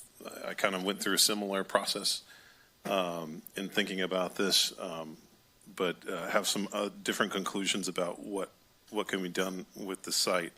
I'm really grateful for the outturning and the conversation that's been had in the community. I think for the most part it's been pretty respectful. And several of you have spoken about the importance of this process, of having a public process where community members, even if we don't get our way, we at least have a voice in that process. And that's why those of us on the board were elected and put here, is to make the difficult decisions where you have one part of the community supporting one perspective and another part supporting the other.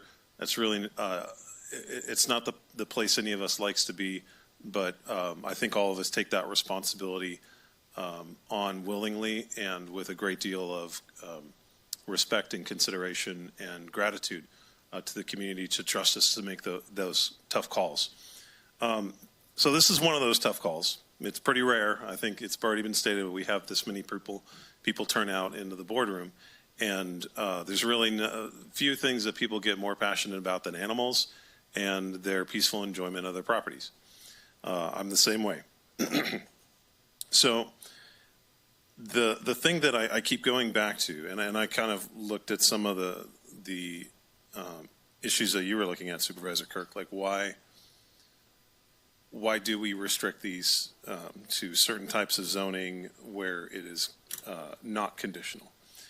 And then I looked at the available zoning that those could be in, and it's pretty limited in our county. We're not set up for industry of almost any kind in a substantial way.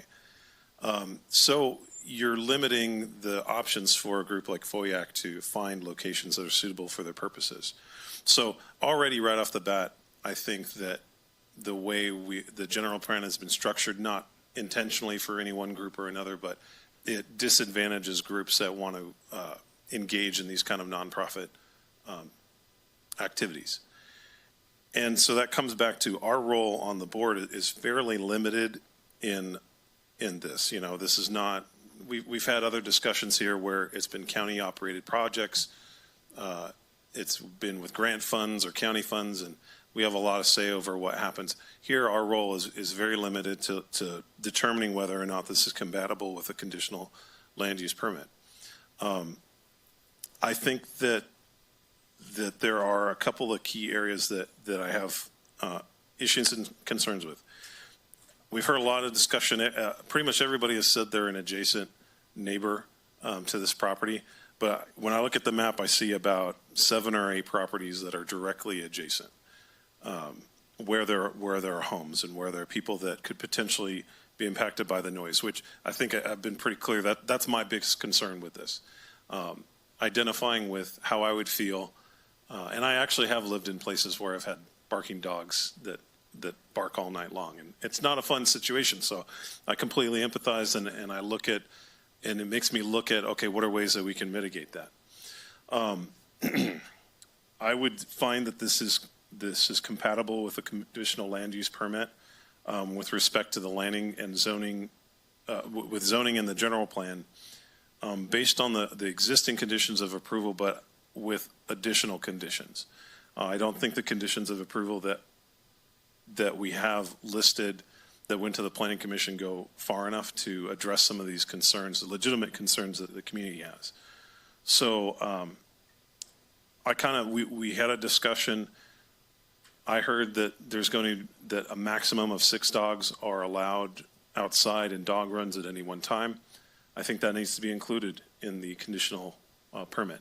It needs to be written down, and it needs to be part of that permit, so that if there are, you know, I used to live next door to somebody that had 20 dogs, and we're talking not 600 feet, we're talking 60 feet away from a house like that. And I don't think that's FOIAC's intent. I think that they've proven they're able to operate these type of facilities, but it gives peace of mind to the adjacent property owners that they have an outlet if problems do arise, that they have something they can go to as part of the rules. The other thing I heard is that the use of the dog runs, the intention is to limit them from 8 a.m. to 7 p.m. I think that should be codified as well in the conditional land use permit. That it's not just an optional thing, that it is set in stone. It's restricted 6 dogs at a time total, 8 a.m. to 7 p.m. That way, you know, at least you should expect quiet off those hours. The other thing we had talked about, and this is one I'm not totally sure how to achieve, but we talked about a fenced walkway from the kennel to the dog run. I don't know exactly what that should or needs to look like, but some kind of separation. It concerns me that the dogs are going to be led from the building to the dog run, and that there's a house, kind of an unorganized is not maybe the proper term, but it's not clearly connected to the dog runs. So I'd like to see something there included. There are a couple things I'll just mention briefly, and they were things that were brought up by my colleague, Supervisor Brandon, that I agree with: security cameras and involving animal control in review and approval. Although I'll let you, if you're interested in expanding on those, but I'm just stating that I would be interested in having a discussion about those too as well. And lastly, this is not something that I think needs to be part of the conditional land use permit, but I think FOIAC really needs to look at this. And, you know, we have a group of people here that are the neighborhood. They're right there. They're easy to access. And I'm sure by now you have all their numbers. I think there's some healing that needs to be done, and I really hope that that happens because FOIAC purchased this property, and so, you know, it's a nonprofit organization, but they're your neighbors. And if there's one thing that defines Tuolumne County more than anything else, is that we take care of our neighbors. That's one thing everybody agrees with. So if we're going to be neighborly and we're going to work with our immediate community, it should start today.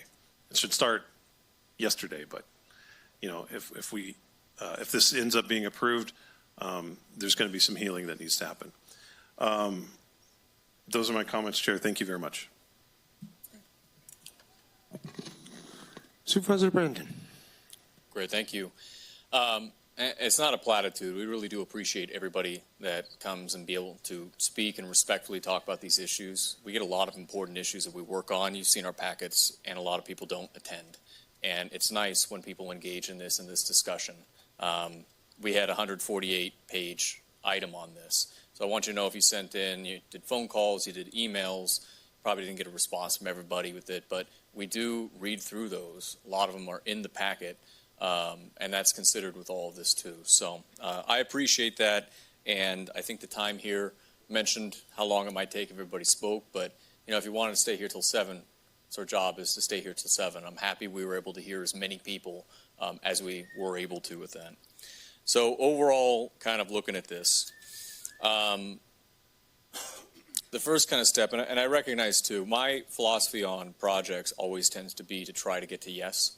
And try to, where it is something that is allowed, figure out what can be mitigated and what can happen. I apply this whether oftentimes it can be an environmental group that may want to oppose something happening, whether it may be about housing, economic development of a concrete plant coming up within my district. And I look at this thing and say, well, would I be okay with this in Jamestown or the Columbia area?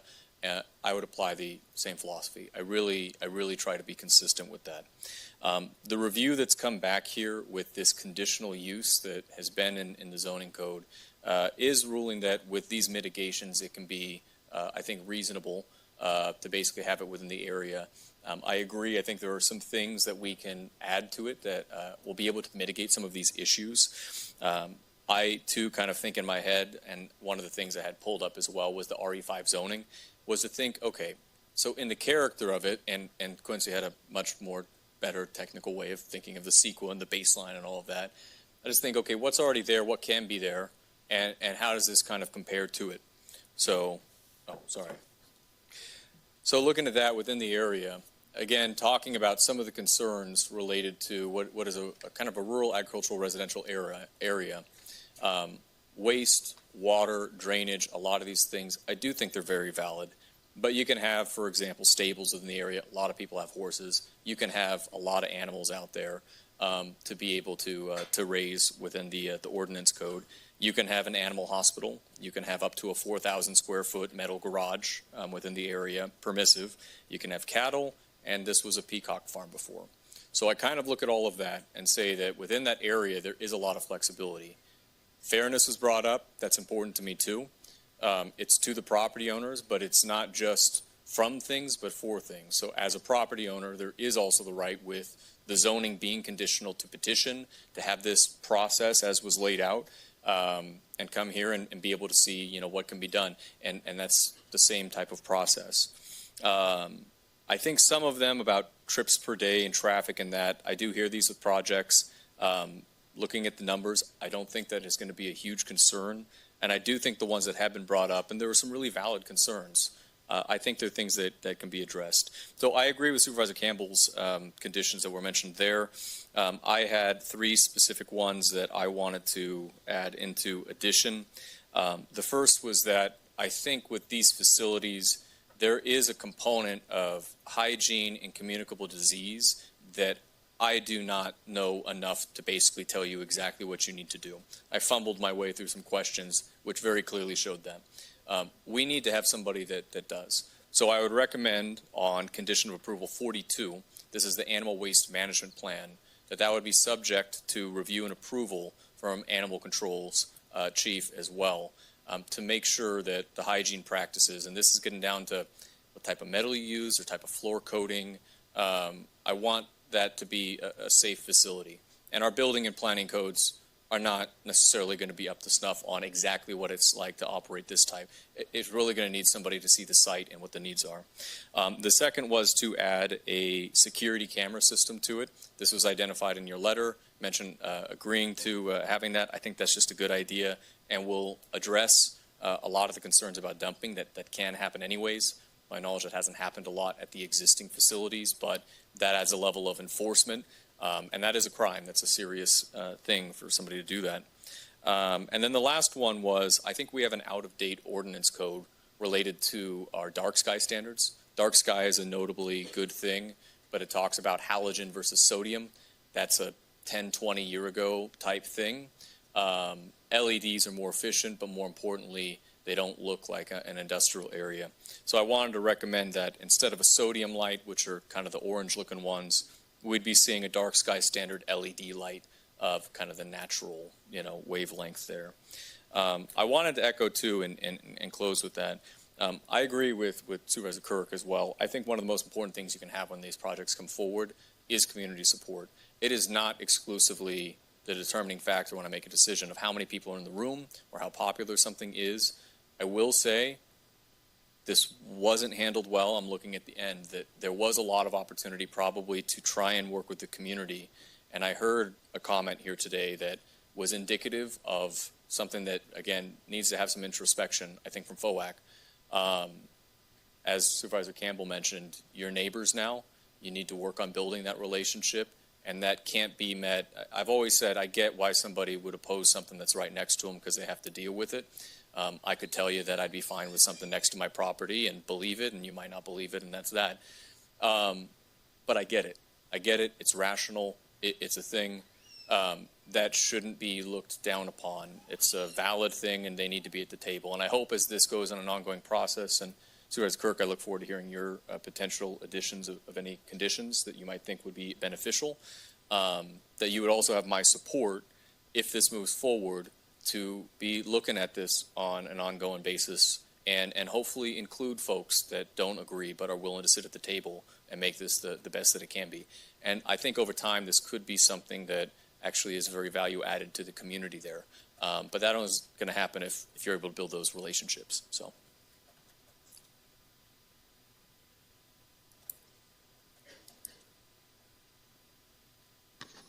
Okay. So hearing from each supervisor here is always helpful for me. Gives me a chance to reevaluate my own thoughts and where I was going, and see if they're where I thought they were in the beginning. And we've heard from a lot of different things here.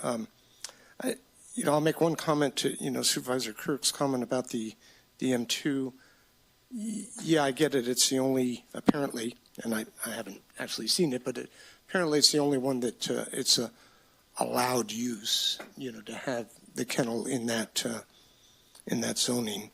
But on the other hand, we heard from folks today that, at nighttime, it's a whole different story here at the kennel, right? With the animals typically sleeping. So it's not like it's an industrial, there's mechanical equipment and stuff going all night long. So but it presents challenges, right? Because it does limit the viability of locations, where if FOAC was held to that type of standard only, where they could potentially go.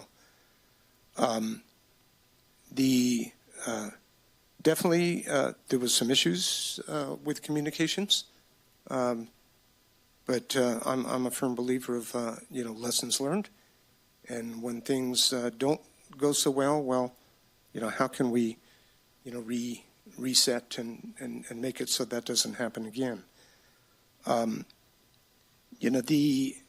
The overall, with conditions, the overall project, I think, is viable. It's got, and I agree with what Supervisor Brandon said about getting to yes. Unfortunately, today's recent climate out there in the world, getting to yes has become quite difficult at times, and that's unfortunate. And I would hope that we can make improvements there. But there's things, the runs, when we looked at the map and we looked at setbacks earlier, and it became pretty obvious that, as was pointed out by the folks related to the Plum architectural, stuff, that that's going to move. It's going to go more into the center just by the setbacks. I think that'll be beneficial towards Supervisor Campbell's thought of having a pathway to get there that's secure. So I think that's good. I'm fine with that. the hours, 8 a.m. to 7 p.m., and 6 dogs. The one area that I don't know that has been really, we kind of touched on it, we talked about it, but we never really got there to examine it more, and that's in the actual construction, and especially the area where the dog kennel area is, and I don't know if that gets totally compartmentalized off, but soundproofing, efforts. I know, I'm well aware of Plum Construction for the projects they've worked on. There's a lot of resources out there, to tap into, and there's a lot of different new products that come out all the time. And yeah, I mean, anything when you add additional layers, right, there's a cost associated with it, right? I get that. But on the other hand, I'd like to see it to, and I don't know what the level would be, and so I would look to staff to help guide that discussion. But if you got a bunch of barking dogs inside and I'm outside that wall, do I want to hear no more than 30 decibels or whatever? I don't know what standard, to use, but I think that there should be something that, there's certified, right? There's, these things that are out there. Anyways, I think that would, having less animals out at any one given time, having 2 runs, having soundproofing, I think that those will go a long ways towards what can be done, as far as the noise issues. Now, the sanitary issues are on my mind as well. Definitely want to, an engineered septic system, and, we realize, and Quincy showed some maps and showed some little wetland areas and ponds and stuff, and that presents challenges, even developing systems. And who knows where that's going to go, right? We have to find a way to deal with, all that waste effectively. And so FOAC's going to be held to that if this moves forward, for them to, and they could get some sticker shock in the process, but there could be potential other options that, should be explored. Sometimes if the ground table's that bad, I mean, could there be holding tanks that are pumped off in? Could there be other remediation efforts? But the bottom line is, right, the end game is that we don't want stuff going into the waterways, going to other people's property, affecting any ground table water, et cetera, et cetera. So however we get there, is yet maybe to be determined still. But those are my thoughts, is to ensure that the sanitary measures are well taken care of, and the sound issues. I'm good on the other items, the cameras, the lighting. Lighting becomes a real challenge. I got one neighbor, if he leaves his outside light on by his side door to the garage, it shines right in my window, right? So consideration needs to, be part of lighting plan for things like the sky stuff, but also for, what effect it can have on neighbors. Anyways, so I'm at this point, I'm hearing some consensus amongst 3 supervisors. And I'm ready to make a motion, Chair, but I do know that Supervisor Kirk had some recommendations, so I'd be happy to hear those before we move. Thank you. Yes, please. And if you're a property owner, please don't leave yet, because I might get a show of hands on some things. So I do have a few recommendations on conditions, but and I don't think it's going to change anybody's opinion, but I just want you to know, in the last 24 hours, I did put feelers out if there was any industrial use out there. In just 24 hours, I did get a response. I don't know if you guys know, behind the outpost, there's Nate's Tree Service that used to be that building. That's an industrial use, and that's actually for sale. So I know there are other options out there. I just want you guys to be aware. Within 24 hours, I found an option. But if we're going to move forward on it, then I do have a list, and stick around because I might do a show of hands. I brought this up earlier, Quincy, and this is regarding additional conditions. Back to the all doors and windows will remain shut and closed. Is that included? Looks like Sarah wants to say something too. I do, Supervisor. I know you would love to have a show of hands. The only way we can do that procedurally is if the board were to reopen the public hearing. Again, trying to keep our administrative record clean, so I'm just letting the board be aware of that Okay. piece of information. So if it's when I get to there, I'll get to there. Okay, we can talk about it when you do. Sure. So is that one of the conditions? Yep, we've added that, we've specifically added that in to one of the conditions. Okay. After the building is constructed, I would like to have a noise test done to make sure they test inside to make sure that the actual soundproofing is actually working. So I'd like to add a condition that we just do a sound test outside to make sure it's meeting the criteria. Okay. Okay. Sorry, I don't know if the rest of the board will agree on this one, but I read on page 86 of the PDF, Dr. Arison, who's a vet, he actually suggested don't do bark collars because you're going to be hurting the dogs. That's not how you train a dog, especially if it's in fear or whatnot. So I actually don't think we should be putting bark collars on dogs, but that's where I want to ask the board for your approval. This question, maybe a few others, if you guys agree or if the communities living there agrees. I know it sounds stupid, but I don't want to be harming animals either. So Can I ask, do we have, so we had you mentioned one before, the interior sound test. Mhm. Did you have another before that too?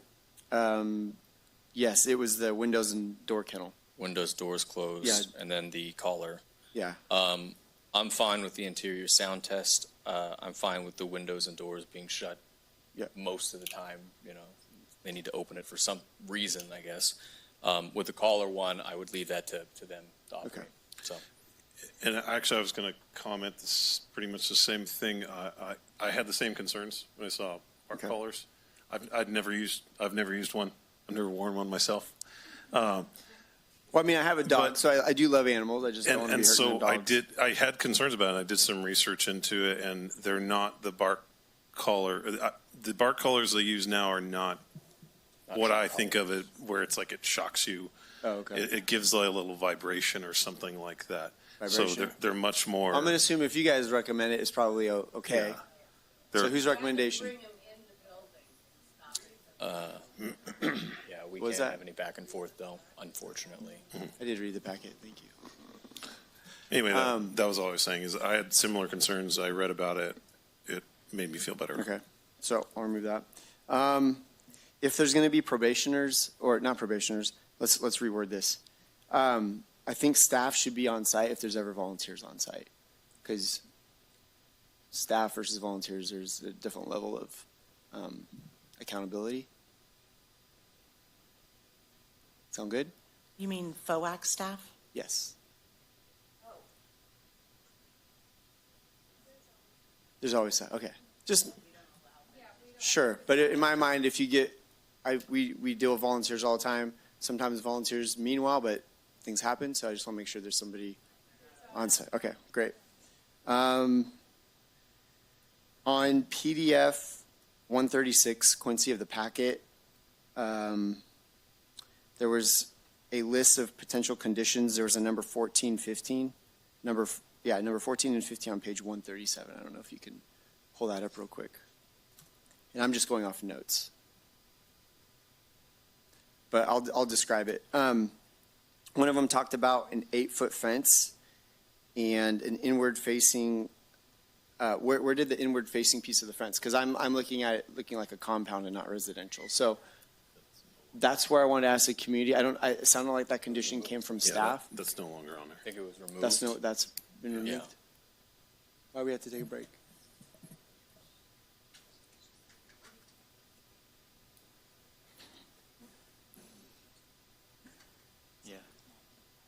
Yeah, that condition's been removed. Oh, okay. Yeah. That one's been removed. Modified.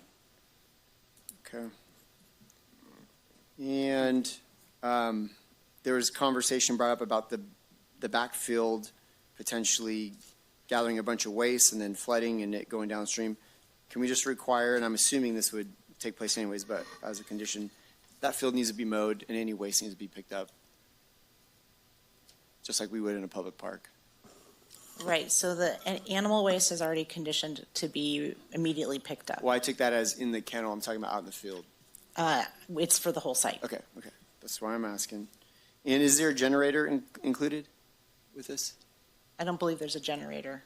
So in the middle of summer, 110 degrees, power goes out, which is going to happen. We got 40 dogs. What are we going to do with? So I would recommend that we get a generator. And I'm thinking, it's not just for the barking side of the house, but actual for the animal safety.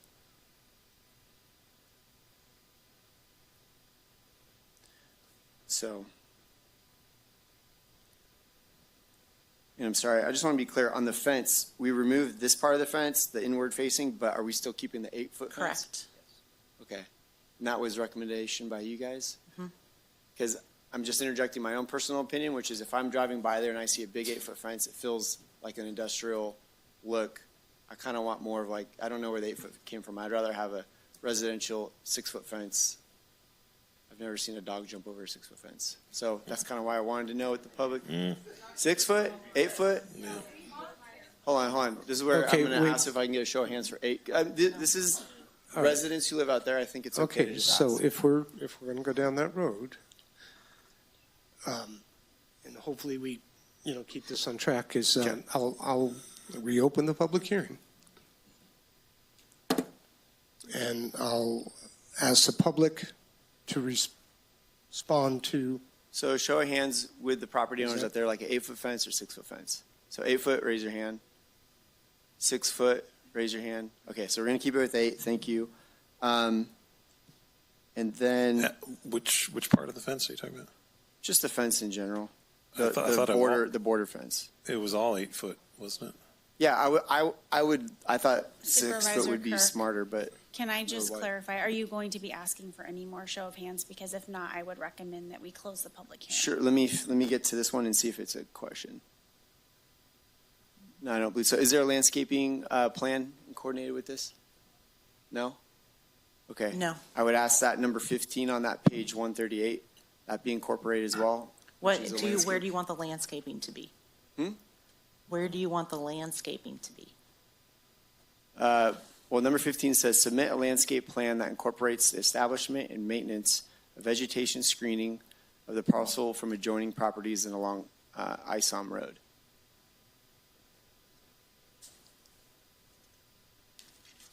So the intent would be that to screen the fence. That's what it sounds like.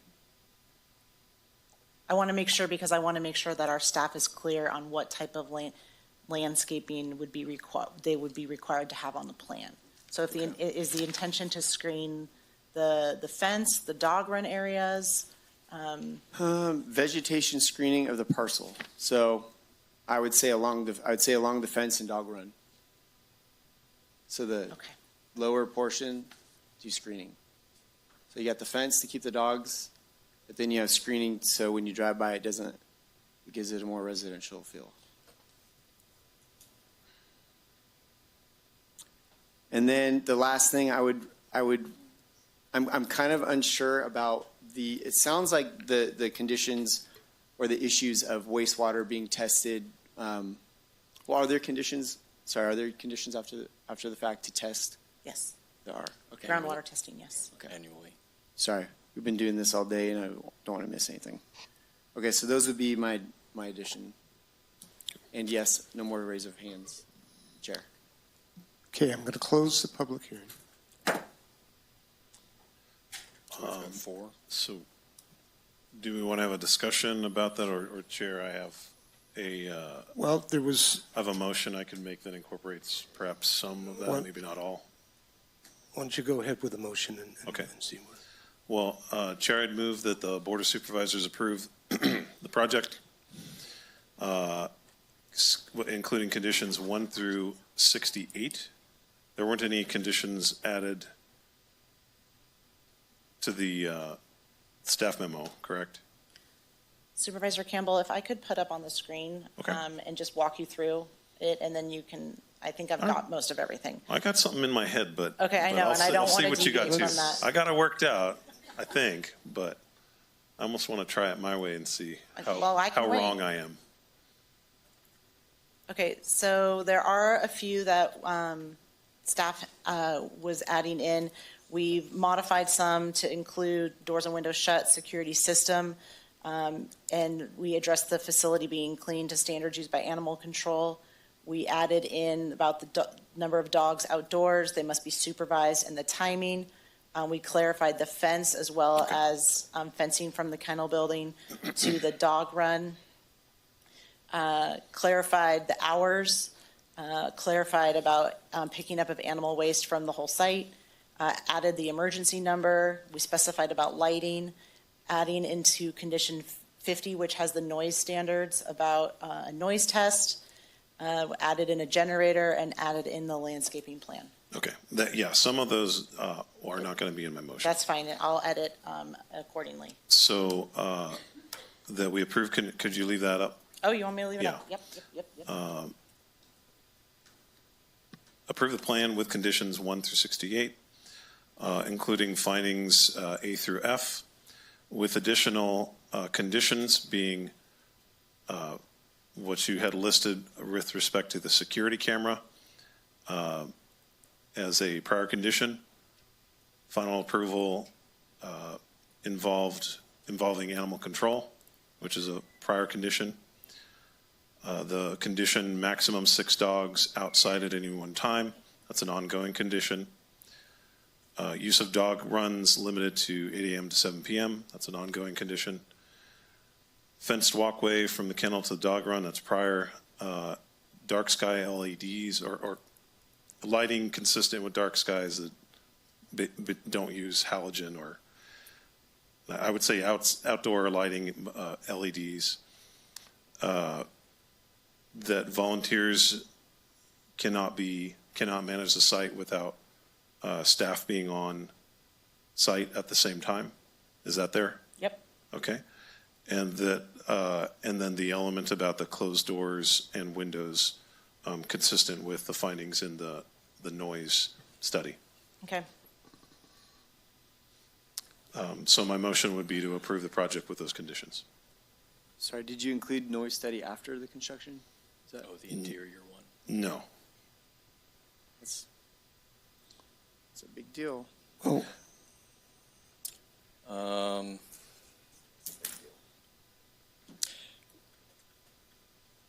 There is one, and I know that's such a long motion to have to make. The one thing that was brought up too, I do agree about, and I agree with everything in the motion there. The one that I would add that I do think is a significant one, and the screening one, I think folks should definitely look at the idea, but I'm afraid of it looking like a French box hedge system. I mean, there's a lot to have to do there and beyond what might actually serve a purpose. But the generator, that's something that makes a lot of sense to me. I know you're probably thinking of that, but it's something that as soon as that opens, again, we do have outages. It's a metal building, especially since we're adding a condition for the doors and the windows. If the power goes out, there won't be an option in this to cool it off that way. So, Chair, I amend my motion to include a generator. and I will second. well, I was going to have a comment before that second. I'm so sorry. Yeah, go ahead. And the generator was on my mind, so I appreciate that. The other one, though, is we've had a lot of discussion about sound. And I made a point of saying that we need to ensure that the sound is going to be kept within that building and not blasting to the outside. And to me, the only way you'll be able to do that is if you have some sort of sound test at the end before they can get final.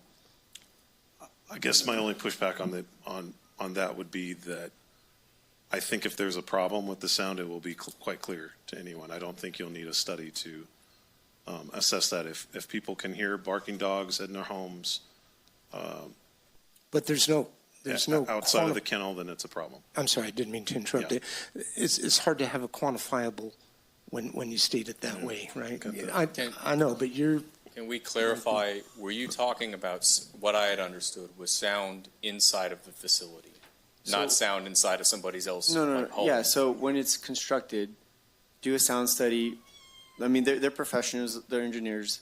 They can put noises inside that facility to make sure outside it's within the reason of the general plan.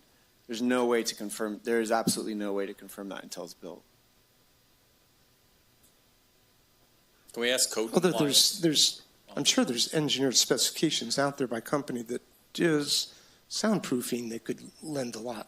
I mean, it could be as simple as they do a sound test, it doesn't pass, Yeah. they just do a little bit more Yeah, installation. I'm still fine with the sound test, Yeah. you know, to I mean, make sure that it. Like you said, it's the number, has- it's probably the number one issue, so why not cover that? Why not just go a little bit above and beyond and just say, you know what, we're just going to confirm? I wanted to maybe ask a clarifying question to community development, because I have no issue with, I think, a measurement of the sound in that kind of circumstance.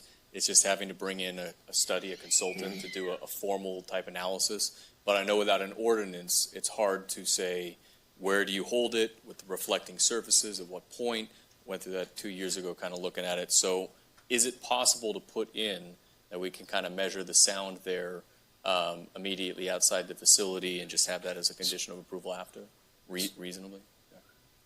So, and again, where I'm running into a problem with this is if we require a sound study to be performed, and then the sound study is performed and it determines that that it's too loud, or we haven't set a standard for what the sound study should say. There It is, has to be it's- under a certain there is, amount. it's in the general Well, plan. that's- I mean, that's what I suggested earlier, is coming up with a That standard. has to be under, well, it's fairly high though. It's 70 decibels or something like that. No, but we don't want it that noisy. That's the whole purpose of.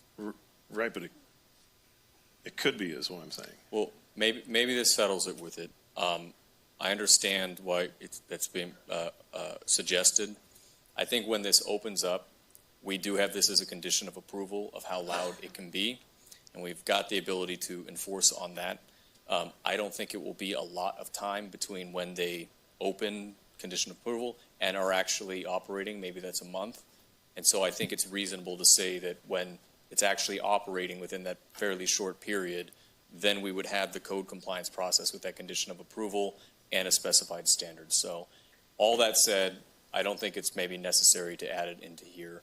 And I think we've got a good number of things that are going to mitigate some of these issues. So I'm fine with the original motion with the added generator, which I do think is a good idea. Well, then I would make a motion, can I counter motion? That we do all the above and everything that's been listed, and then add that they do a sound test prior to opening. I'll second that. Okay, then the board Okay. rules are the vote on the last motion That's made such a dumb process. first.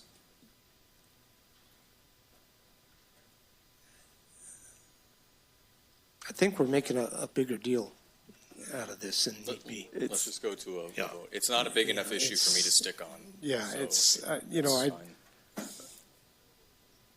probably the number So, one thing that I I'm heard more planning than to anything vote else no. is sound. On I'm sorry, this, go because ahead. I Go think ahead, it's unnecessary red tape. I'm not clear in what it's hoping to achieve. I hope when we can get to the next vote that we can get some kind of agreement. Let's go. And get a sound ordinance for the county. That may be first. Yeah. That I will agree with you on. I don't know. We guys, have your motion in a second, right? Yeah. So, have motion by Supervisor Kirk, second by Supervisor Goldenberg. All those in favor, please say aye. Aye. Aye. Any opposed? No. No. Okay. Do we wait till half comes Are we back? back? Are we back So to the regular? We're back at my motion. Okay. Second by Supervisor Brandon. Okay, so I will call for the vote. All those in favor, please say aye. Aye. Opposed? No. Okay. There we go. All right. Number one concern. That sound issue will be closely observed as moving forward. All right. I think that is it. I think we will skip reports today, and we shall adjourn the meeting at 5:51.